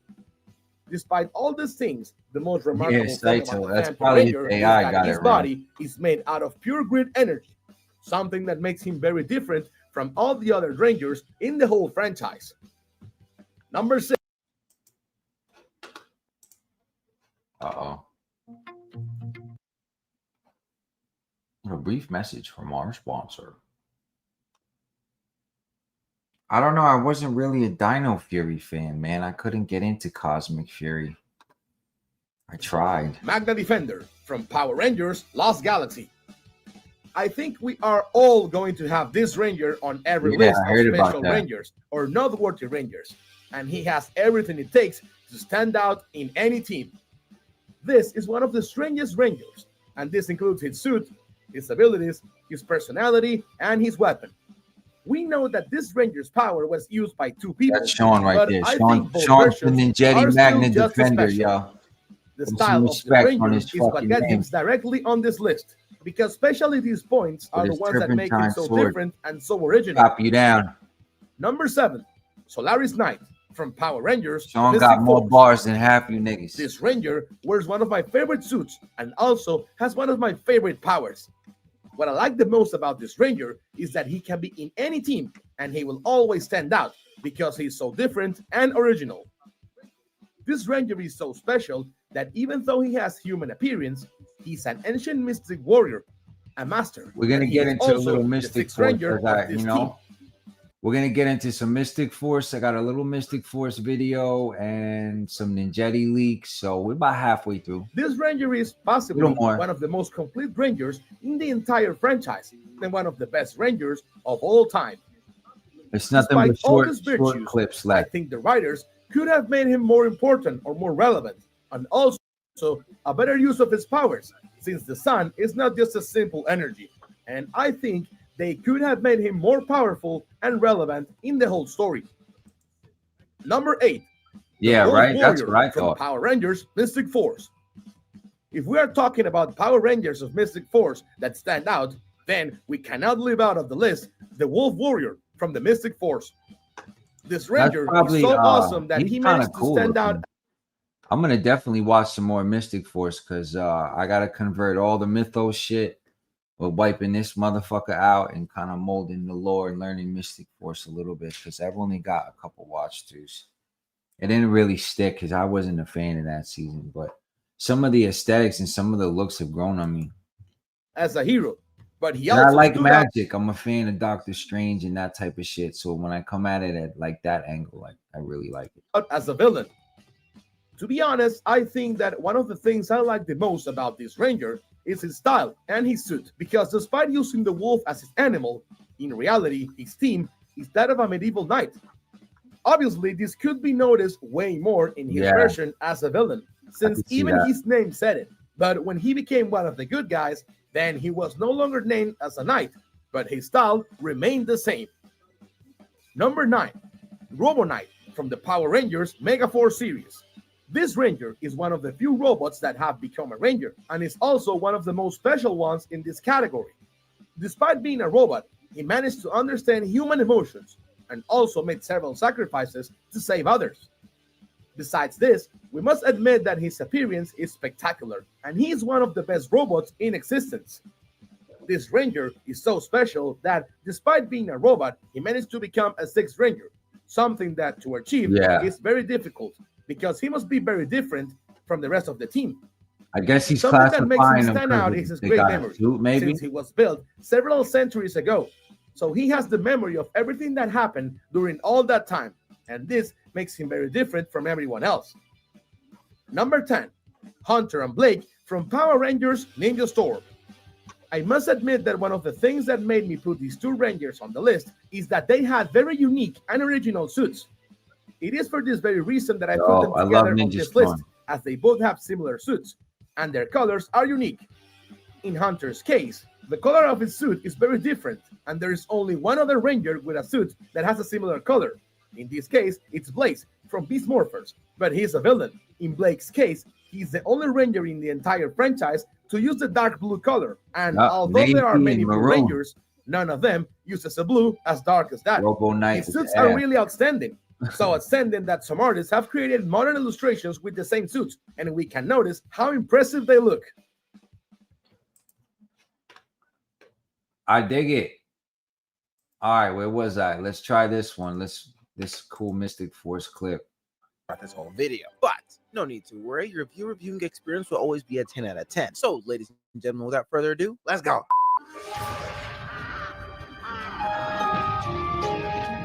Okay, but who the fuck was that? Was that the old hag from Snow White? I swear to God, they never explained who the heck that was. You know how it was as a kid at 10 a.m. just like, yo, what the fuck is even going on? I woke up to that shit. Especially this right here. Is that the Grim Reaper? Then they thought they could be slick and try to make everything all right with this Tree of Might looking at a cinematic shot. Oh, goddamn. First they're sour, then they're sweet. Look at it. What the fuck? Left their dragon outside. Hiccup, come get your nigga. He didn't even give the viewers time to respond. He just like, yeah. Boom, spit fire on these niggas. What? Hell, they're lucky my black instincts kicked in, or I would have been actually hurt. Oh, nah, that's tough. So they're like, oh, yeah, okay, yeah. Stutter the nigga real quick. Niggas popped out already, started aura farming. That's what I'm talking about. And here I go in the comments. You're glazing Mystic Force, but you're not glazing Jellicle. Hell no.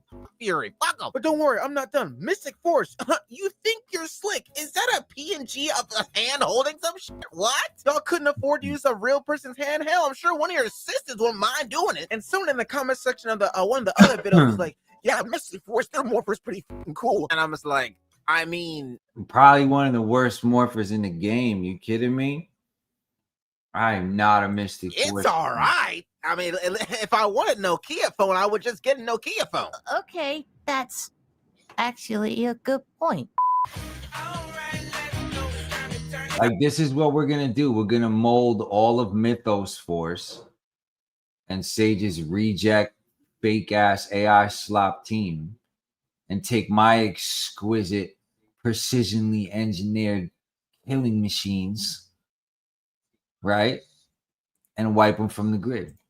Now, I will say this. Nick may not have been the best Red Ranger, but that mofo got hard. Like, in my eyes, he's damn near up there with Shane. He's ready to scrap, too. He don't give a f either. Now, I will say, though, he did look a little zesty in this shot here, but as we all know, a lot of zesty niggas, they can box for real. Let's be honest. No.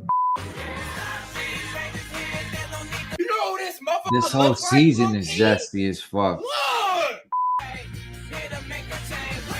With my Mystic Force fans, you gotta do that right, I guess. Kroger. Listen, if I can clean up Mystic Force, Zeo, Turbo, all the seasons I don't like, Lightspeed Rescue, if I can significantly make like their appearances, their cameos, their shit in the script dope as fuck, then I mean, kudos to me, right? Korak, that's what his name is. That nigga's cold, okay? Now, let me ask y'all this, all right? Focus, stay with me now. Come here, come closer. Whoa, back up, nigga, not that close. All right, here we go. Korak versus Trent versus the Green Ranger, Mighty Morphin versus the Thunder Rangers. Who's taking the dub? And I want to point out, some of y'all was really shitting on the Thunder Rangers, man. Like, bro, they jump niggas for fun. Like, yeah, Trent's fast. He's diabolically, yes, of course. These are fucking ninjas. They are not sorry like the Dino Thunder Rangers, okay? I hope we're paying attention. Like, you really think Blank will fucking like drop kick his and Hunter will fucking throw a crossfade in there?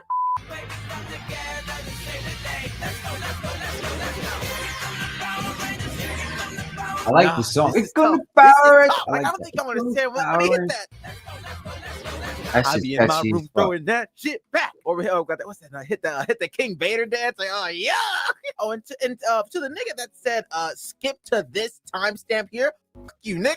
This nigga was like, bro was yapping for 8 minutes. Duh, nigga, it's my channel. I can do what I want. Like, if you want to go watch the episode, go watch the full episode. If you come here, you're coming for me. And yes, whatever the fuck I'm covering, but that's not the point. And there was another comment saying, bro isn't funny. And I don't claim to be funny. I just make myself laugh. That's all I'm here for.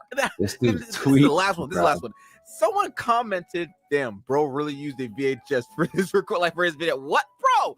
If you got the link to higher quality, give it here. Like, y'all tell me if I'm wrong. I know y'all listen to like the first 20 seconds of the video, and it clearly states it's gonna be some random tangents and basically yapping in the video. If you still stick around after the first 20 seconds, and you see after 20 seconds after that, I'm still yapping, this is all your fault. Oh, shitty, your title is misleading. First of all, even if my title seems to be misleading, the first 20 seconds tell you what the video is going to be about. After that, that's on you. If you want to listen to niggas just retell you what's going on, go watch Shaman King. Which, FYI, we got a video coming out soon for you guys. Just I hope y'all are ready. There goes Brent.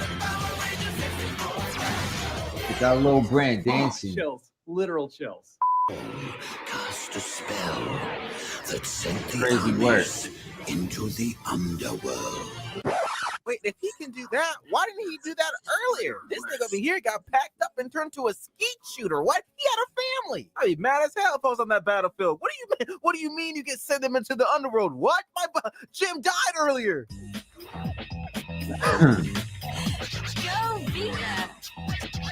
What year was Mystic Force, and technically what number season was it? Was it season is it 13? Am I tripping? Or 18?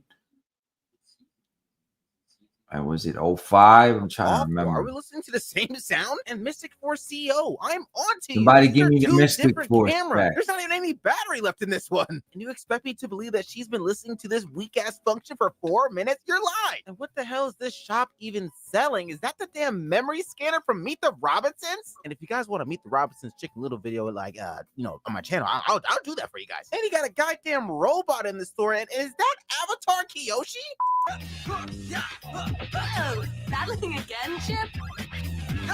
Oh my god, this I might have to give y'all guys a part 1 and a part 2. There's just niggas so like much this, to cover, you act man. like this, that's how I know you get no hoes. Like, look, she even stopped him. He was like, I could chill out. 2-part region. Get right back to it. What the fuck? What's that one video where it's like, you talk about my bitches, but where are yours? You keep saying I have no bitches, but where are yours? Exactly, Diddles. I don't see you. We don't believe you. Hey, Xander. I know where mine are.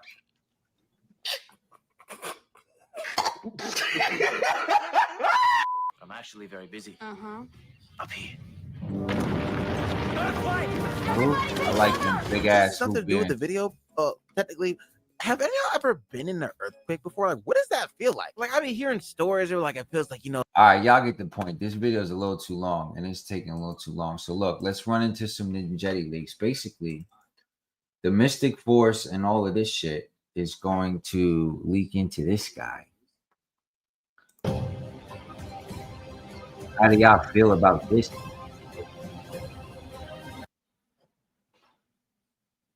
Eh? Mr. Oscar P. Slime. So basically, y'all know the end of the 95 movie, the comet, Bermuda Triangle, the ooze, ocean, Kraken, pretty much writes itself. 06, season 14. I was close. I said 13, and then I said 05, so I was one off.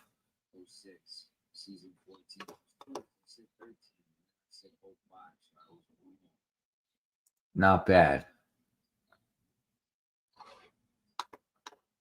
So look, what else we got going on here? Let's do some Ninjetti leaks. Let's mix it up. We got slime. I'm going to drop some new reels on the IGs with all this new stuff.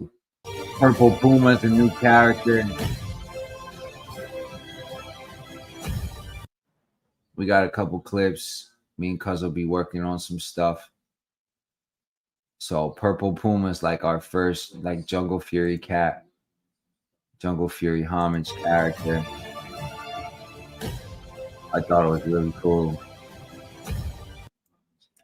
New members on the team. We got Red Monkey dropping my son's armor. My son's Power Ranger, basically. So we got the King Kong, Gorilla Ape, the Kongard, and then we got Red Monkey too. So like the Red Ape is kind of Ninjetti spin. You know?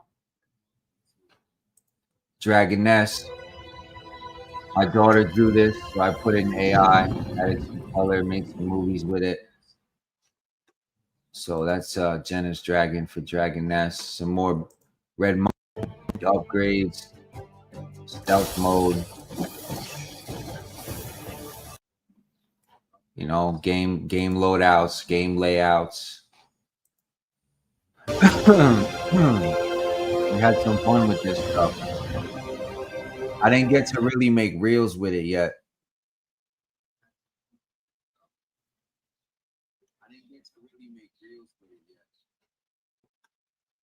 But we cooking. We're going to put it all together and promo it.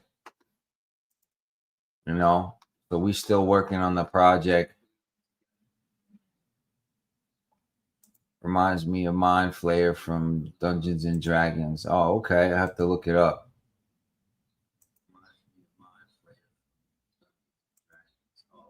Right? Goldstein is crazy. So I'm pretty proud of how he came out. You know, he definitely had to bring the ooze back. So the Aquatar movie is going to be a problem. And we got a lot of water rangers. Manta, Megalodon, Orca, Killer Whale, the Seahorse Twins. Who else? Komodo's got a couple variants. He gets his white tiger shark armor. Like, the Aquatar shit's going to be wild. More Puma. That was an ill video. More Ninjetti. So this is more Jungle Fury. Our first Jungle Fury character. With the double-sided sights. I thought that was crazy. Puma came out gangster. Red Monkey. Look crazy. It's like the Monkey King Ranger.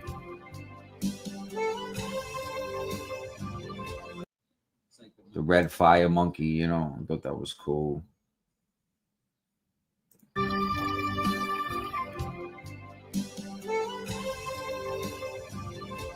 So I'm going to make some ill videos with all of this. New upgrade for Komodo, Ninjetti leak.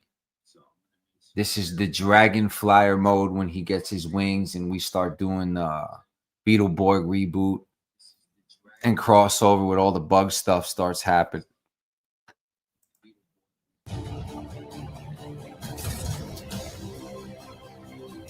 Right? Almost like Falcon RiCaN. More Dragonfly RiCaN. Ah, Kakarot, my ninja, appreciate you, bro. So the Dragonfly mode is super gas. I want you guys to really take a look at this. It's crazy.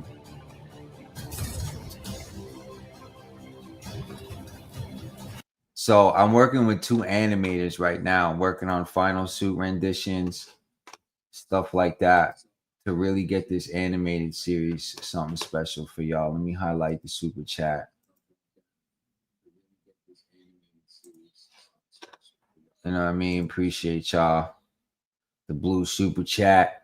We on our way. Ninjetti's on our way. We officially got 2 super chats today, guys. Appreciate all the positivity. You know, all the true fans here for the knowledge, the lore, the creativity, the positivity, the love amongst each other as true fans, the trauma that Power Rangers soothes. That's what we're here for. The Mystic Knights need some love. Yeah, man, why not? I figured I'd throw some Mystic Force in here tonight because we got a lot of the magic stuff coming up with this. I'm going to turn a lot of this Sage negativity into just wiping his team from the grid in my universe. So you guys feel like we're kind of erasing him in real life from this Power Ranger bullshit. So that's what I got to say, because all he really did is kind of copy me anyway. So, you know, and then I tried to save him from this bullshit, and then they want to act like bitch niggas and act like I didn't run up on them and warn them and talk to them. Nerd want to hide footage or delete footage, so I don't fucking care. I tried to be a real one about it. You know, why not? We should, you know, maybe a little team up. Other AI creators or just creators in general. If you guys want to do any type of Ninjetti mashups or team ups or stuff like that, we could definitely talk, you know, because my lore is still evolving. All the Mystic Knights of Terranova. Yeah, we're going to cover them too. I have a little clip I want to react to with them because there's a Dragon Realm. You know, this is an interdimensional movie, so the Knights of Terranova, we're going to kind of spill into that.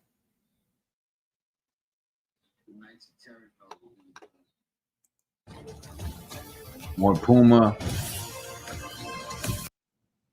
That Puma Zord came out crazy.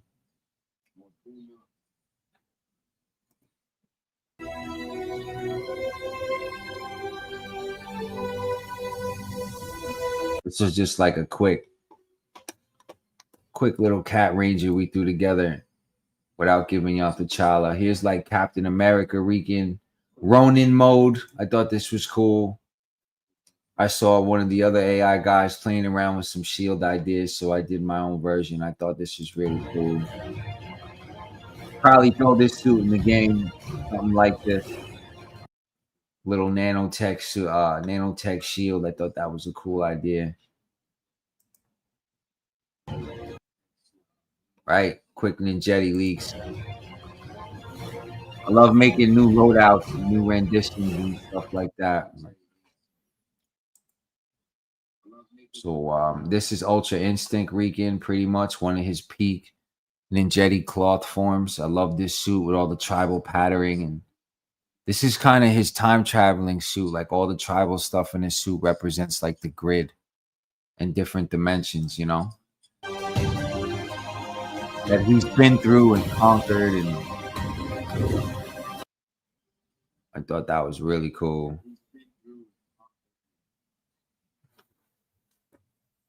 Appreciate y'all, man.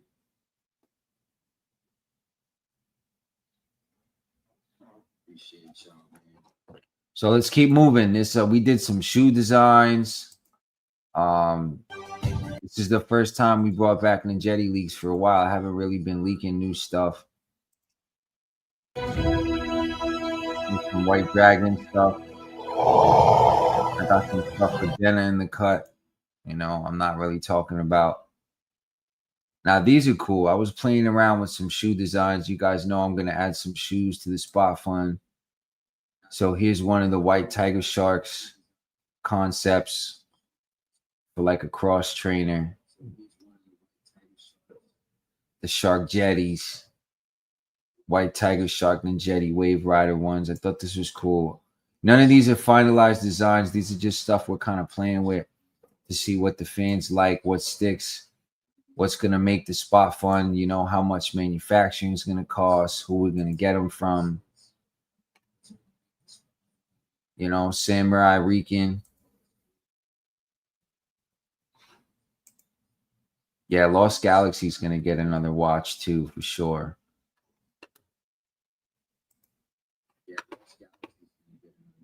So here's Samurai RiCaN. I'm going to debut the Blue Samurai. The Sapphire Samurai basically is an evolved version of the Quantum Maniac when he runs through the Samurai realm quick, upgrades his power. You know, RiCaN's got to kind of do the same. Look at the detail on my shit, bro. Whether AI or not, like this is how adult Power Rangers are supposed to look, in my humble opinion. So this is the first concept of Samurai RiCaN, Black and Gold Komodo. Now you know why I get the hate and I get, you know, the bullshit, man, because my designs are pretty fucking good. You know, so here's another promo drop on my Samurai fans. I didn't forget about y'all. We got Samurai RiCaN coming. We're going to have, you know, the Samurai Rangers will definitely make the flick at some point. That was a big season. That theme is too good to not, you know, incorporate in there. Look at that fucking helmet, bro. Oh my God. Goes to the dragon. We here. You know what I mean? So this is what I've been doing. I've been cooking, moving the series along. This is kind of like what Slime's going to look at. Live action tease when he's like unmorphed or, you know, not within his power, you know.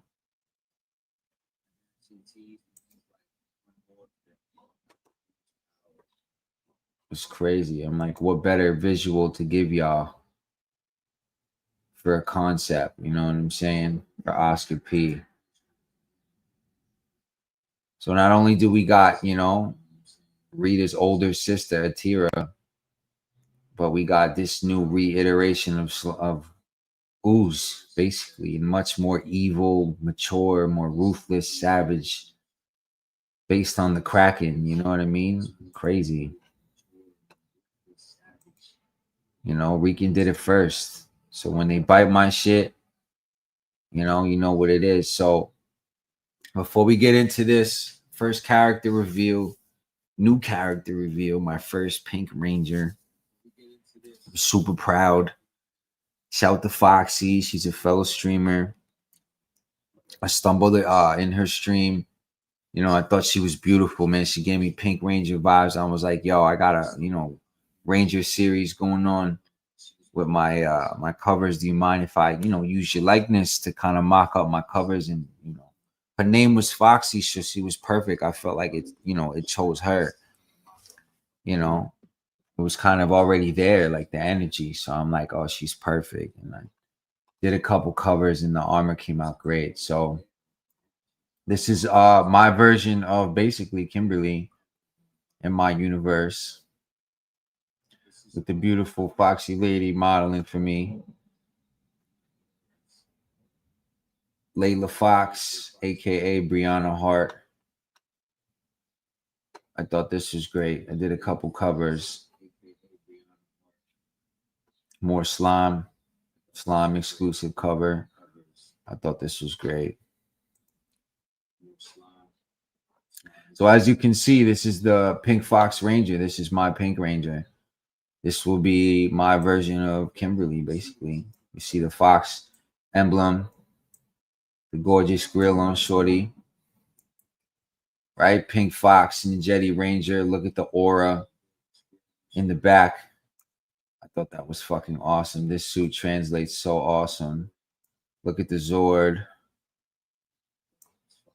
That Fox Zord is fire right there. Details on the suit. I mean, this is what a Pink Ranger should look like, right? I mean, y'all can now meet Layla Hart. So I don't know if I'm going to make her a niece. I think I'm going to make her a niece. Kimberly has a niece, you know. She basically is the dean of a college. And, you know,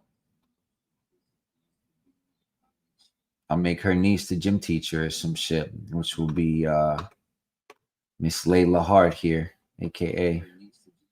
Brianna's her middle name, I think. So they call her Layla Brianna Hart, aka the Fox. So shout to Foxy for letting me use her beautiful grill for my Ranger. Appreciate it. And it came out extremely fire. Here's some shoe mock-ups. I thought these were great. Keep the sound off with that. Little Komodo upgrades. I thought this was cool for like a promotional flyer coin. I love the scales on the armor. Little mock-up Komodo coin. More Puma. You guys can see the detail on the Puma suit. The Zord. So this is kind of like, you know, obviously he'll have the jetpack, like the Jungle Fury stuff too. I thought that was fire. You know what I mean? Y'all know how I get down with my Ninjetti leaks. I get into my shit. So, you know, battle, you know, we've been playing around with some shoe designs, more Battle Bear lows with the fur and the straps. These are the battle modes, aka the boogie with the bears. More Ninjetti shoe concepts. Ooh, I love the way the bear looks here. Oops. These came out fuego. Fuego, fuego. Look at that. The bear hidden in the cut. That looks crazy, bro.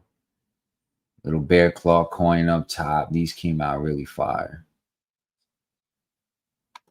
So we, you know, we're gonna do some shoe designs and link them to the spot funds. Like I want to get y'all dripped out. Like my Ninjetti fans, we're gonna have the illest looking merch ever in the Power Ranger community. Like shit you could wear out, like on a date or like fly shit. Like, you know, shit that just look good, man. And it's Ranger shit. Phantom shit, you know, the white tiger shark concepts. Playing around with these, you know, shark jetties. You know, so I'm working on, you know, manufacturing and pricing and seeing, you know, how realistically I can bring you guys something like this. The Wave Rider ones, these came out fucking flames. I like these a lot with the little wave, the koi wave on. These are the Wave Riders. I thought these were dope. The Shark Jetty coin, obviously, we gotta update that. Spot Fun exclusives, y'all. Like, I'm trying to start my own shoe company, get that going, you know, run it parallel with the Spot Fun and the project. Talking to some people, working on some stuff. But I thought these were really cool. The Wave Rider ones. White Tiger Shark Ninjettis. More Red Monkey covers. Obviously, the Ninjetti can teleport, so I thought this was cool. This cover shows like he's like the Daredevil Ranger. He's always bouncing around, jumping off shit. He's got the batons. You know what I mean? The Ninjetti have civilian powers. So this is gonna be a cool Ranger for my son. You know, he liked the Red Monkey. He always wanted to be a Red Ranger, so I made him Red Monkey. I used to call him Monkey Butt too when he was a kid, so it worked out perfect. More Komodo low top concepts. All right, just playing around with some more shoe designs. Little lows. You know, I love the gum bottoms. I thought that was cool. So this is just what I've been doing, you know. I'm trying to clean up the spot fund. More Foxy. Pink Fox Ninjetti. You know what I'm saying? I'm real proud of my Pink Ranger. I was finally able to find a face for the suit. You know, I love the Fox logo right here. Down here at the bottom, the Fox logo's fucking sweet. Ninjetti forever. Foxy came out flames, bro. Medusa, you already know Atira has a power-up. She's basically the green evil. She is the green with evil. She's the original green with evil, the Medusa Ranger.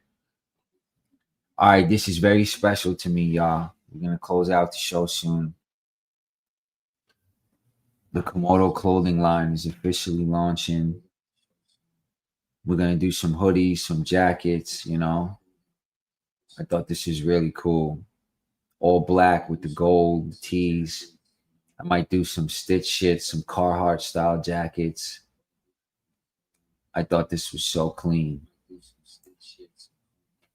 You know. So limited drops. Like I said, I'm talking with manufacturers. I'm getting prices. Komodo Clothing's officially launched. You know what I'm saying? Trey King, another division of Trey King. I got Invisible War. Me and Cuzzo, we working on the shoes. This is Jenna's spin-off on deck. We'll keep this. This is just a leak. So I want to kind of bring Jenna's character in during the Dragon Realm, Dragon Saga. You know, kind of how do you train your dragon mixed with like Viking shit. It's cool. More Puma. More RiCan. Here's my album, me and Little Man. My R&B album is probably going to be the cover. I hope it was worth it. Sincerely, RiCan Ranger. My little cutie, man. He's much bigger now. So we got some, you know, traditional Converse style Air Komodos. You always need those, you know, especially for the nerds.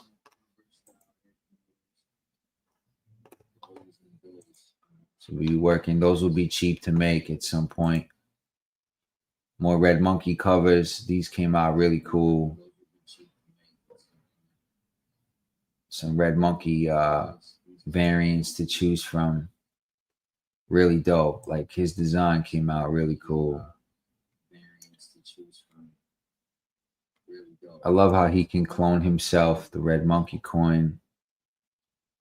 So it's cool. Me and my son get to sit down and kind of look at his character and figure out where you want to go. Look at this one with the batons right here. See, this one, what I'll do is I'll blow it up. Like I like to do these multiple panels here. And I'll blow it up and I'll run a whole nother AI just with that. You know what I mean? Like this is a pretty cool Red Ranger, if you ask me. Red Monkey. Well, maybe you'll make him part of the Jungle Fury team. We got Purple Puma and Red Monkey. We'll see where I'll put him. Here's the Spirit Fang, RiCan's Beam Blade Saber. Couldn't leave that out, you know. So what else? I had more shoe designs. The Dragon Riders. Oh, here we go. More Converse concepts. These were cool. I got a whole bunch.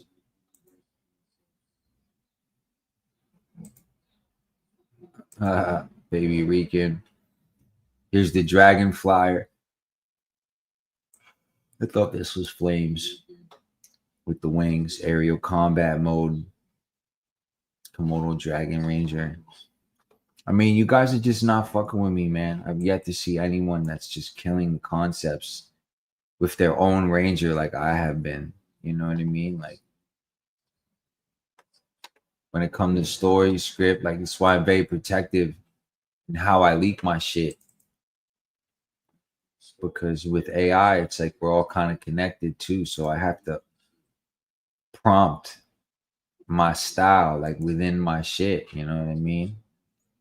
Because I see a lot of people taking my shit, doing their own shit. So I just take it back and then do my own version.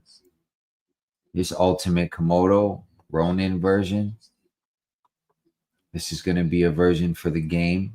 Komodo Quest, right? The Zeo Shield, Nanotech Zeo Shield. I thought this was Flames. As a concept. Ain't nobody out here doing shit like this. It's crazy. Another version of the concept. These would be cheap to make. I thought these were really ill for y'all. Komodo cruisers. These are the cloth cruisers. These will be available at the Spot Fund. New drip alert. You know what I'm saying? These are simple. If you're just a simple shoe kind of guy and a simple Converse nerd, I made these for you. They'll be cheap, affordable. I have them at my con table. You can support the movement, you know, Komodo Dragon Ranger, simple Converse style slides. Logo came out super fire. So these are the all blacks. These are going to be cool. And then I'm probably going to put the coin on the inside, on the other side. So like I said, the fans will have a chance. You guys will be, you know, part of the creation process. You get to pre-order your shoes you want. Constant communication. Like, this is where your money is going towards, a whole line, like outstanding merch. You know what I'm saying? Like phenomenal characters, like gorgeous cosplay, beautiful women, like Boomerang Fox. He's another one. Foxy looking crazy. Straight heat. Pink Fox. Like, how do you top Kimberly Hart? You know what I'm saying? Like, how do you top like Pterodactyl? That's why I didn't drop any Pink Rangers yet, because like she's such an iconic. Check this out. It was so hard to evolve JDF's character as the Dragon Ranger. It was like, my Pink Ranger has to be fucking amazing. Phenomenal. Like the same aura. Y'all know Amy Jo's aura. I don't even know Foxy like that, but just when I saw her and just the emoji and her streaming, like I got super Pink Ranger vibes. So what I did was, you know, she's trying to build an animal shelter. She's a sweetheart. And I'm like, yo, 10% or whatever you want. Any part of these covers that got your face on it that I sell, I'm going to donate to her project she's got going on. She's building an animal shelter. So any Foxy or anything Pink Fox that has Foxy's resemblance and I make money off of is going to get straight donated to her animal shelter project. So she's going to be one of the first foundations that I donate some Ninjetti money to as we make it when the book sells. You know, so just for kind of letting me use her likeness and, you know, give the Fox some life. I'm going to make sure whatever that sells with her name, you know, she gets that kickback to her project, you know. Shout out to Foxy. So here's a Red Monkey schematic. I thought this was fuego, bro. The Dragon Monkey katanas, Ninjetti throwing shurikens, Crimson Wind, like just crazy right here. Crazy Ninjetti Ranger.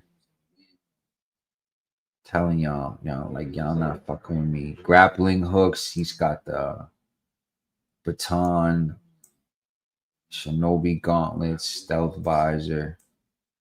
Like, this is cool. I started doing these schematics for the game. You know what I mean? The Komodo quest. So all the characters, like, this is gonna be their breakdowns. You know, I started with Komodo. Here's Monkey. We're gonna keep them going. I thought they came out cool. Here's another Samurai upgrade. I thought you guys would like. Ghost of the Dragon. Phenomenal. Look at that. Look at the shoulder pads and that shit. Fucking crazy, bro. Got some time travel going on back there. Samurai RiCaN, all my Samurai fans, I got you, man. We cooking out here.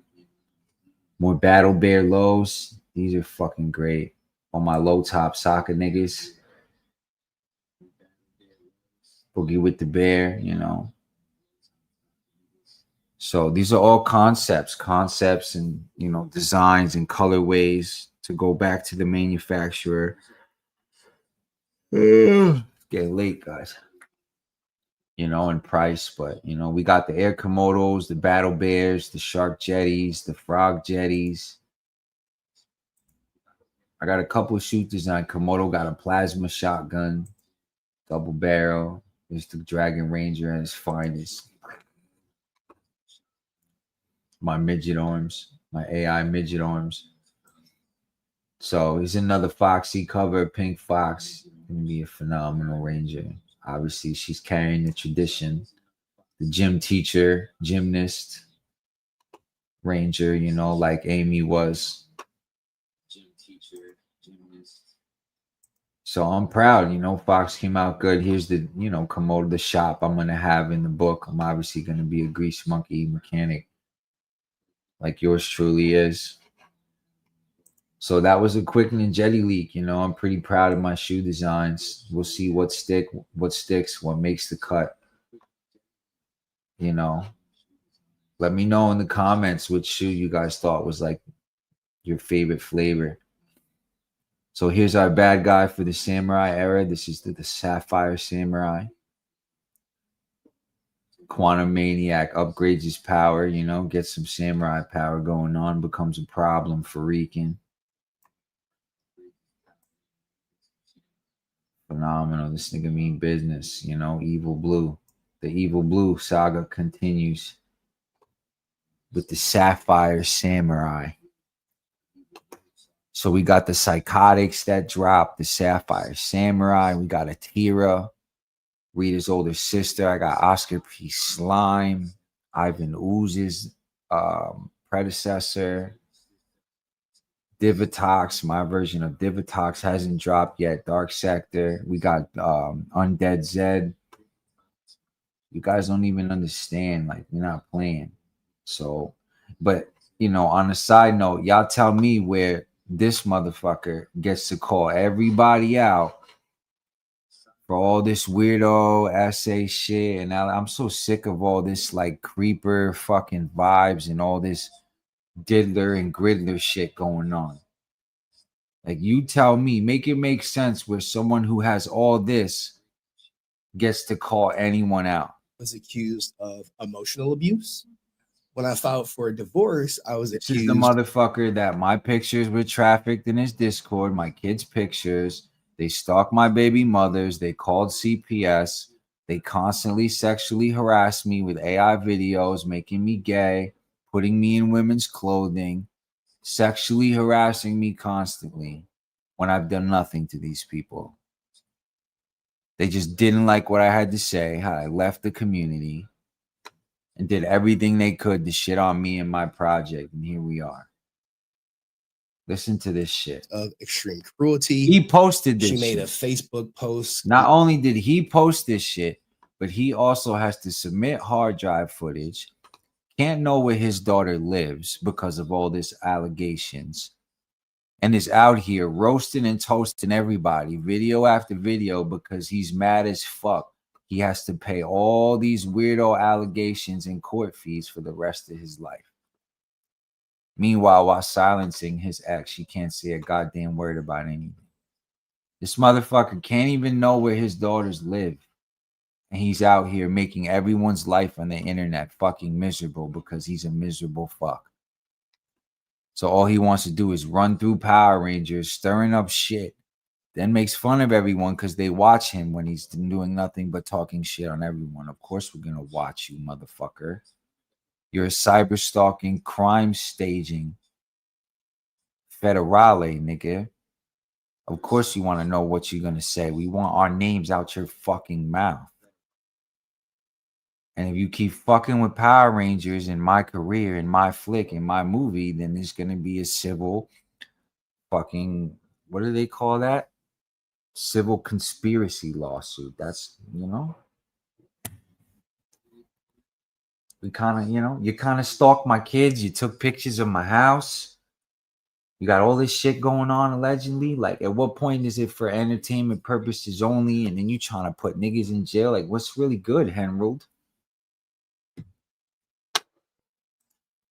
And saying that Where she you was at? I thought you was gonna narcissist hit the abuse link. survivor. Now. A therapist for my daughter was told I was Set it off, emotionally and bitch. sexually abusive. I was accused of Bet allowing you my won't. daughter to be around someone who touched her inappropriately, which led to me This getting what we interviewed dealing by a with. sex crimes detective. in the bogus domestic violence protection order, I was accused of, get this, forced sex, manipulation for sexual favors, stalking, intimidation, and a slew of other things. And that's not even everything. That's not even the full clip. That's why he's mad at me. Because you got all that shit and you think you some kind of Robin Hood for fucking Power Rangers, catching all the diddlers and GriDDLers and weirdos and PDFs and grapists and all this other shit. Because you got that heinous shit on your fucking legend, nigga. You can feel bad about yourself. Meanwhile, where's all RiCaN's weirdo shit? What do I have? Nothing. Everything in my playlist you manufactured, and I'm sitting here waiting for you to run anything about me so we can start this shit all again and run it right to the fucking lawyer. Because where's all Renee's footage when it came to your daughter and all that other shit, right? That you and Renee were talking when Renee was calling cops live. Now you want to call cops. Niggas want to try to put motherfuckers in jail and turn a reality show into real life problems for niggas because they hate us, because they not entertaining. And they can't do a whole show in the middle of the night and keep an audience because you're not interesting. And you're a lying, conniving, fucking cyber stalking, diddling piece of shit. It's not my fault. Don't be mad at me about it because I'm creative enough to fucking take Jason's character and do something with it. So you come tell me what platform, what time, any place, anywhere, motherfucker. I'm going to keep fucking embarrassing you on this fucking internet anytime I want, bitch. Okay? I dare you to fuck with me. We ready. So sick of this nigga, bro. Many times you lie about the same shit, make shit seem like. Anytime you hear him like the fucking Tyler Perry movie, you know when a nigga lies? When he says the same phrase over and over. See, here's the thing, guys. See, here's the thing, guys. As soon as you hear that fucking saying, that nigga's lying through his fucking teeth. Here's the thing, guys. Imagine this. Mr. Narrative fucking painter over here. You need a nice big slapola in your fucking toothfish, nigga. That's what you need. Red Monkey, look at this shit. Perfect. I don't want to hear shit about AI. Everybody's using AI now. Even Disney out here firing the whole MCU for AI. More Shark Jetty concepts. Some of them I just threw in here. But I rest my case, though. Komodo clothing, like this was pretty much Ninjetti leaks for the day. Here's another Komodo cross trainers. These came out super fire. Know what I mean? I'm a huge Penny fan, so had to do my thing with these. So the spot phone about to be lit. I'm finalizing designs. I'm figuring out what's gonna make the cut. We're gonna get the merch right, you know. All my high level donators, man, you're gonna be dripped out. I'm gonna make sure, you know, this project's the future. We're gonna change the game with this shit. It's gonna take some time, but we're gonna get it done. Never thought I'd get a super chat in my life. Here we are. You know what I'm saying? Like the game is good. Wave Riders, these are crazy. The Tiger Shot, just something about them. I like this color scheme, man. Right? Komodo clothing on the way. Come on, son. That shit looked tough. Who's like, yo, who's out here like this? I want to know, bro. This about to be the thumbnail. Like,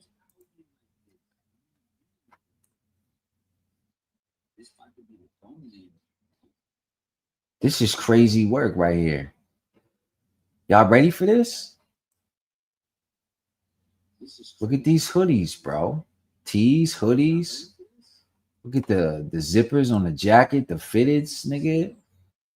I'm not playing with y'all. This is rugged gentleman streetwear, bro. Komodo clothing co, man. We going back old school.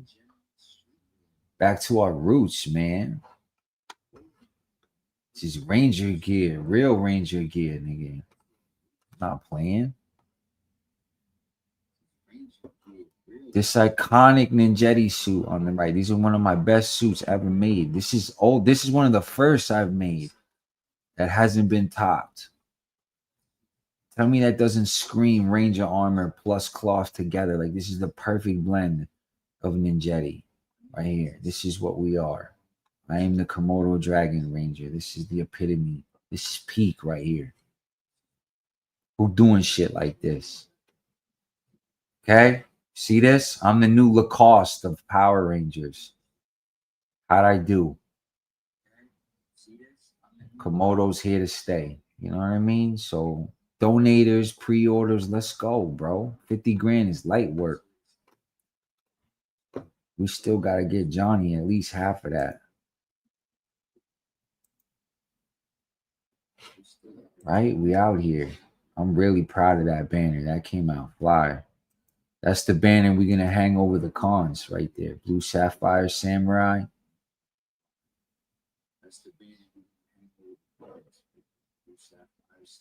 So I think we're going to cut it to be continued. I think I'm going to finish this live tomorrow at some point. We didn't even get to the Mortal Kombat reviews. Pink Fox. We debuted Pink Fox.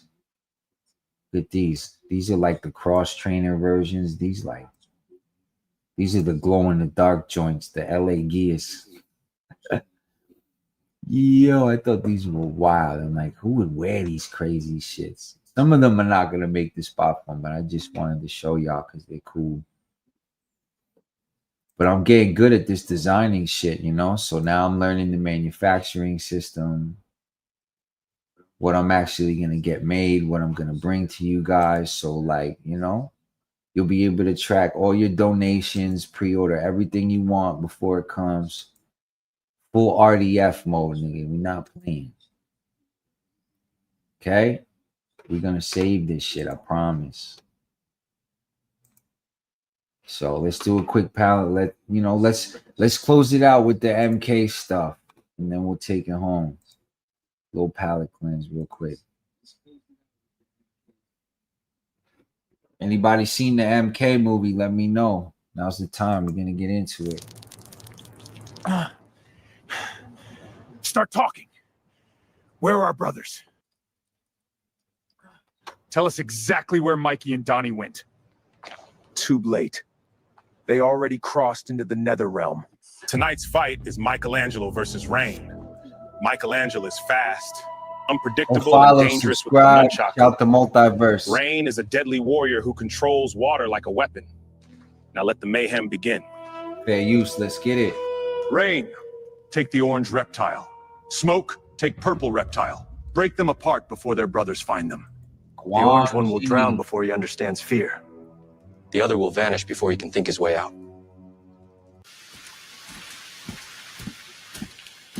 This is on you.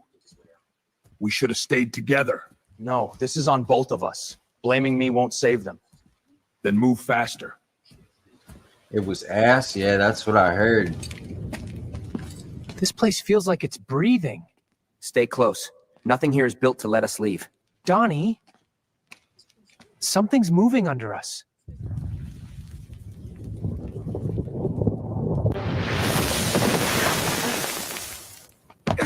Donnie, move! Mikey, jump!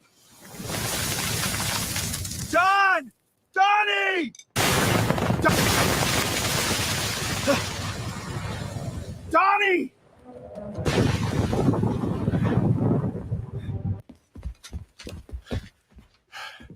Mikey and Donnie are in the Nether Realm because we got split up. Scorpion and Sub-Zero confirmed it. We need to move now. Then we move with purpose, not panic. With all respect, Sensei, we don't have time for this. Tell us how to get to them. If there's a way into the Nether Realm, we take it now. Then listen carefully, because once we open that path, there is no turning back. Mikey, stay on your side. Find a way around. You better not get yourself killed before I find you. Same plan.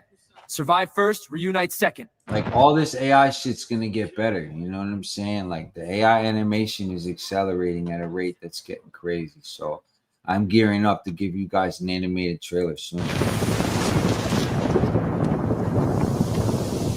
Okay, hold on. This is the Nether Realm?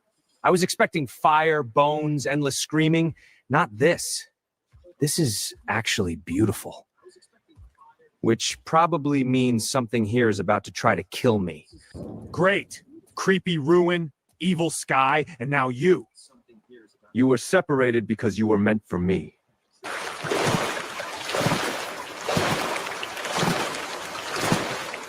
You came too far to leave alive. My suit's kind of stop ill, talking. not gonna lie.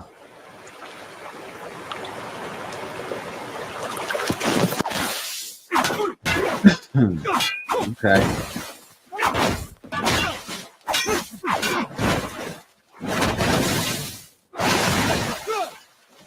I gave y'all the Wolverine versus Sub-Zero last time.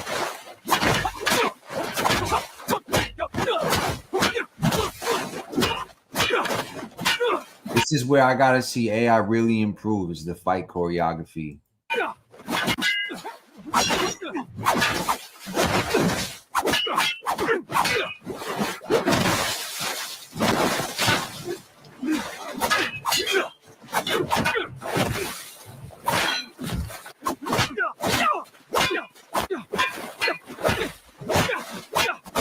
Yo, Rain was a cool character though. I fucked with him.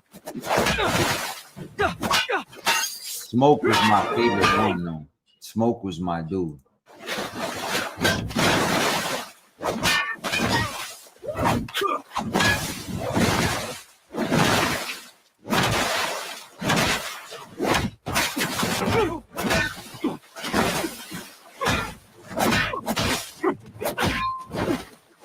The fighting is very clunky, very clunky.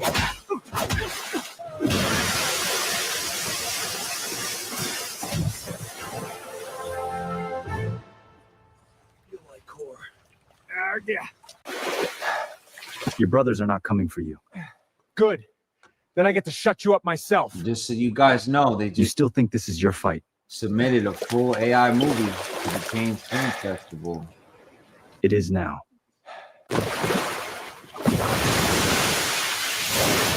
Taking over, dog.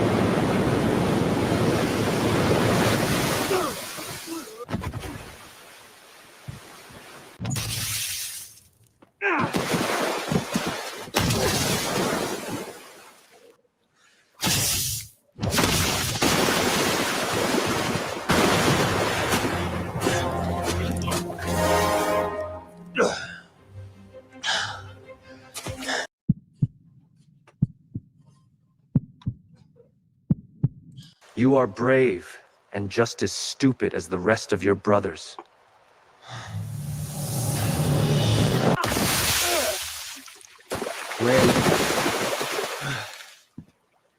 Had enough? Not even close.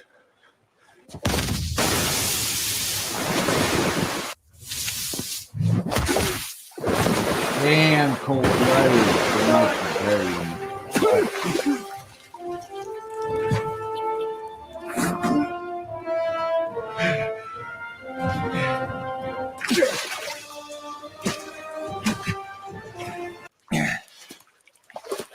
Your brothers are screaming in the Nether Realm. And if you would like to see the full extended version of this, as well as behind the scenes and exclusive content. So I forgot to show you guys these, right? Like I said, we got the Komodo clothing line dropping. You already know.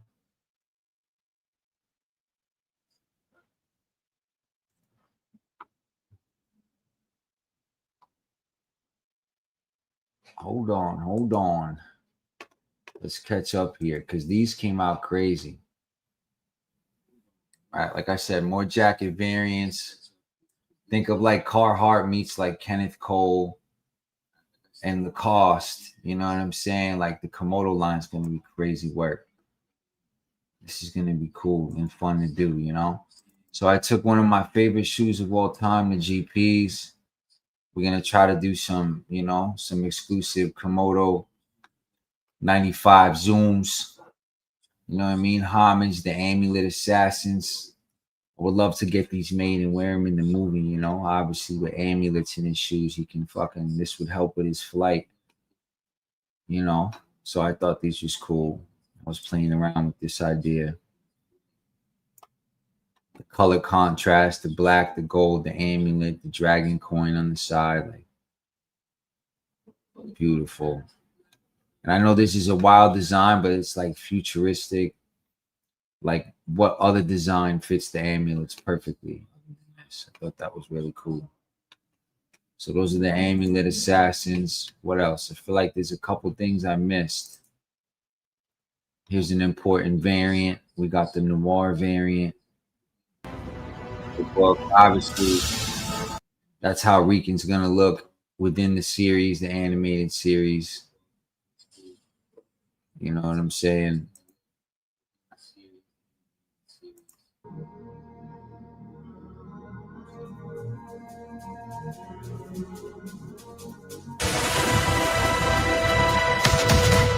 Yo, chill.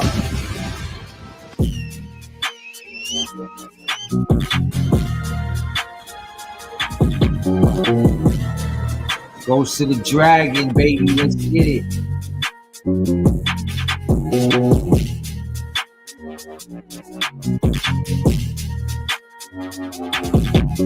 Hey.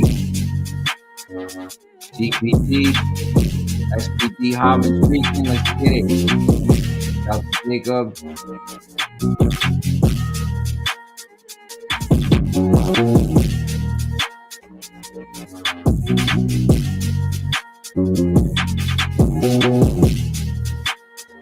Auto Quest, High Ranger RiCaN, Auto Claw. Not playing with y'all.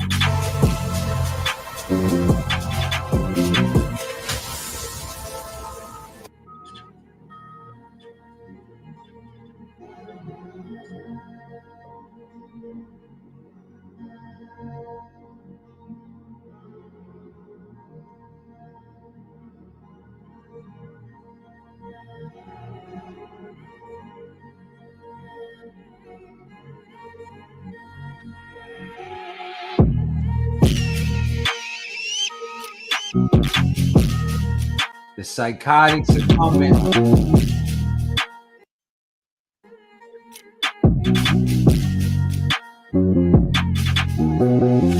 You already know.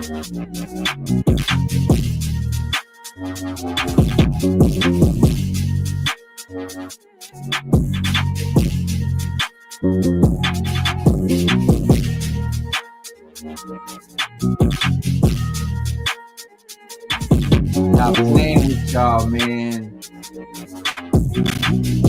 Stop playing with me.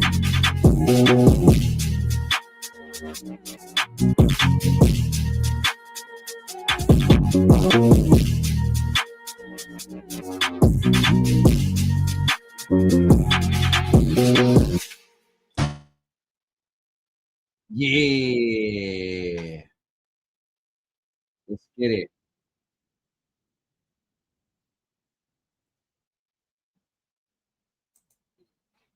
Yeah. Oh, we forgot the little end there, huh? Check the spot fund out. Go donate. You support the movement. You already know. All right, let's do another transition before we take this home.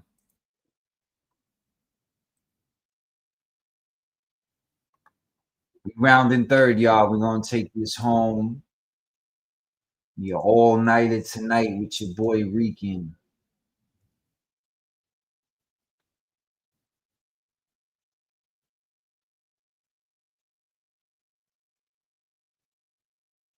Free use. Let's get it.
get it.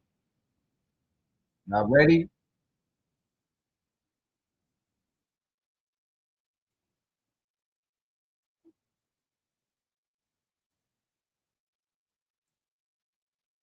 We're going to close it out with the Mortal Kombat coverage. We're going to take it home. A little bit of Marvel, quick DC.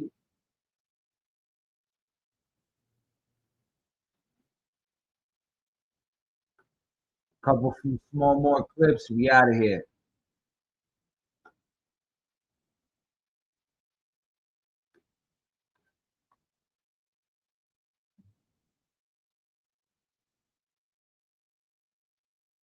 Ooh, I'm featured on YouTube.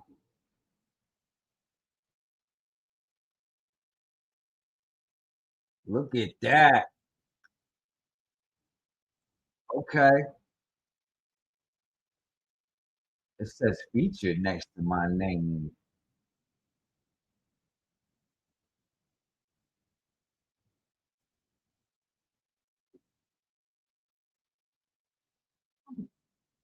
Yeah.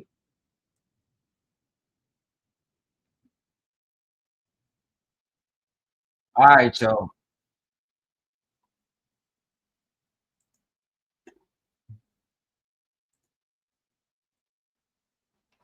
All right, y'all. Let's do this. Give y'all sound back.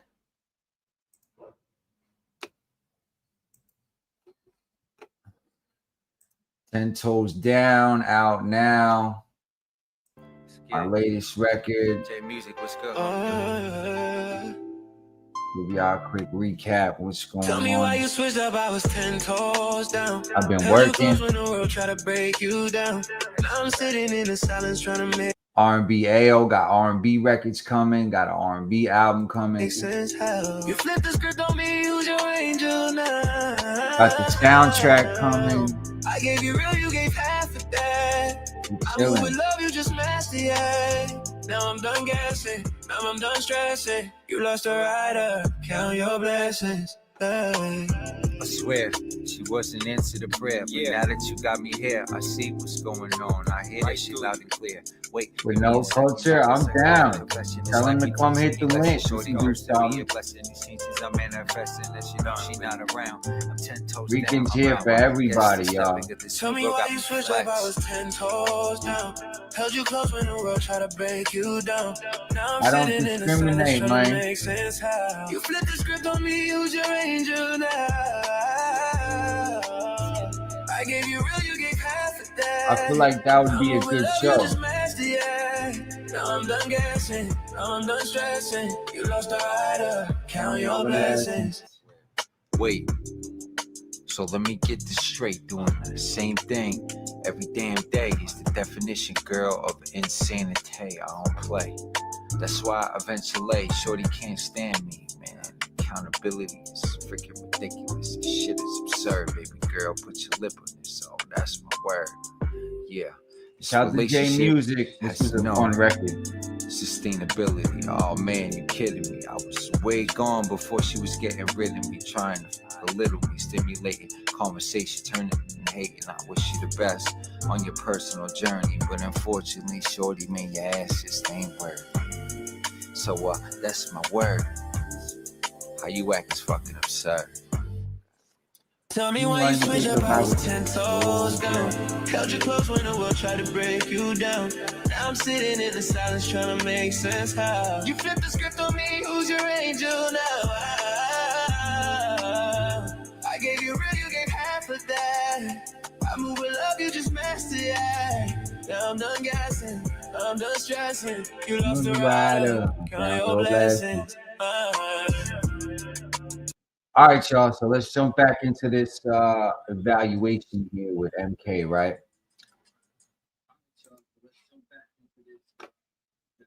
Let's see what this guy got to say. Morphin Master says Mortal Kombat 2 is essential for the success of the Power Ranger reboot. Let's see what he means. About this franchise, since this release could be a Power Rangers fan, chances are you're also a Mortal Kombat fan, since it's another franchise known for epic fights and plenty of special effects. The new Mortal Kombat movie is coming out very soon, Or maybe you're watching this video after the movie's release. What's good? Which is why we need to talk about this franchise, since this release could be relevant to Power. Not hearing good things about this Mortal Kombat movie. If you're not familiar with the Mortal Kombat franchise, which would be very strange since it's such a famous franchise, I'm going to tell you a little bit about this fantasy universe so you can understand the connection it might have with the new Power Rangers universe and the impact this new movie could have. Mortal Kombat is a video game that was released in 1992, basically 1 year before Power Rangers debuted. This video game was only played in arcades. You couldn't play it on a video game console, but that changed later on. The key thing about its origins is that Mortal Kombat was always very violent and gory game from the start, which is what drew so much attention to it. Sometimes it was good, sometimes it was bad, but essentially it was an adult-oriented universe from the very beginning. However, children played the game despite its extreme violence all the time, and over the years, everything evolved. Mortal Kombat became a legendary franchise with many successful video games, and although many people still remember the first 3 original games, there are actually many video games from different consoles. Hearing that shit. In addition to this, the franchise also spawned 2 movies, and also a TV series that very few people know about. Though the movie did become very famous. Street Fighter movies. Although this franchise originated from a video game, it shares some similarities with Power Rangers, obviously with some significant differences. Both franchises have remained relevant for over 30 years, yet people still remember the first releases and the original characters despite the extensive story that has unfolded over this time. Another similarity is that in both franchises, everything is resolved through martial arts fighting, and there's always a villain from another world that wants to invade Earth, but there's always a group of protectors that won't let them do it. A major difference is that Mortal Kombat has always been aimed to a more adult audience, while Power Rangers has always been aimed at a children's audience. However, in the reboot, the Power Rangers franchise will be aimed at a more mature audience. And while it may not be as bloody as Mortal Kombat, the reality is that they must ramp up the violence and the general risk of the characters. So, what connection does the new Mortal Kombat movie have with Power Rangers reboot? To answer this question, we need to take a closer look at the Mortal Kombat movie that have come before. I'm still gonna see Power Rangers has gone through the same journey. I'm such an MK fan, I gotta see it. You know what I mean? I always support, the franchise as a whole, but the reviews are not good, and I haven't been impressed. Ever since they put Cole in this movie and they started off on the wrong foot, I had no faith in this fucking franchise at all. If they achieve what Mortal Kombat is achieving, then an incredible future awaits for the Power Rangers. The first Mortal Kombat movie was released in 1995, basically the same year the first movie of the Power Rangers came out. Both movies had the same strengths and the same weaknesses, as both have been loved by fans, but everyone agrees that the special effects are terrible in both projects. That first Mortal Kombat movie was spectacular because, despite the special effects being, well, terrible, and having script problems, and casting choices that were poor, well, the reality is that they did manage to capture the essence of the video game very well. If I'm locking you up, throwing away the key, which movie you taking with you? You taking 95 MK? Or you taking the 95 Power Rangers movie? Red pill, blue pill, left, right. Who you got? Last flick you could watch.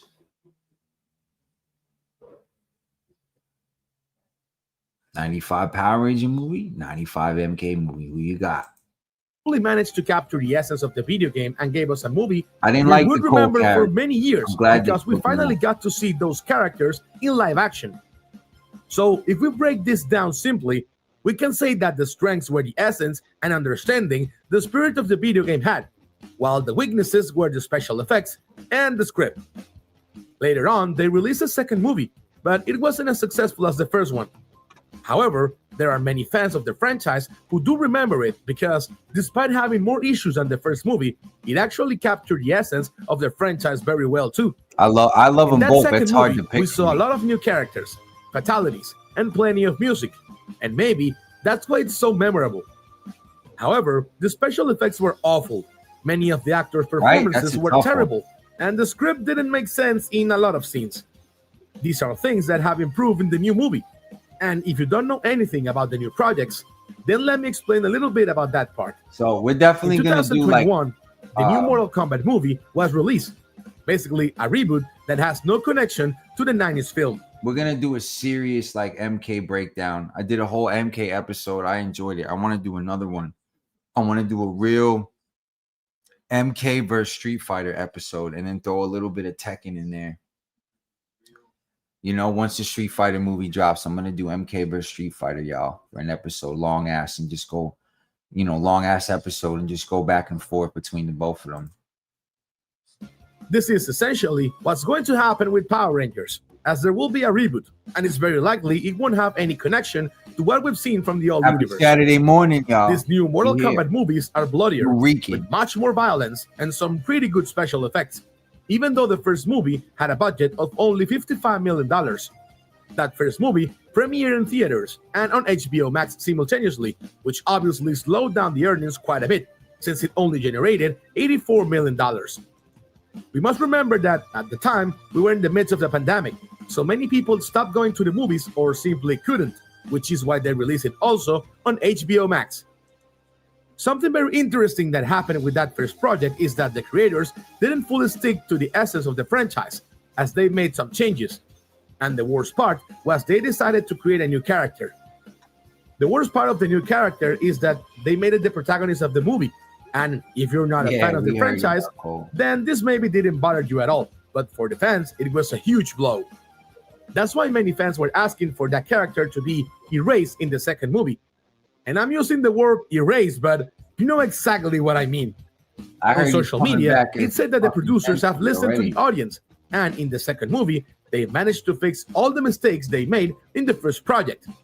That's why many people has a lot of faith in this new movie. And they believe it will be much more successful and lead to many more projects for the franchise. They made it look so good in the preview. Like, why? What was so bad about it? Franchise in film and television. Now we come to the important point: the relationship between this whole story and the Power Rangers franchise, and how these movies affect the franchise's reboot. Since Power Rangers is about to undergo a pretty drastic change, transforming the franchise into something different, aimed at a more mature audience, the best example they can use is Mortal Kombat. Exactly. The first movie had a budget of $55, which is why when I started Ninjetti 2 years ago, I said, do Power Rangers have cloth ninja suits? And I tried to turn the Power Rangers into Sub-Zero and Scorpion. Hence the Ninjetti. So I put my two favorite franchises, Power Rangers and Mortal Kombat, together before anyone else did, and threw RiCan in front of Ranger, and the rest is history. $1 million, and the second movie had a budget of $68 million. And I haven't dropped. So this makes it very clear that money is no excuse for making a good movie. And now we in the holding pattern because everybody jocking. There's some thievery going on out here, and we're gonna wait for all you bitch niggas to flop before we come out blazing. The 2017 movie had a budget of $100 million, and while that project obviously required more CGI than Mortal Kombat due to the swords, the reality is that it lacked the essential elements.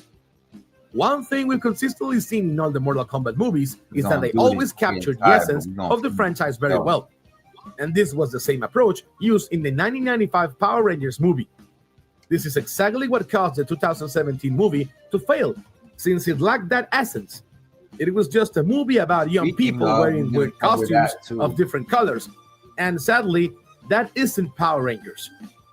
The Power Rangers story is about how good always triumph over evil, and that to have power, then you must earn it. It also tells us that power comes from a very powerful, inexhaustible source that can connect with people's souls and sense the goodness in every heart. This is why the grid chooses the colors and knows if you're truly ready to be a ranger. Ninjetti. In addition to this, the powers also have symbolisms.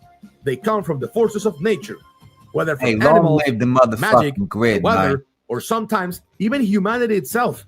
And this is something the 2007 movie simply lacked. If we think about it, in the 1995 movie, the power came from animals. But in 2017, it was just a power, energy without symbolism. This is basically the essence. They're like the rules that are already in the heart of the them damn spirit animals, man. Franchise, and that we fans understand very well, but that sometimes those who create massive projects really don't get to grasp. The creators of Mortal Kombat have understood this very well, and that's why their projects have always been successful. The Power Rangers reboot needs to capture that essence, and by doing so, they will realize they don't need a massive budget to create something really legendary, just as Mortal Kombat has done over all these years. Well, then let's see, speaking of, let's see why this embarrassing piece of trash of a fucking movie didn't do any good.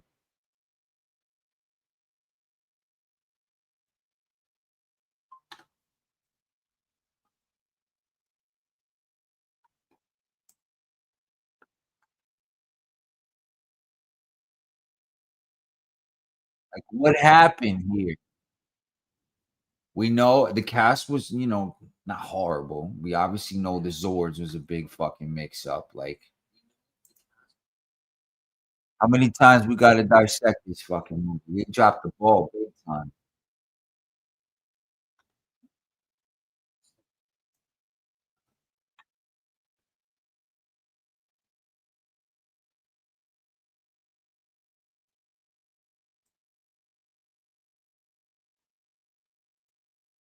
Hold on. Hold on. They cut my sound.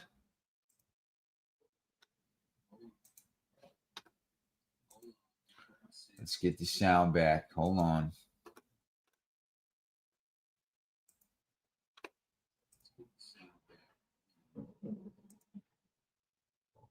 Let's get that sound back. CEO was talking public. Lionsgate had a 6-movie story arc mapped out, a full cinematic universe built around teenagers in color-coded armor. The studio's CEO was talking publicly about 5, 6, maybe 7 sequels before the first film even opened. The cast signed 4 picture deals. Dacre Montgomery, who played the Red Ranger, later described it as a Hunger Games-style franchise strategy. Same studio, same ambition. And by the time the dust settled, Power Rangers had grossed 100 They fucked up because they could have went the whole Divergent route and did the coin lists and all that other shit from the comics. Like, this shit really could have been good. They just didn't know what they were doing, bro. 42 million worldwide on a 100 million budget. Lost the studio an estimated 74 million when all revenues and expenses were factored in, and killed every sequel plan overnight. The strange part is, audiences didn't hate this movie. It earned an A cinema score, nearly... I think it got more popular over time. That I didn't expect, but that's true. I would agree with that. 3/4 of its opening weekend audience was between 18 and 34. The core fan base showed up. They bought tickets, they liked what they saw, and they told pollsters as much on their way out of the theater. The problem was that almost nobody else came with them. Power Rangers is one of the most recognizable brands in children's entertainment. So why can't y'all make any fucking money with it? Why? It's been on television for 30 straight years. Billions in merchandise sold across dozens of countries. Turning that into a successful blockbuster should have been straightforward. The fact that it wasn't tells you a lot about how hard it had become to turn nostalgia into money by 2017. Can't fuck with me, nigga. Haim Saban, the man who built the Power Rangers empire, bought the property back from Disney in 2010 for $65 million. Disney had acquired it as part of a massive $5.3 billion deal for Fox Family Worldwide back in 2001. But after nearly a decade of diminishing interest, I'll make embarrassing you a living. Weren't doing much with it. Saban saw an opportunity to reclaim the thing that had made him a billionaire. By 2014, he had a partner. Lionsgate pitched Saban on an expensive theatrical reboot that could spawn a franchise. The studio was riding high off the Hunger Games and aggressively hunting for the next big multi-film property. They dated the movie for July 22nd, 2016, prime summer real estate, and the development machine started turning. Turning slowly, though. Ashley Miller and Zach Stentz, the writing team behind X-Men First Class and Thor, were hired to write the screenplay. Their draft was rejected. Max Landis, the Chronicle writer, came in next and delivered his own version, which he later described as Independence Day meets The Breakfast Club. Lionsgate rejected that one too. The studio wanted something grittier, Landis was vocal about it afterward, and when his script leaked online years later, he confirmed it was real and noted that none of it survived into the final product. Roberto Orci, initially attached as a producer, left to work on Star Trek Beyond. The project went through several more writing teams, Matt Sazama and Burke Sharpless, Michelle and Kieran Mulroney, before John Gattens ultimately wrote the shooting script. In April 2015, Dean Israelite signed on to direct. He'd made exactly one feature film, Project Almanac, a found-footage time travel movie that grossed $33 million worldwide. Handing him a $100 million franchise launcher was a gamble, and the kind of gamble Lionsgate kept making during this stretch. Gods of Egypt, The Last Witch Hunter, Mordecai, Child 44, they were swinging big on franchise plays and whiffing over and over. Filming began in late February 2016 in Vancouver and wrapped that spring. The marketing push, though, was anything but modest. The first trailer hit in October 2016 and pulled over 150 million views in 48 hours. Lionsgate partnered with Krispy Kreme, GameSpot, IGN, Atom Tickets, and dozens of other brands. There was a VR experience at CES in Las Vegas, a mobile game that hit #1 on the App Store, and early promotional screenings in 50 cities. The cast was a mix of unknowns and veterans. Dacre Montgomery, Naomi Scott, R.J. Seiler, Becky G, and Ludi Lin played the 5 Rangers, all relatively fresh faces, none of them selling tickets on name recognition alone. Nope. Bryan Cranston and Elizabeth Banks anchored the veteran side as Zordon and Rita Repulsa, with Bill Hader voicing Alpha 5. I didn't mind the cast. The cast, I mean, obviously my wife Becky G's in it. The Pink Ranger was gorgeous. You know what I mean? The guys weren't too bad as far as like relating to the original dudes and characters. Like the cast I could live with. It was really the Zords, man.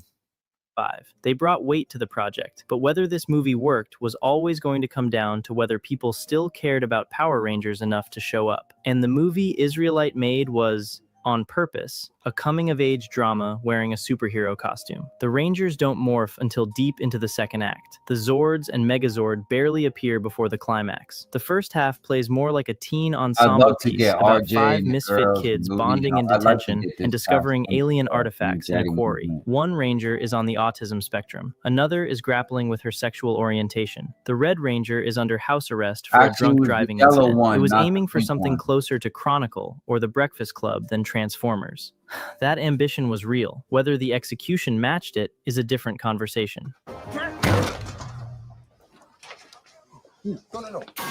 Power Rangers opened on March 24th, 2017, in almost 4,000 theaters. It debuted to 40.3 million, second place, behind the juggernaut second weekend of Beauty and the Beast. That number landed on the high end of tracking projections. By the metrics that matter on a Friday night, it was a decent start. Then, the bottom fell out. The second weekend cratered to 14.5 million, a 64% drop. Week 3 kept sliding. The film was massively front-loaded. It pulled in the existing fan base and almost nobody beyond them. It closed its domestic run at 85.4 million and managed just 57 million internationally, for a worldwide total of 142.3 million. The production budget alone was north of 100 million. Factor in a marketing spend that likely pushed the break-even point past 250 million, and those numbers were brutal. The international performance made things worse. Power Rangers had almost nothing overseas, and even markets like China and Japan, where the franchise has deep roots through Super Sentai, failed to move the needle. You're just boring! That's me on the playback. Most critics landed on the same problem. The film kept pulling in 2 directions at once. Part brooding teen drama, part campy superhero spectacle. And it couldn't quite land as either one. Rotten Tomatoes landed at a 51. Metacritic scored at 44 out of 100. The tonal gap between Elizabeth Banks' chewing scenery as Rita Repulsa and the grounded character work happening around her showed up in review after review. So did the Krispy Kreme product placement, which crossed from aggressive into self-parody. Audiences were kinder. That A cinema score means the people who actually bought tickets walked out satisfied. Fans of the property appreciated what Israelite was trying to do. The broader movie-going public largely stayed home. Israelite himself pointed to the PG-13 rating as a factor. He said that internal market studies showed the film would have drawn significantly more traffic with a PG rating. And that tracks. Power Rangers is, at its core, a children's property. A PG-13 reboot aimed... Damn days are over. Now it's time for the rated R. At nostalgic millennials. The R's for RiCaN. as in we shall lead the way. All roads lead to your boy. Ended up being too mature for the kids who should have been the built-in audience, and too lightweight for the older crowd it was courting. And hopefully people like the film enough to sort of want a sequel, I guess. Like, they can't find their way with this shit, man. The whole problem with Power Rangers comes back to one thing. They made it for the wrong crowd. Lionsgate and Saban looked at the superhero landscape of 2017 and saw an opening for a grounded, character-driven origin story. They looked at the nostalgia boom and saw a generation of 20-somethings who grew up with Mighty Morphin and might pay to revisit it in a more mature form. Both reads were right. The mistake was assuming those two groups were the same people and that they were large enough to support. That's because you corporate motherfuckers don't know the fans. You don't listen, you don't study, you just think you know what we want, just make it, then when it flops, yeah, I don't give a fuck. Major tentpole. The campiness, the bright colors, the goofy monsters, the simple good versus evil framework. That was what made Power Rangers work for 3 decades. Stripping all of that away and replacing it with teen angst and muted color palettes created something that existing fans found interesting, but that gave new viewers almost no reason to care. A kid seeing this movie in 2017 would have waited an hour to see anyone actually become a Power Ranger. That's a hard sell when Spider-Man Homecoming is 3 months away. The Krispy Kreme situation became a punchline, and deservedly so. Product placement in blockbusters is routine. Nobody blinks at ouT showing up in a Marvel movie. Krispy Kreme and Power Rangers went beyond placement into plot. The Zeo crystal, the thing the villain is trying to find, is literally buried underneath a Krispy Kreme. Rita Repulsa walks into one and eats a donut. At some point, it stops being a sponsorship deal and starts actively undercutting the stakes of the movie. We gotta go to Krispy Kreme, Jason. Home video sales were strong. Power Rangers debuted at #1 on disc sales charts and held that spot for 2 weeks. Merchandise saw a spike. Lionsgate had hedged their bet through pre-sales, so they weren't on the hook for as much as you'd think.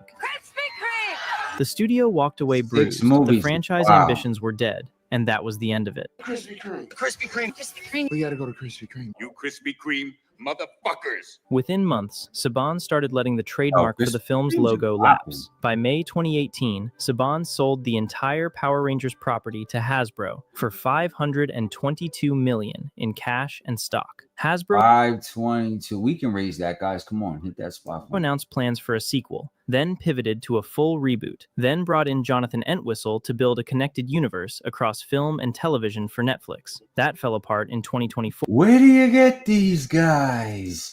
After 4 years of development hell, the franchise has since landed at Disney Plus with the Percy Jackson showrunners. Do we really believe in Disney?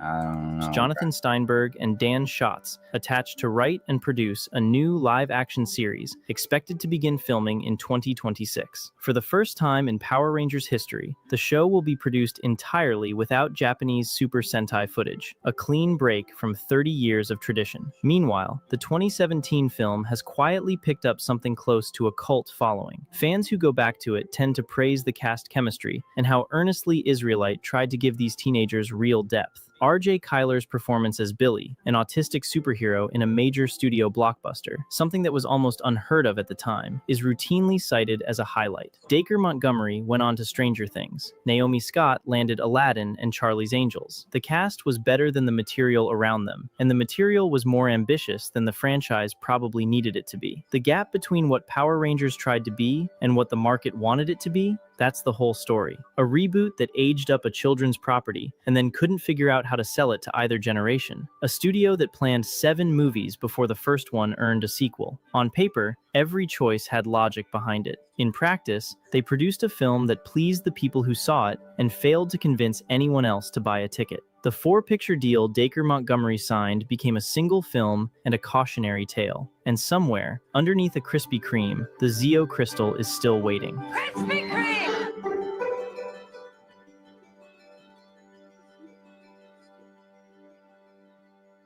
I mean, and that with that being, did you know there's a new AI tool that allows you to create AI generated YouTube thumbnails by just pasting a YouTube video URL? It will automatically scan the video and then create professional thumbnails in seconds using AI with no editing and no. All right, y'all. So basically, let's do this.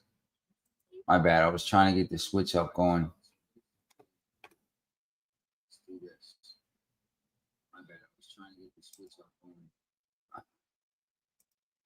So clearly, of the heavy lifting, but also this shot of a this week, this we was were the diving last into one of the movie. biggest franchises of the 1990s, the movie that introduced all of us to sky surfing, and the movie that gave us one of the most underrated villains of all time.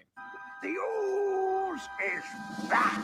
That's right. Today we are diving deep into the world of 1995's Mighty Morphin Power Rangers, the movie. Directed by Brian Spicer and starring Karen Ashley, Johnny Young Bosch, Steve Cardenas, Jason David Frank, Amy Jo Johnson, David Yost, and Paul Now, Freeman. this is where We'll dive Ninjetti into the starts, movie's obviously. TV origins, the grueling production process, I'm everything not that going to makes do this this movie whole still thing. worth We're going to watching, skip and through the its final legacy over videos. 30 years later. Bring this home. Now, I don't know about the rest of you, but So clearly, like, the 2017 was a flop. There's new shit coming. The 95 movie is really the best that we have as far as, like, Power Ranger movie Mighty Morphin success. Power Rangers was probably the first property. Where that I else was would really I obsessed start with from? in real time? It premiered when I was like 3, so I do barely remember it, but I was absolutely obsessed. Actually, coming home from preschool to watch the season 2 premiere where Lord Zed first arrives is a core childhood memory for me. Probably because it was the first time I ever understood appointment TV. And by the time this movie was about to come out, the Power Rangers were fully inescapable. Not only because their show was huge, but because they were constantly running ads for the movie, the toys, the video games, the Happy Meals, the costumes, you name it, it had a commercial. They were But I do fucking remember everywhere. my cousin getting this movie on VHS, and we would constantly be watching it. Like at a certain point, we stopped watching the show and just started watching the movie over and over again. And sure, watching this movie as an adult, there are a lot of things that don't work about it, but it's still a really fun movie, from the opening with the skydiving and Tommy sky surfing, to the reveal of my boy Ivan Ooze, the adventures on Phaedos, and of course the sick ninja outfits the Rangers get towards the end of the movie. Plus, Bulk and Skull are there, and they always made me giggle. But before I start getting too deep into everything that makes this movie still worth watching, let's take a step back and learn a little bit more about how the movie came to be. We're doing our thing that we do. We're high school kids, and then we're part-time superheroes. Now, I'm not going to get into the full history of Power Rangers in this video. There are plenty of other videos on YouTube talking about the Super Sentai series and how the TV show we all grew up with intermixed elements from the original Japanese show with newly shot footage in English. Instead, I want to jump straight into season 2 of Power Rangers and how we ended up losing half of our original cast. And I mean, what it really boils down to, and this is no surprise, is corporate greed and corporations knowing that they can get away with underpaying young stars on a hit show. And midway through season 2, Austin St. John, who played Jason, Walter Jones, who played Zach, and Thuy Trang, who played Trini, decided they were going to protest the low pay and poor working conditions, which unfortunately quickly led to Saban just Power firing Rangers the 3 is so actors fucking and instead broken, scrambling bro. to recast them. And according to this direct quote from stunt coordinator Jeff Pruitt, the main Power Rangers were making, quote, less for an entire week of shooting than a bit actor would make in a single day on any other TV show, which is just absurd, especially when Saban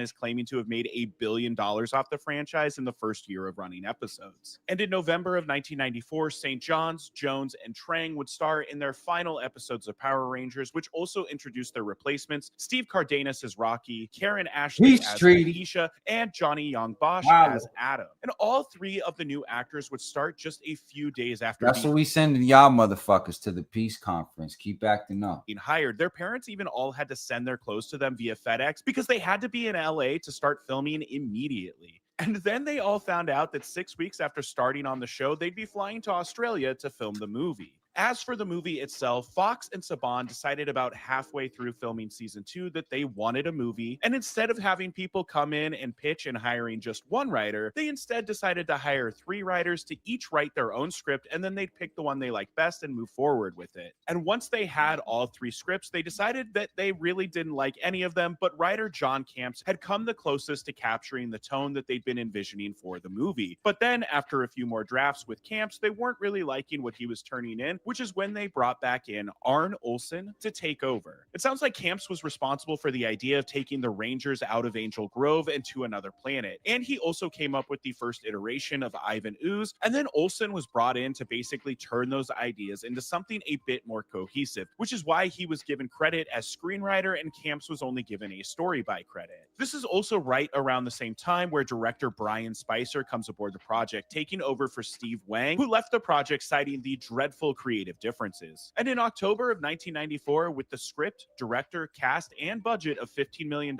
in place, the production traveled to Australia to begin filming, and filming was originally supposed to last just 3 months. However, production would not officially wrap until the end of February of 1995. And there were a lot of things that led to the filming delays. A big part of it was that the team shot a huge chunk of the movie, the studio reviewed it, didn't like it, and had them shoot it all again. There was also an issue with Gabrielle Fitzpatrick, who plays Dulcia. She developed an ovarian cyst early into filming and had to leave production, and she was replaced by Olivia Benson herself, Mariska Hargitay. And I know what you might be thinking. I don't remember the need for the Special Victims Unit in this movie. Well, that's because shooting for this movie took so long that by the time Fitzpatrick had recovered from her cyst, the studio had decided that they didn't really like Hargitay's performance. They felt that she was just too serious and stoic, and since they were going to be reshooting a ton of the movie anyway, they just decided to bring back Fitzpatrick and fire Hargitay. But also don't feel too bad for her, because SVU does start just a couple of years after this, and that job has kept her employed for decades at this point.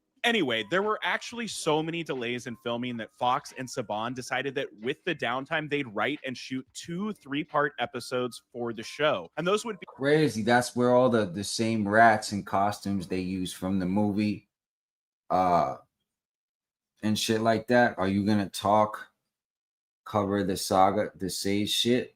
Yeah, probably at the end. Let's let everybody get up. Everybody be up by 7 o'clock. We'll start talking some shit.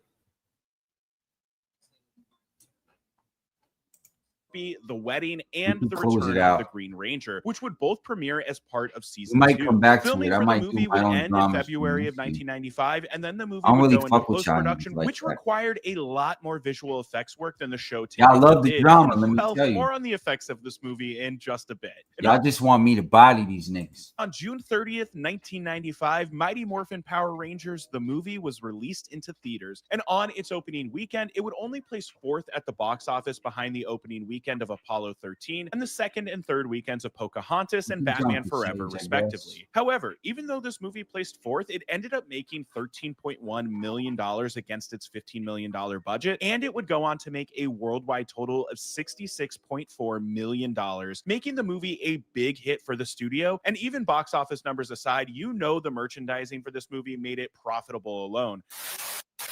Apologies for the interruption, but I wanted to just jump in and ask that if you're enjoying the video so far, that you take a second to like or subscribe. Born to Rant is a completely independent channel, and if it means anything to you at all... All right, so you guys know, let's jump around a little bit here. So basically, this happened at Marvel too. So the game is changing a little bit. Things are changing very quickly over at Marvel Comics. And I'm sorry, guys, Marvel Comics is not fine. Disney has a new CEO, and it looks like they're going through and cleaning house, and they just got rid of Dan Buckley.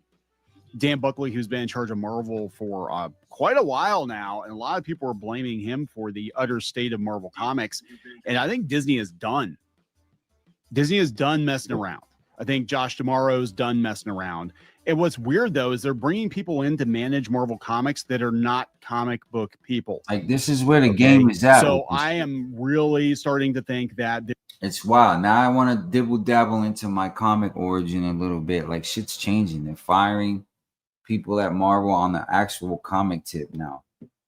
They're going to shake up Marvel in ways that we cannot fully First predict it was right the now. CGI teams. Now you got the Marvel people. I know people are tired of hearing it. The physical I books. think this is going to end with Marvel outsourcing a lot of its content to comic book publishers.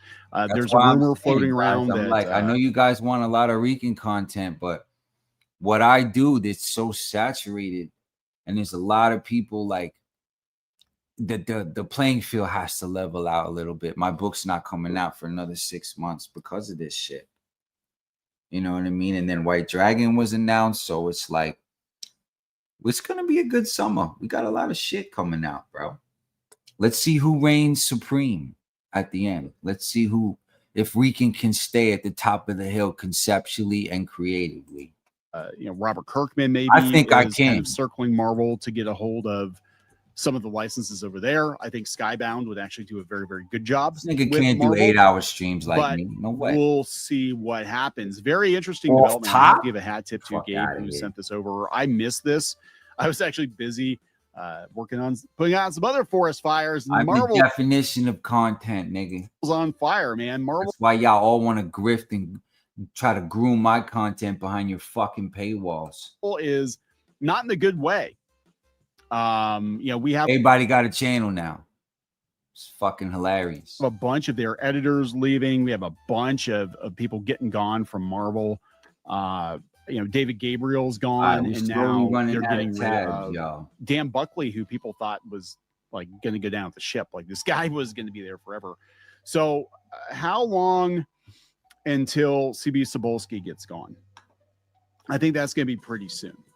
Before we get into it any further, please subscribe for more pop culture news, views, and rants. Guys, go out to more.clownfishtv.com. That's more.clownfishtv.com for more Clownfish TV. Help support the Reef for less than the cost of a super chat. You can help keep Clownfish TV on the air. And also, I've got some comic book podcast episodes out there. I DC, and even DC sales, other than Absolute, are not great. So this shows that they are going to change things tremendously over at Marvel, and I'm sure Rob Liefeld, I'll have to go check after. DC got all the Lantern stuff going on right now. That horrible Supergirl that's probably gonna bomb. Street Fighter might bomb. Like this nostalgia wave, they're trying, but nothing's really sticking, bro. Where's Power Rangers gonna fall in all this? After I get done recording this, I'm sure he's out there just giddy, absolutely giddy. Hollywood Reporter, Marvel Comics shakeup. TV chief Brad Winterbaum takes on publishing as veteran Dan Buckley exits. They fired him. At the same time, David Abdo will seg from Disney's music group to serve as general manager, comics and franchise. Okay, this does, guys, I'm telling you, these guys are not comic book people. These guys are brand managers. Ding, ding, ding, ding, ding, ding, ding. That's the problem with a lot of you corporations and you franchise owners and all you fucking doofuses putting all these people in charge that don't know the franchises they're working for, bro. The fuck? What I gotta do, man? What I gotta do? I don't think Marvel as a comic book publisher is going to last much longer. Or at least they're not going to do the stuff in-house. I'm just telling you, this does not feel. That's why I'm going to have the illest independent book that's come out in a long time, because I'm studying everything. I have been for years, and I know exactly how to do it differently and make it my own, just like I do with my music, which homeboy keeps stealing. Like a move. I could be wrong, but this does not feel like a move that is going to push Marvel as a comic book publisher. So then what does that make me? The hit maker? Marvel as a brand that they're going to just outsource. This is my gut on this. Marvel is shaking up its comics publishing unit. The Disney division has promoted Brad Winterbaum, already its chief of television and animation, to the head of Marvel television, animation, comics, and franchises. Marvel has announced. This is after they got rid of a whole bunch of guys who worked on the MCU, and they got rid of a whole bunch of guys in Marvel Comics. At the same time, David Abdo will seg from Disney to serve as Marvel's general manager, comics and franchise, reporting to Winterbaum. Okay, with the new top leadership coming in, that means that Dan Buck washed and wiped 1,000 people who built the MCU. Infinity War, one of my favorite Marvel movies of all time. Civil War, all of them people gone. Dunsky. For efficient money-saving tactics and to see what the capability of using AI will get them. The longtime Marvel boss is departing. Buckley will remain at Marvel through mid-2027 to support the leadership transition. I'm sure it was in his contract. He's got to be able to, turn over the keys to Marvel Comics to these guys. They bought him out. He's not leaving willingly. They bought him out. They said, hey, your books are selling for shit. And they bought him out. The leadership change is in some ways a long time coming. Marvel Studios chief Kevin Feige added publishing to his portfolio in 2023, and observers have been waiting for him to put his imprint on the comics side of the company. And the change comes after Marvel ceded its position of comics market share leader for the first time this century, losing it to historic rival DC and the runaway success of Absolute Universe. Absolute is the highest selling, imprint. I know it's not really an imprint, but subline of books out there. but I still think it is lacking compared to where Marvel and DC were even 10, 15 years ago. You guys pretty much that's what get I'm in the hearing. drift. DC also dominated. Comics ain't doing well. So Marvel's losing. According to Marvel, Winterbaum will oversee the creative direction of Marvel's publishing portfolio, as well as Marvel's global brand and franchise efforts, in addition to his current role. I think Xbox has a new, we didn't even get to cover all the Xbox stuff because I'm about to start gaming. Xbox has a new CEO. She's doing really well, revitalizing the brand. We got to cover that. Like, this RiCaN's World movement's going to be a thing. Right? He's the editor-in-chief. Actually, I would have expected Sapolsky to get gone before Dan Buckley. Brad's exceptional creative leadership and David's deep experience in operations and digital innovation will be a powerful pairing as we begin building out the next 90 years of Marvel's comic book legacy, said Feige in a statement. Brad brings a proven ability to lead creative teams and craft ongoing episodic narratives that resonate with our fans around the world, while David offers a strong track record of operational excellence and strategic growth. I'm excited for what they'll be able to do together. Winterbaum has been with Marvel since the making of its inaugural movie, Iron Man. Moving up the ranks, he took on its live action and animated series, serving as executive producer on blah, blah, blah. They just, you know, this is what Marvel's got going on. You know what I'm saying?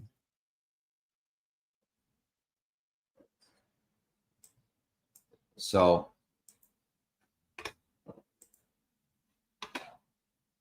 Not as Iron Man, as Doctor Doom, the most dangerous villain in Marvel history. And that's just the beginning. Marvel, all this shit going on with Power Rangers, you still got Marvel and DC shit coming out they got to worry about. Like, the playing field is going to have everybody looking to cash in on the nostalgia still. And I see a lot of strikeouts in the batting cages right now. Is releasing 89 movies, shows, and specials between now and 2030. This is Marvel's lineup. 85, what did he just say? By 2030? Completely reshape everything we know about the MCU. The fuck? I'm breaking down every single one. The movies, the shows, the specials, the timeline, all of it. Let's go. Before we dive in, here's what you need to know. This isn't just Phase 6. This is the conclusion of the entire... We're not going to get into this. We're going to cut some of this, but I've got Marvel coverage. I got DC coverage. Like I said, the Street Fighter shit. We haven't even get into the Sage drama. Like, it's getting crazy. Saga. Everything since Endgame has been building to 2 movies. Avengers Doomsday in December 2026. And how is Power Rangers planning on competing with all this shit? Avengers Secret Wars in May 2027. After that, Phase 7, a completely new era. We're covering 2025 through 2030. Movies, Disney Plus shows, specials, even the animated stuff. I've split this into sections so you can jump around, but trust me, watch the whole thing. Because the way these projects connect is insane. Let's start with 2025. Captain America: Brave New World, February the 14th, 2025. We kicked off 2025 with Sam Wilson's first solo movie as Captain America. Right. Anthony Mackie is the new Cap. Harrison Ford is President Thaddeus Ross. And yes, he turns into Red Hulk. This movie sets up the Ghost. Bob. Right. Bob is the wild card. We got the Marshall Ali Blade. That's coming. And the ending? Blade finds out vampires aren't the only Daredevil, Peak TV. Born again. See what I'm saying? We got the Daredevil series, all that stuff that's been going on. So Marvel is kind of leveling out. They got Midnight Suns on deck. I saw that. X-Men is coming. So Marvel can rule. They can continue to reign a little bit. Because what they got going on, Ironheart was lame.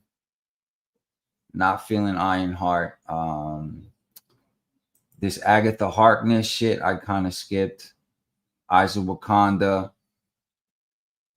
WandaVision was okay. Vision Quest, I'll probably watch. The zombie series is dope. Like, Marvel's hitting right now. At least they're trying to, you know. The Defenders shit is back. The Netflix. All the street level side of Marvel's doing very well right now. All the Spider-Man Brand New Day stuff. The street. You know what I'm saying? Like,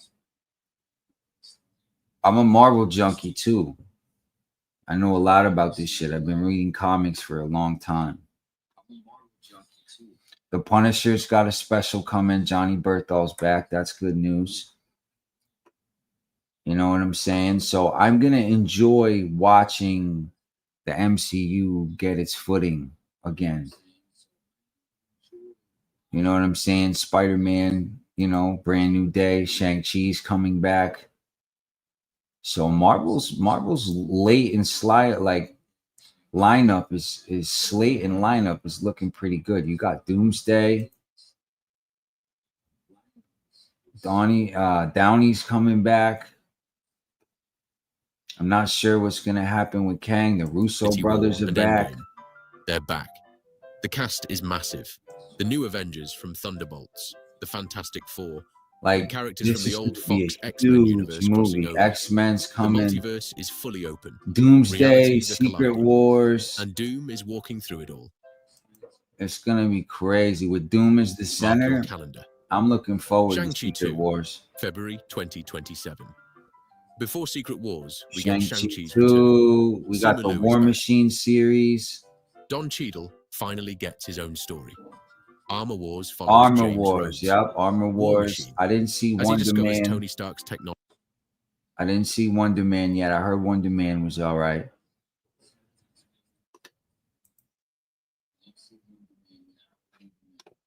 Yeah, I'm still here. Yeah, I kind of do all-nighters sometimes, you know, when there's a lot of content and I haven't been on in a while. I just get it all done and let everybody enjoy the replay. It's kind of my thing, you know. That's why I only do one live like every 3 weeks.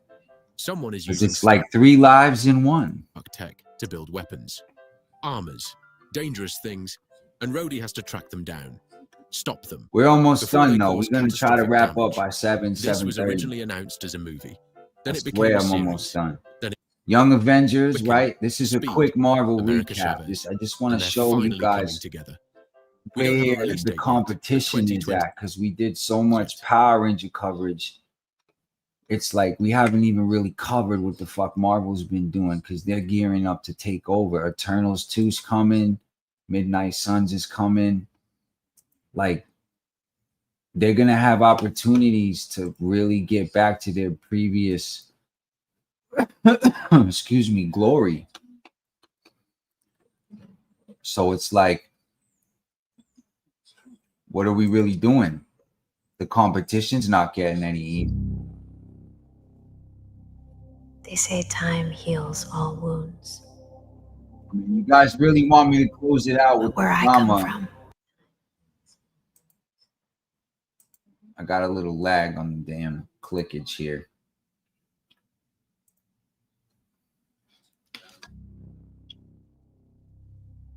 They say time heals all wounds. But where I come from, I do. time is a weapon. I do sleep. But right now I'm in machine mode. I watched the We're in the future Dragon burn. Zord, boo. Mount up.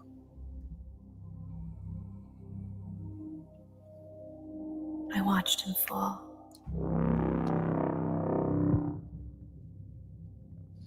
I got all day to Now sleep. we're stranded in a world that doesn't understand us. 1,000 years from home. Hunting a monster we failed to stop. I was trained to follow protocols.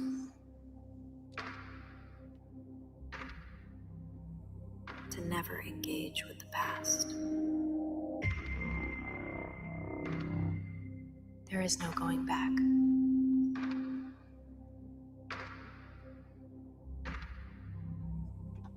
The clock is ticking.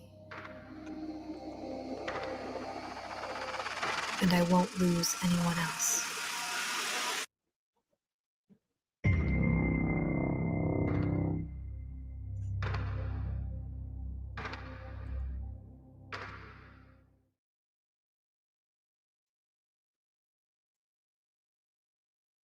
All right, guys, let's lock and load. Get us out of here.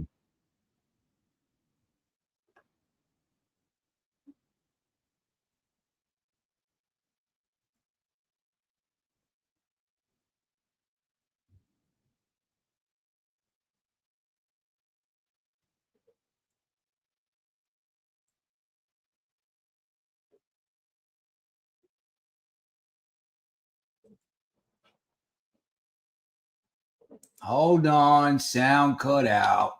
What's a dragon sword? I can't imagine streaming all night. I have no clue what a dragon sword is. Sound cut out. What's a dragon sword? Hold on. Yeah, it's a lot of work. Content creation is not for the weak. I tell you that. I tell you that.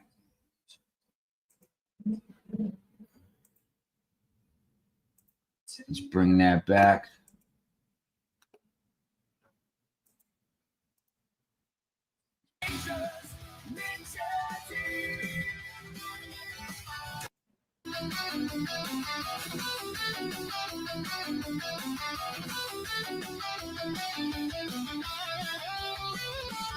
We back. Mic check. Mic check.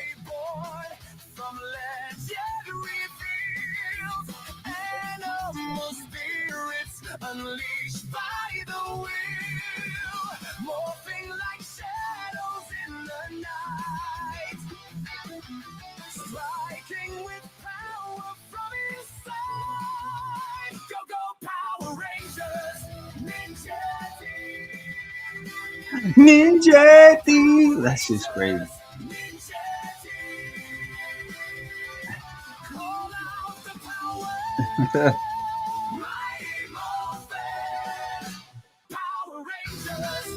Dope.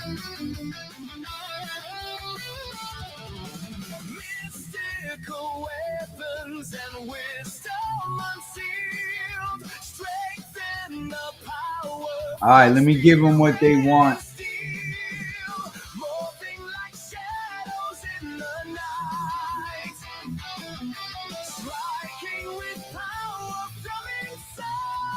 We're going to cover all the cosmic seasons, some gaming, talk about the game a little bit next time.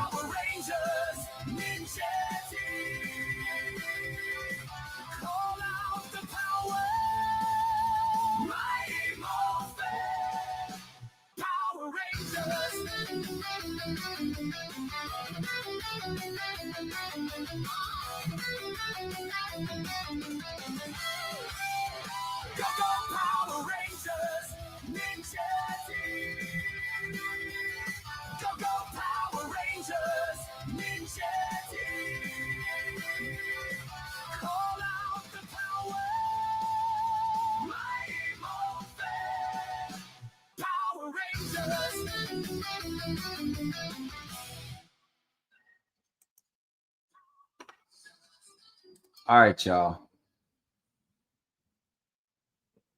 Brief intermission. There's so much going on.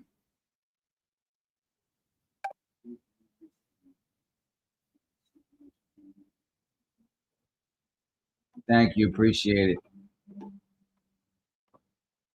I'm Lilypad. Let's play. Get to know the Toy Story. All right, so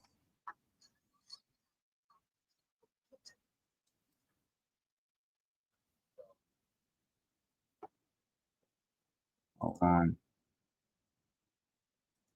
Let's close some of these tabs. Let's get right here. You guys want to get into the drama. What now? Whoa, what's happening? They trying to shake the temple. They'll never get it. They'll never take the powers from you, boy.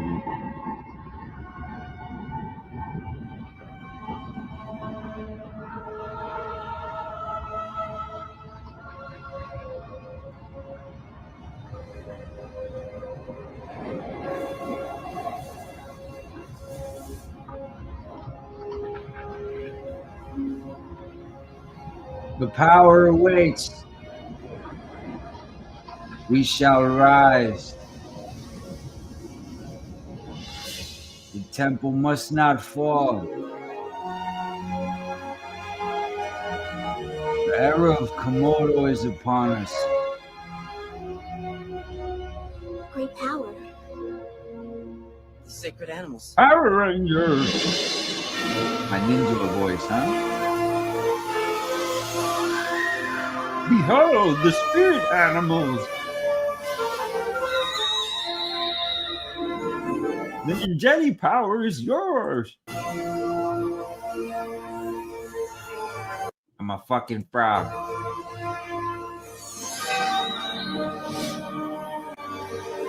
Oh, we about to take over this bitch.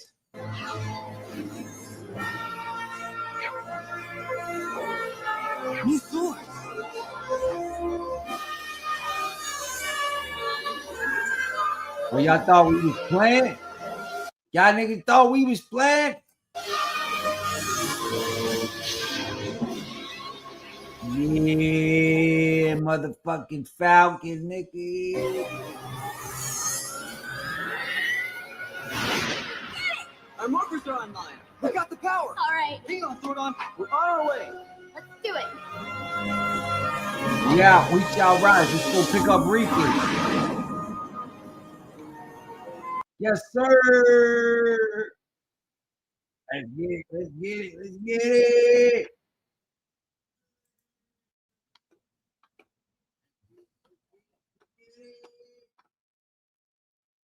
Oh, did it cut my fucking sound again? Boom, boom, boom, boom. Real talk, RiCaN style. No shit, just the realness. Let's get it. I hate Blake Foster. His pendants suck. Ah, get off. Ugh, I give up. Blake Foster sucks. Power Rangers are garbage. Talk crap, get crushed. Ugh. Ah. Hey everyone, welcome to the Henryverse Playground.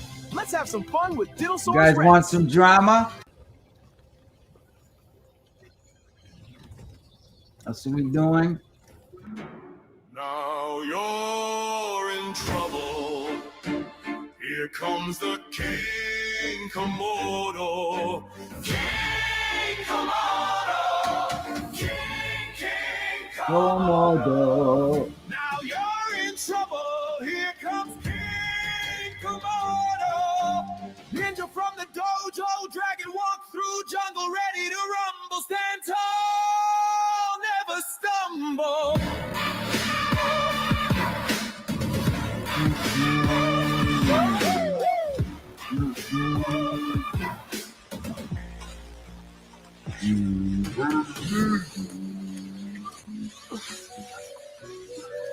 Oh.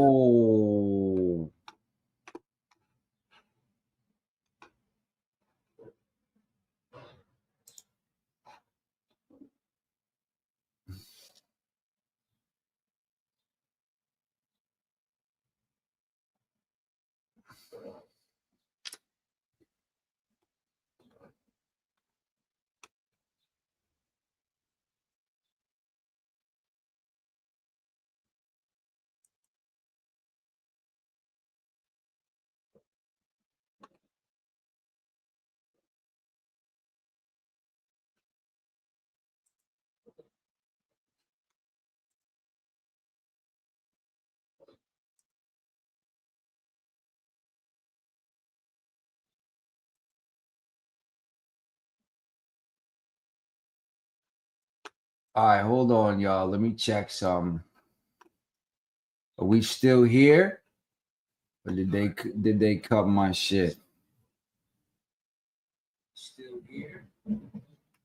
Oh, okay. I think we're good. I think the temple scene tweaked it a little bit. Let me get some comments if I got anybody in here. We still here? My bad. I got a little excited with the Ninjetti temple, I guess. All right, let's close this out, right?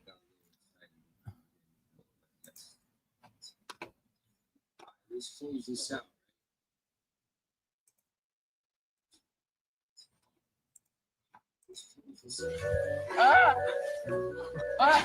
Let's see if I can find this drama.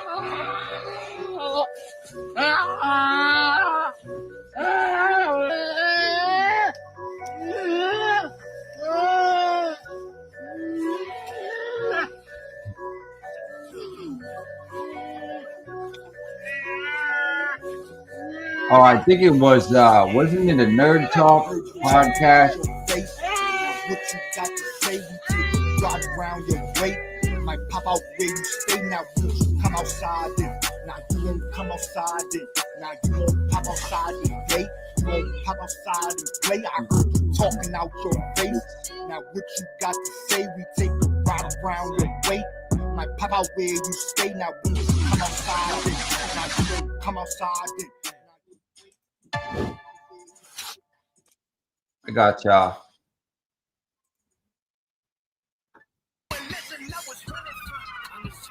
Yo. Hey, bro, I know you like to perform for the.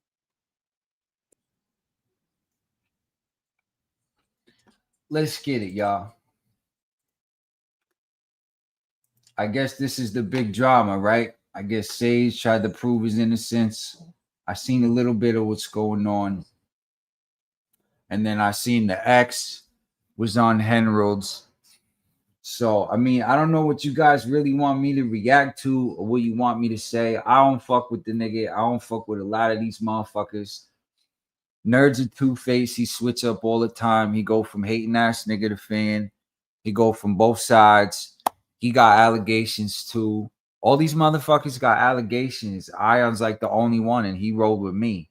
So it was like, you know, honestly, I don't, you know, what are we doing here with these niggas? Why are we even trying to clear this motherfucker's name? Like what is the purpose? Y'all think he's gonna beat RiCaN? Like, even if he didn't have these allegations, like even if he went and recorded his fan film and he got his shit, like his concept, his suits, like just because he made a bullshit AI suit in real life and he got his shit supposedly further along than my shit in everybody's eyes, is hilarious to me because nobody knows what the fuck I'm really doing.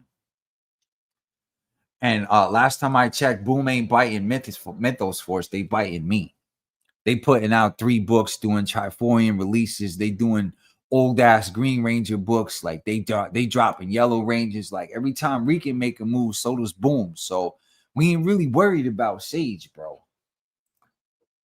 So it's like, for the people, you know, you guys got to give me timestamps. You got like, what am I covering with these motherfuckers?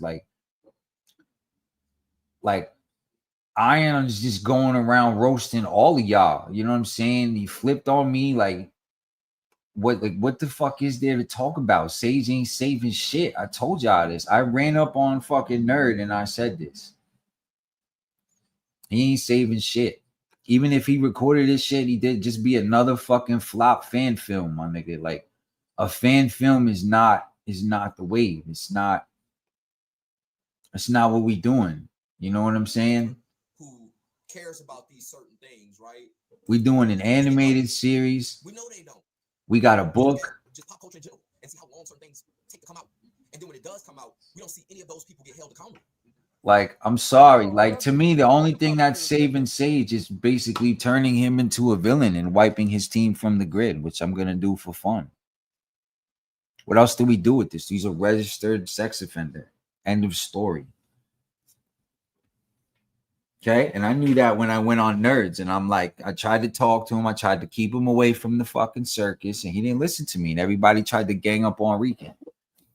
Everybody jumped on this man's back thinking he was going to be some kind of savior, and he can't even play King of the Hill with me.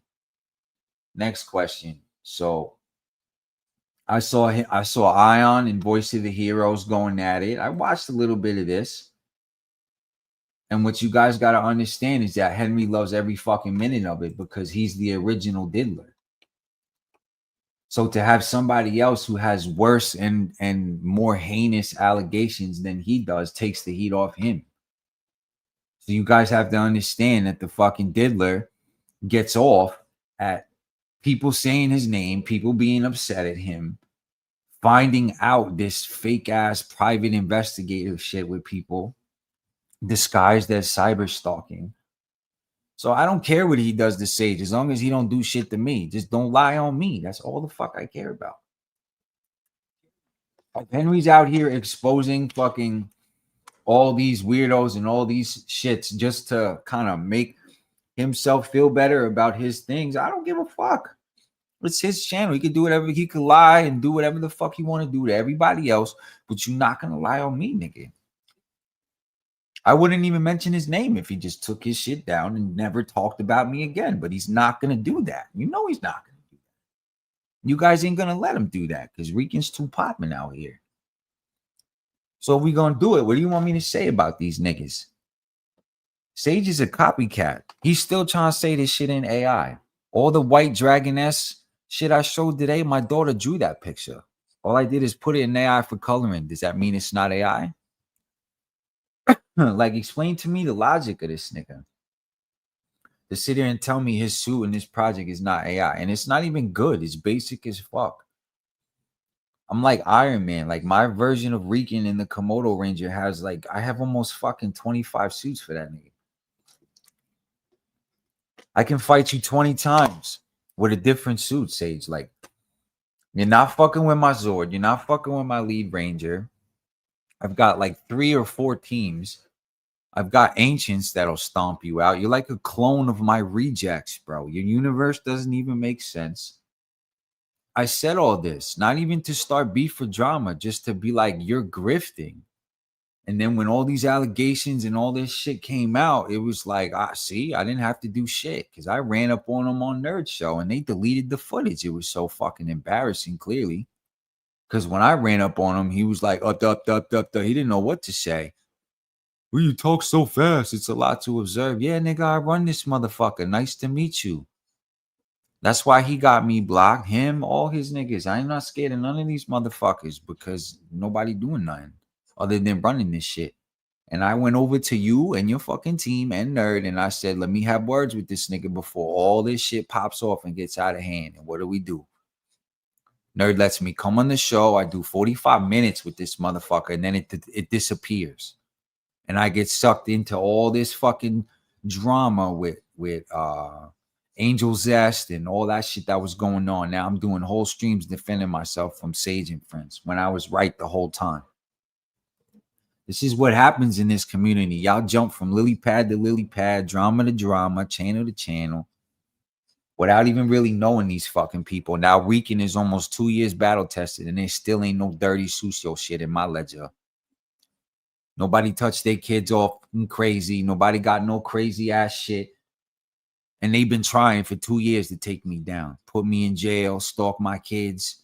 Me and my dead grandmother and RiCaN's still here. Shoving my foot up they fucking digital ass, my nigga, with my concept. And all you, like, fan film creators, that shit is done, bro. The same way Hollywood's done, the same way natural filmmaking is done, like traditional, like, you can still do all that. But there's a whole nother lane. And for y'all to sit there and shit on the AI lane like it's not a real lane, it's split in two. Get over it. Music, media, everything's been Mandela affected. Like, nothing is the same. Get with it, get rolled over. This is the Jetson era. You know what I'm saying? So, like, what do we really? First of all, why the fuck am I apologizing for other people stalking me? Why are we talking about? Like, this is what I'm saying. This is what pisses me off with Nerd too. Like, Nerd, why are you even fucking with this nigga? He's a registered sex offender, bro. There's other worthy black men. This don't make this a black and white thing too. Because there's plenty of other content creators and other black men in his position, I'm sure, that can do what he does. There's always an ass for the seat. You know what I'm saying? I don't see nothing special in what he's doing. If you take RiCaN out of my formula, it changes.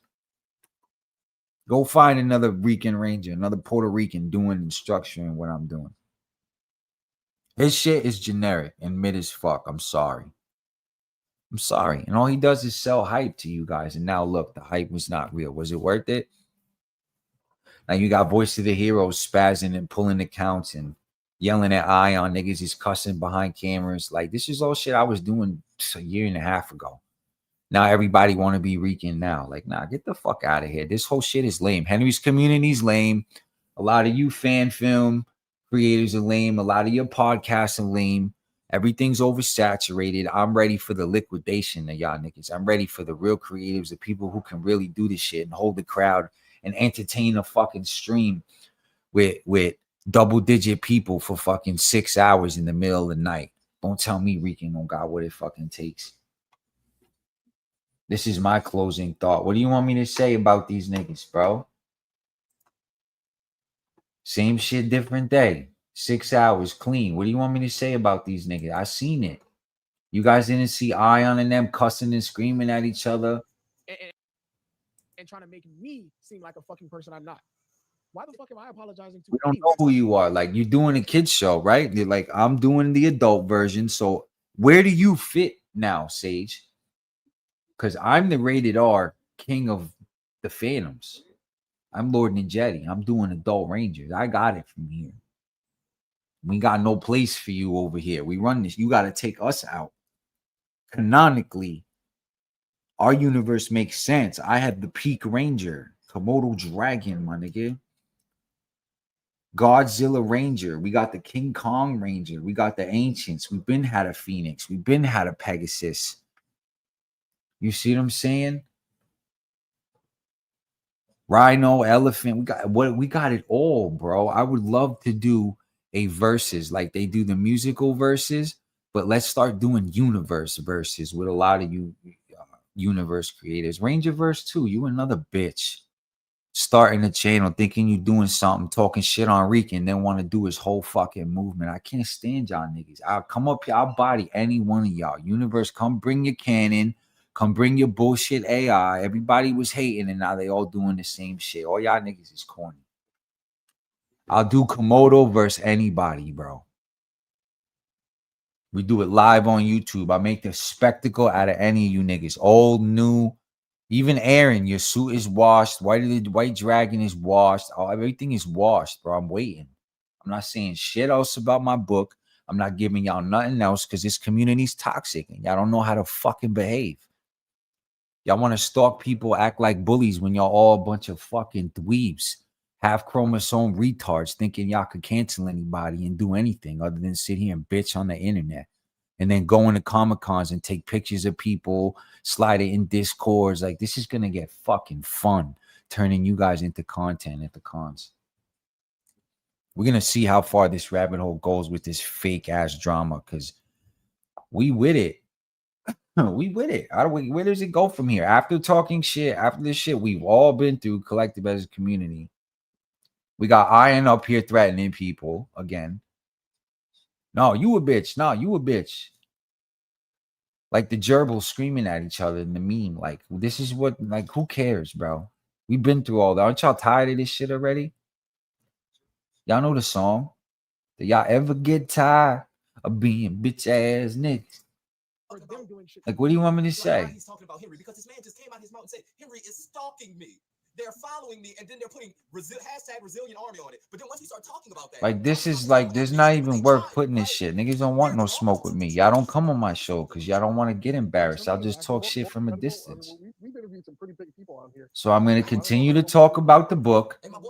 This nigga's done. I challenged this motherfucker Sage months ago, and Nerd deleted the footage.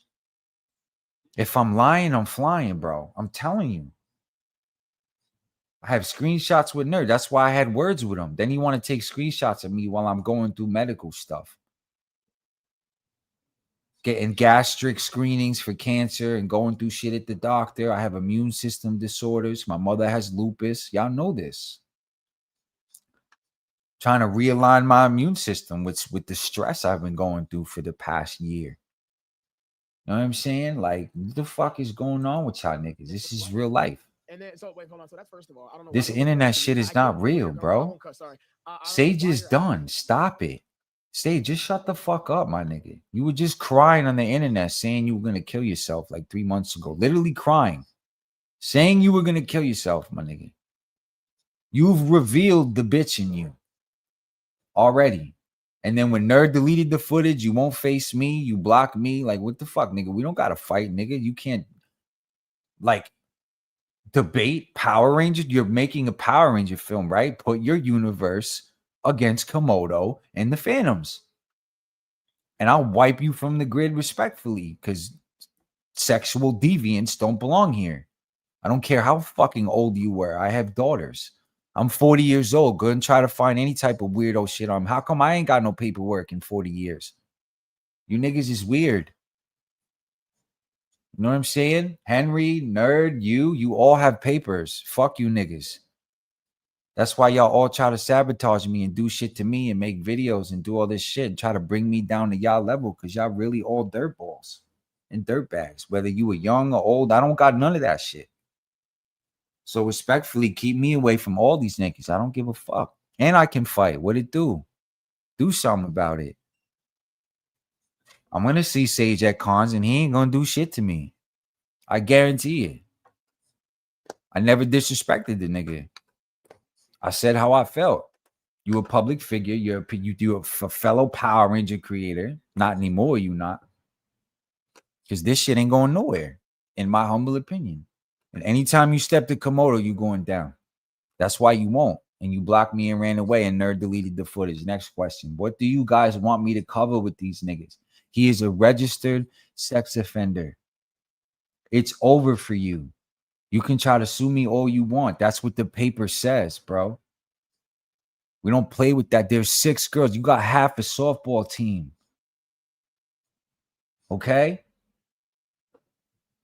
The Great Master. Okay? The R. Kelly Ranger can't come. Sorry. And he's not dethroning RiCan. Asking me to do that, I get kind of why you're probably saying that. But at the Period. same time, gang, these people started. Sage, I run this motherfucker for the millionth time. I don't care how much money you make. I don't care how many suits you make. Your universe is trash. Your Rangers are trash. That's why after you met me and after the few shows with RiCan, you made a gold Dragon Ranger. Did you or did you not? Bring the timestamps and come take your L to the original Dragon Ranger, to King Komodo, nigga. I own this shit. Come take it from me. Because you can't do a kid show no more. So you either be a villain in my shit and we eradicate you in the comic, or you make your shit and no one watches it, no one buys it, and you flop like everyone else is. Because Power Rangers is probably the single hardest franchise to resurrect, which is why everyone's been on my dick for 2 years, because I chose the Dragon Ranger, the hardest Ranger to basically evolve. That's why y'all been hating on me, because I did it. And it ain't going nowhere, and I'm not stopping. Y'all gonna have to kill me. Sorry. You know? Look at what it did to our boys. Somebody got to pick up this torch. Who's going to do it? Jacob? That ain't happening. Another nigga with paperwork. We haven't even got that far over there. The Sky and Blake situation, like, this shit's getting out of control, bro. Leave me out of it. I don't got no weirdo situations, no papers. My babies love me. My baby mothers are doing all this weirdo shit because of y'all niggas. Prying in my life, stalking them, doing all this shit. I'm out here reversing all this shit on y'all niggas, and then I'm spinning the block for the bullshit and the brand. I already told y'all, watch. As soon as that book comes out, if this motherfucker don't take my shit down like he said, which we have clipped for the lawyer, of you saying the moment my book comes out, it's going to come down. I dare you not to take that shit down when that book come out, my nigga. He already know what the fuck it is. I can't wait, nigga.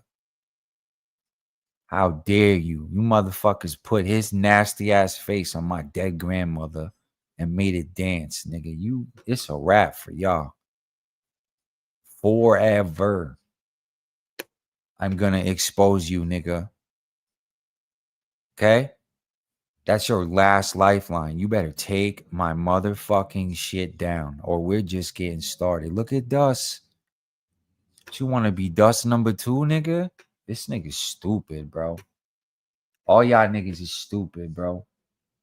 You keep all this fuck shit from RiCan, and Iron, you can stay on that side, nigga. That's why all your homies are mad at you and don't fuck with you, because they miss Ninjetti and you fucked it up for everybody.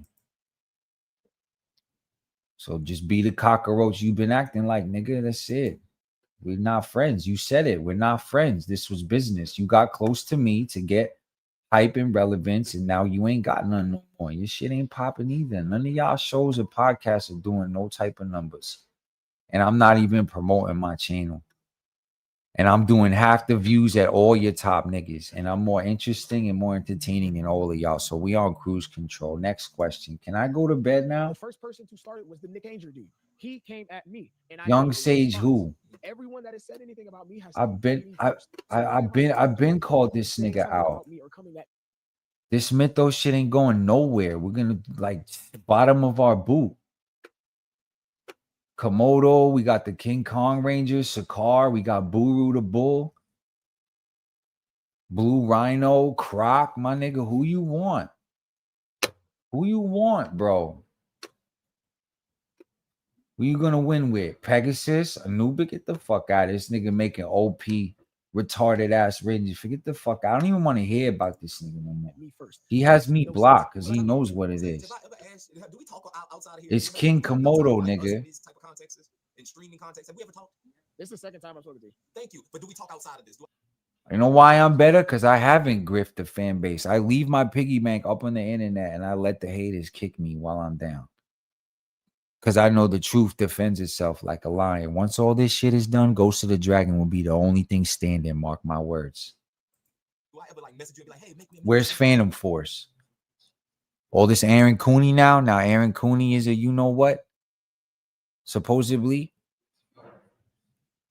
That don't bother me none. I'm not saying it's true. I'm not saying it's not true, allegedly. But all roads lead to RiCan because now Phantom Force is out the way. How many books are you going to sell after that? Now my Phantom book is that much better because it's not written by alleged, grapes. So I'm chilling. You guys are like, cover the drama. Come on. I'm good. I don't need none of this in my life. I'm not like these niggas. And Henry tried to paint me with the wrong paintbrush for a whole year. And what happened? That shit ran off like watercolors, nigga. And then that poop smell just kept coming through because you can't hide that shit, nigga. You the swirly motherfucking king. It don't matter how many of these weirdo niggas you expose, you one of them too. That's why you mad. And I'm not. And my heart is gold, is pure, nigga. That's why I'm a black and gold ranger. I'm chosen. Jason touched me on the shoulder, gave me the speech. I gave him the script, and he called a squad, nigga. None of y'all niggas got that. Okay? So get on all fours and blow me. Because y'all all a bunch of dick riders and glazers looking for something to be important with. And you're not. And you're never going to beat my franchise. You're never going to beat my IP because this is God's work. This is real God's work. Not what you bitch ass niggas are doing, trolling people with mental problems, with issues. The damn pillar of this community self-deleted and y'all want to troll people on the internet until they self-delete or in jail. Fuck you, you hypocrite bitch. Sign the waiver and put some fucking gloves on or sit there and wait till your ass gets sued if you don't shut the fuck up. Or get a restraining order because you want to fucking harass my children and stalk my baby mothers and dead grandmother, nigga. I dare you to run a segment. You'll have a restraining order so far up your fucking ass. Every precinct from here to fucking Ohio will have papers on you with your address because you won't shut the fuck up sexually harassing people and putting kids in your Discord, nigga. That's why you got to submit hard drive information to get your daughter's address. You really want me to start calling precincts and tell them that you put my kids in your Discord, nigga? That's what you want to do? I know for a fact you're going to shut the fuck up about RiCan. I dare you not to. I dare you not to, nigga. I'll show all you motherfuckers how ugly this shit going to get. I do not care, bro. You niggas been wrong. And this community's done. Come show me otherwise. We're going to save you. Francis, she can't keep my name out her mouth either. I ain't even talking about her. She just fucking missed me too. She another one. Y'all just want to hear me talk my shit, bro. Look, there's 13 of y'all niggas. 7 in the morning, waking up white in the cold out y'all eye, waiting for RiCan to talk shit. Get the fuck out. I can go all night. Why I got to do that? Why I gotta do that? Why I gotta mingle with these motherfuckers? Real RiCan fans are like, fuck them. Work on your project, RiCan. Prove them all wrong. No? Ain't shit changed? Show me where these niggas could fuck with me. Any of them. Who? Nerd? Ion? Sage? Who? Where? What part, my nigga? Voice of the Heroes actually stole the show for me. My nigga put his Timbs on. I know he had a Yankee fit. He was speaking fluent Yankee fitted when he was defending himself. I respect it. I ain't just talking the same shit he always talk. Everybody, everybody a gangster on the internet. I'm gonna be out here rolling at cons, nigga. So, nigga, like put the blunt down and go live. Be careful what you ask for, nigga. That's why you had to turn everything to drugs and steal my song because you losing so fucking bad. I'm your antidote. Just accept it, nigga. You look stupid as fuck trying to troll me, make fun of me. I'm just gonna clown you even worse and twice as hard, my nigga. You're never gonna beat me. And the fact that you won't tell these people that you stole 2 of my songs and that's your best songs of my shit is like proof of how much of a bozo you are. So I'm done. I don't care about this. I'm gonna highlight Flea because I feel like Flea stole the show. I told Flea, I knew he was from New York. You can come kick it with me anytime, nigga. I told you to stay away from these fucking bozos. When you sat down with Henry and he started lying on me, I'm like, okay, I hope this nigga don't take the Kool-Aid with RiCan. And he hasn't. He hasn't said shit about me. He hasn't disrespected me. So I got no issues with Voice to the Heroes. I think he has a great podcast. And I know he been putting work out here. So, you know what I'm saying? This little drama right here is nothing like RiCan drama. I'm still the king. Some of my shows and some of our streams are legendary, dog. So it's hilarious that y'all think any of these niggas can beat me at anything when y'all still asking and craving RiCan. It's wild to me. It's really wild to me. So this is where we're at. And I think Voice claimed to be a black man, so you got four motherfucking black men screaming at each other when they should be sticking together, working together. Genuinely trying to figure this out. For one, I was saying go back, so I didn't figure what I was going to say. Right? I made videos about my case. So when is the melanin an issue? I'm the only one out here really fighting for us. Y'all niggas fighting each other. I put Iron in position. He should be thanking me for where he at right now. He wasn't doing shit before he sat next to RiCan. He know that. That's why he all angry yelling at everybody, because he lost his seat. Only one allowed on my show to really chop up with me like that is Cam. Because Cam's smarter than him. And I'm a better rapper than him and writer. That's why he turned on me. Had nothing to do with race. Nigga don't like me shining because I was shining for too long. And he hated the fact that he needed me to get his seat, which is why he ain't got one now. Nigga counting trophies that he don't got. The fuck you talking about? You saved me, but where's the footage? Where's Renee? How come you ain't tagging Renee? He's so big and bad. See, go get Renee. Let's go react to all that footage. Let's get it. Let's press them niggas. Old school KOD style. That's what you want to do? You want to jump back in the DeLorean, nigga? Fuck all these niggas. Let's go get that 50 grand. Where's Green Tea? Where's Renee? Fuck Sage. I lost 50 grand because of you stupid ass motherfuckers. Where my money? And my project holding strong. So now what? What y'all want to do? Right? Like hella times. So y'all niggas don't want none. Y'all gotta pay y'all gotta pay for the crash outs. Y'all gotta pay for me to cam up now.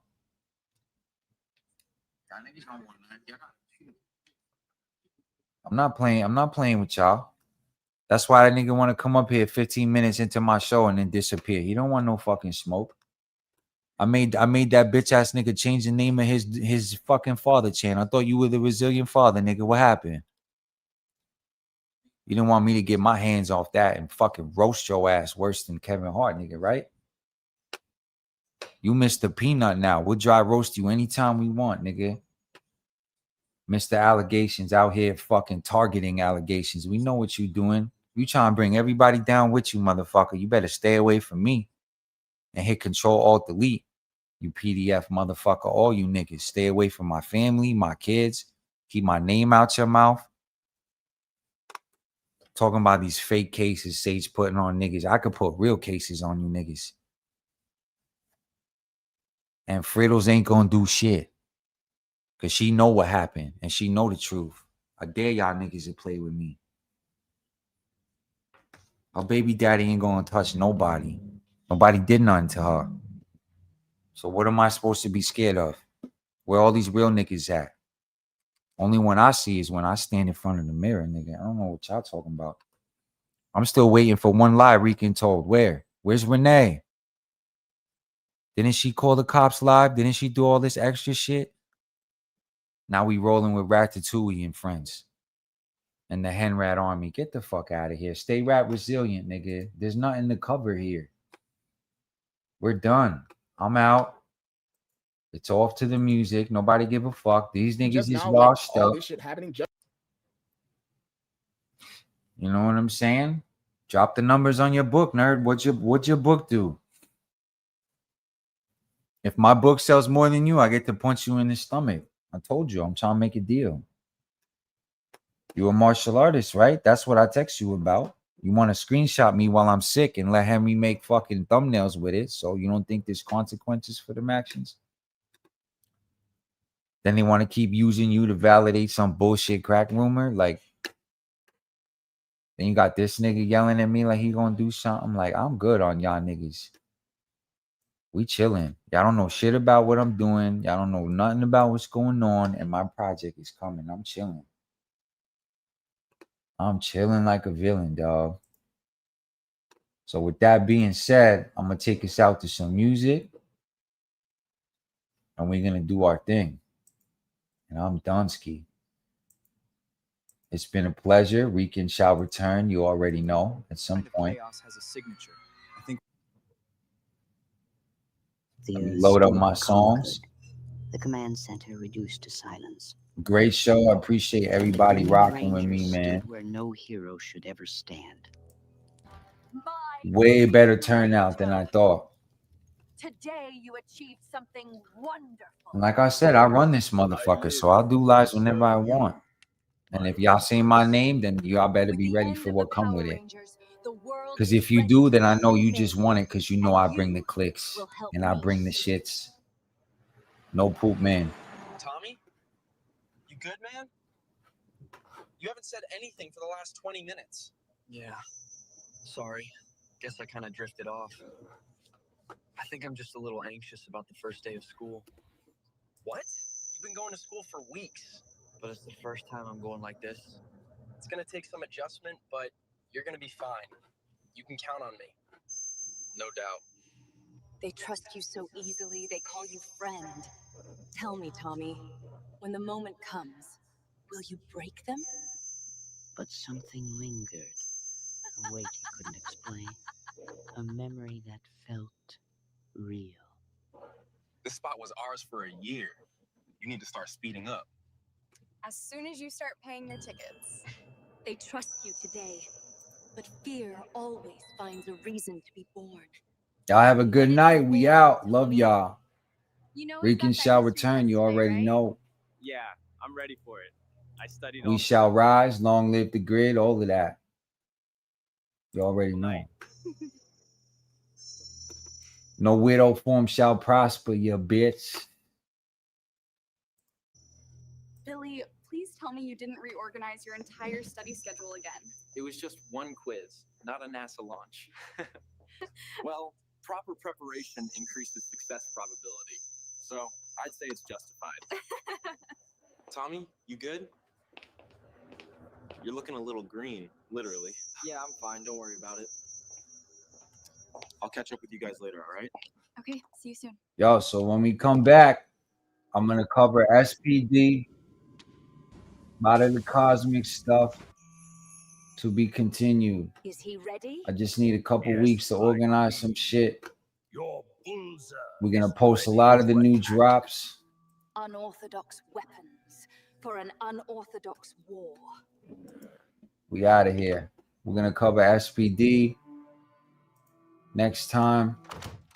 Ladies and gentlemen, everyone remain calm. We have an incident in progress. We need to go to the gym now. Love y'all. Who could rock streams all night like this and keep a crowd? I want to know. I'm an MC, nigga. I think we all know who it is. You look stupid as fuck every time you try to fuck with me, nigga. You are not a troll. You're not good at it. You're not funny. We have a developing situation. You're not interested. Possible unknown threat. Respond immediately and proceed with Not interesting at all. That's why you don't know what to cover. You don't know what to talk about. Central, we have multiple hostile individuals, humanoid appearance. Repeat, gunfire is not effective. It's a wrap. Orphan time! Tyrannosaurus! Pterodactyl! Triceratops! It is a wrap.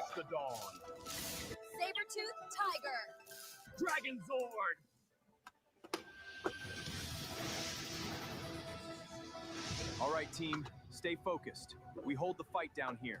Kim, you're our eyes from above. Let's clean up these streets.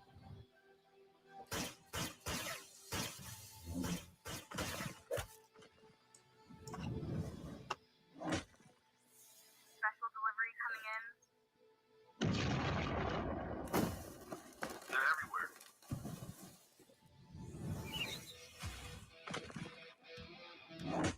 We out, y'all. Love y'all. Y'all have a blessed weekend. Stay safe. Reduce this city to ruins and make the Rangers beg for Stone Canyon Boys forever, nigga. Formation forever. Ninjetti rising. We're dealing with something outside protocol.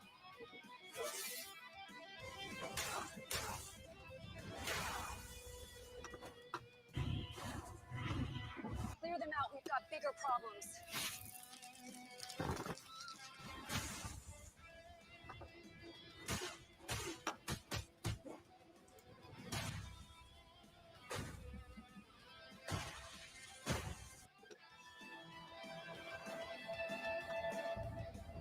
Hell yeah. Let's form the Megazord. Megazord sequence has been initiated. Command, you're seeing this too, right? RiCaN's world, The baby. surface from the ocean, as expected. No hostile action yet. I'll go in first, guys. I'm starting the offensive. Wait, Tommy, we need to move together.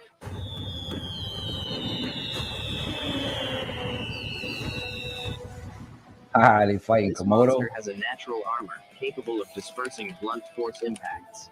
I've got this. Eat this, you monster. Maybe it's time to admit it, child. Without me, you're simply not good enough. We need to pull him away from the bridge.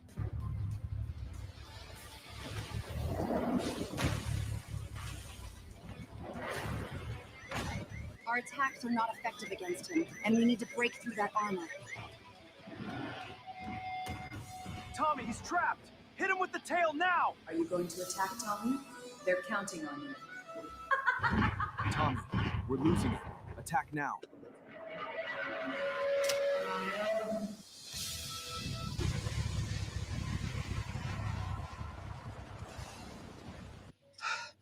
The controls aren't responding.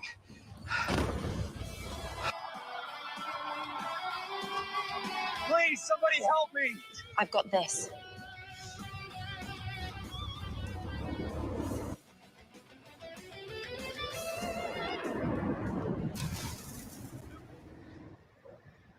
All right, everyone. Let's help these people and get back to the command center.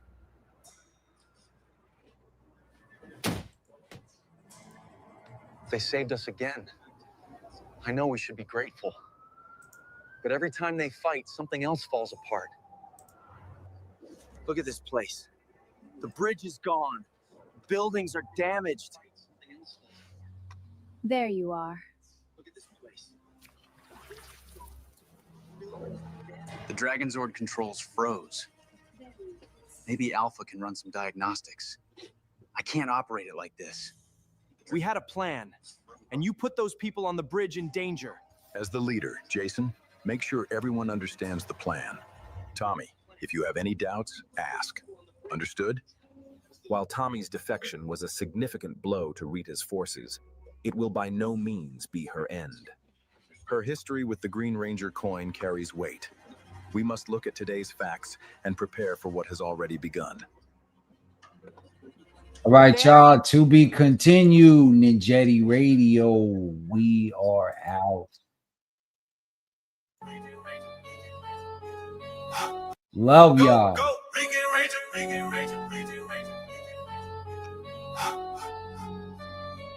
Ghost of the Dragon. To be continued. Have no fear. Komodo Dragon Ranger is here. Power of the grid. Ninjetti, we shall ride. Mighty Morphin time. Ninjas on the ground. Don't get out of line. Cannot waste time. Fire in my eyes. Legends never die. Rock out. A Ninjetti, motherfucking top out.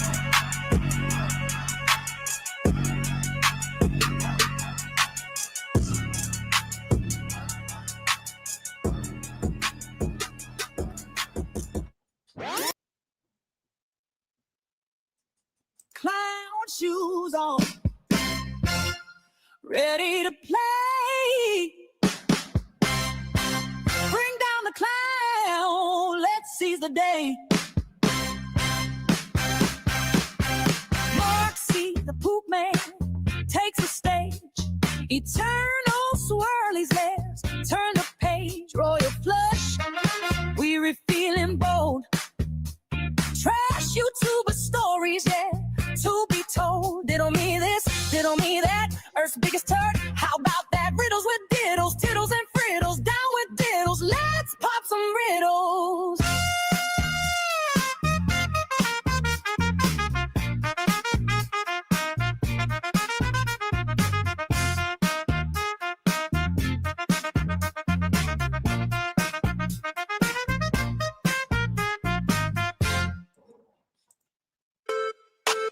And the hits just don't stop coming.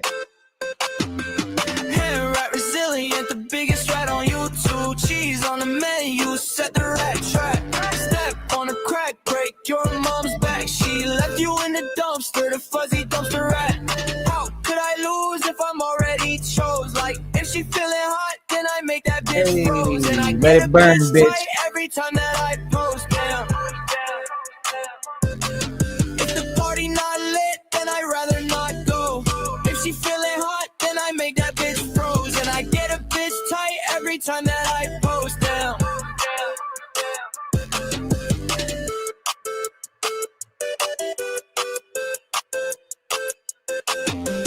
Hand rat resilient, the biggest rat on YouTube. Cheese on the menu, set the rat trap. Step on a crack, break your mom's back. She left you in the dumpster, the fuzzy dumpster rat.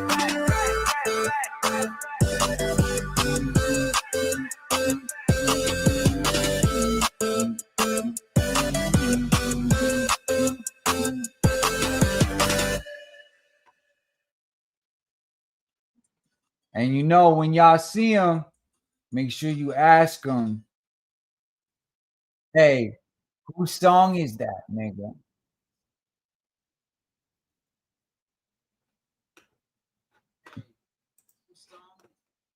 I want to know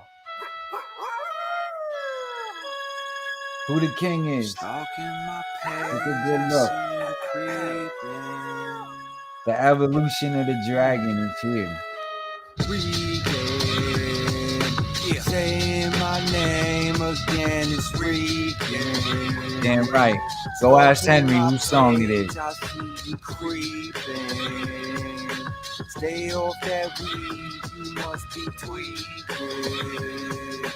Remember my name. You can't battle yourself, nigga.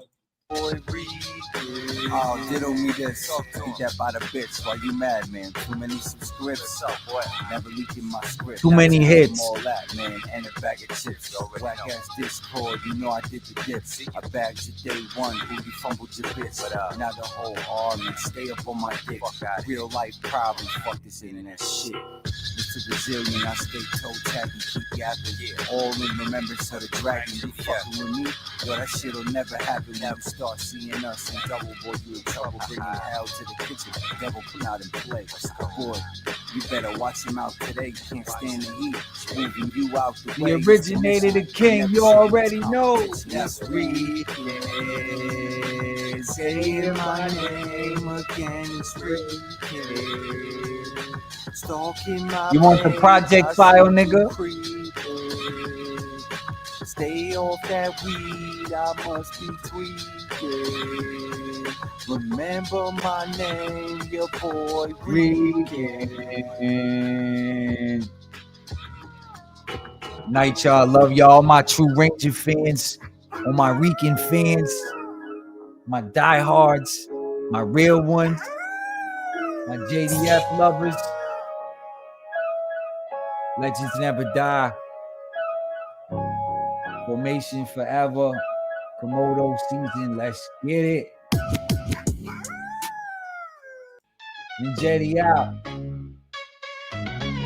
The grid's in good hands, I promise. Yo, they rise from the shadows, Ninjetti in the night. Guardians of the innocent, ready for the fight. Evil in the sights, they ain't backing down. Defenders of the weak, they're the talk of the town. Ninjetti, morphin' Yeah, attack, bringing hope, got the world on their back. In the darkest hour, they paved the way. Ninjetti, here to save the day. They step to the front, fearless and bold. Against all odds, man, the story's untold. For the ones who can't fight, they take the stand. With every battle, they protect the land. Ninjetti, morphin' attack, bringing hope, got the world on their back. In the darkest hour, they paved the way. Ninjetti, here to save the day.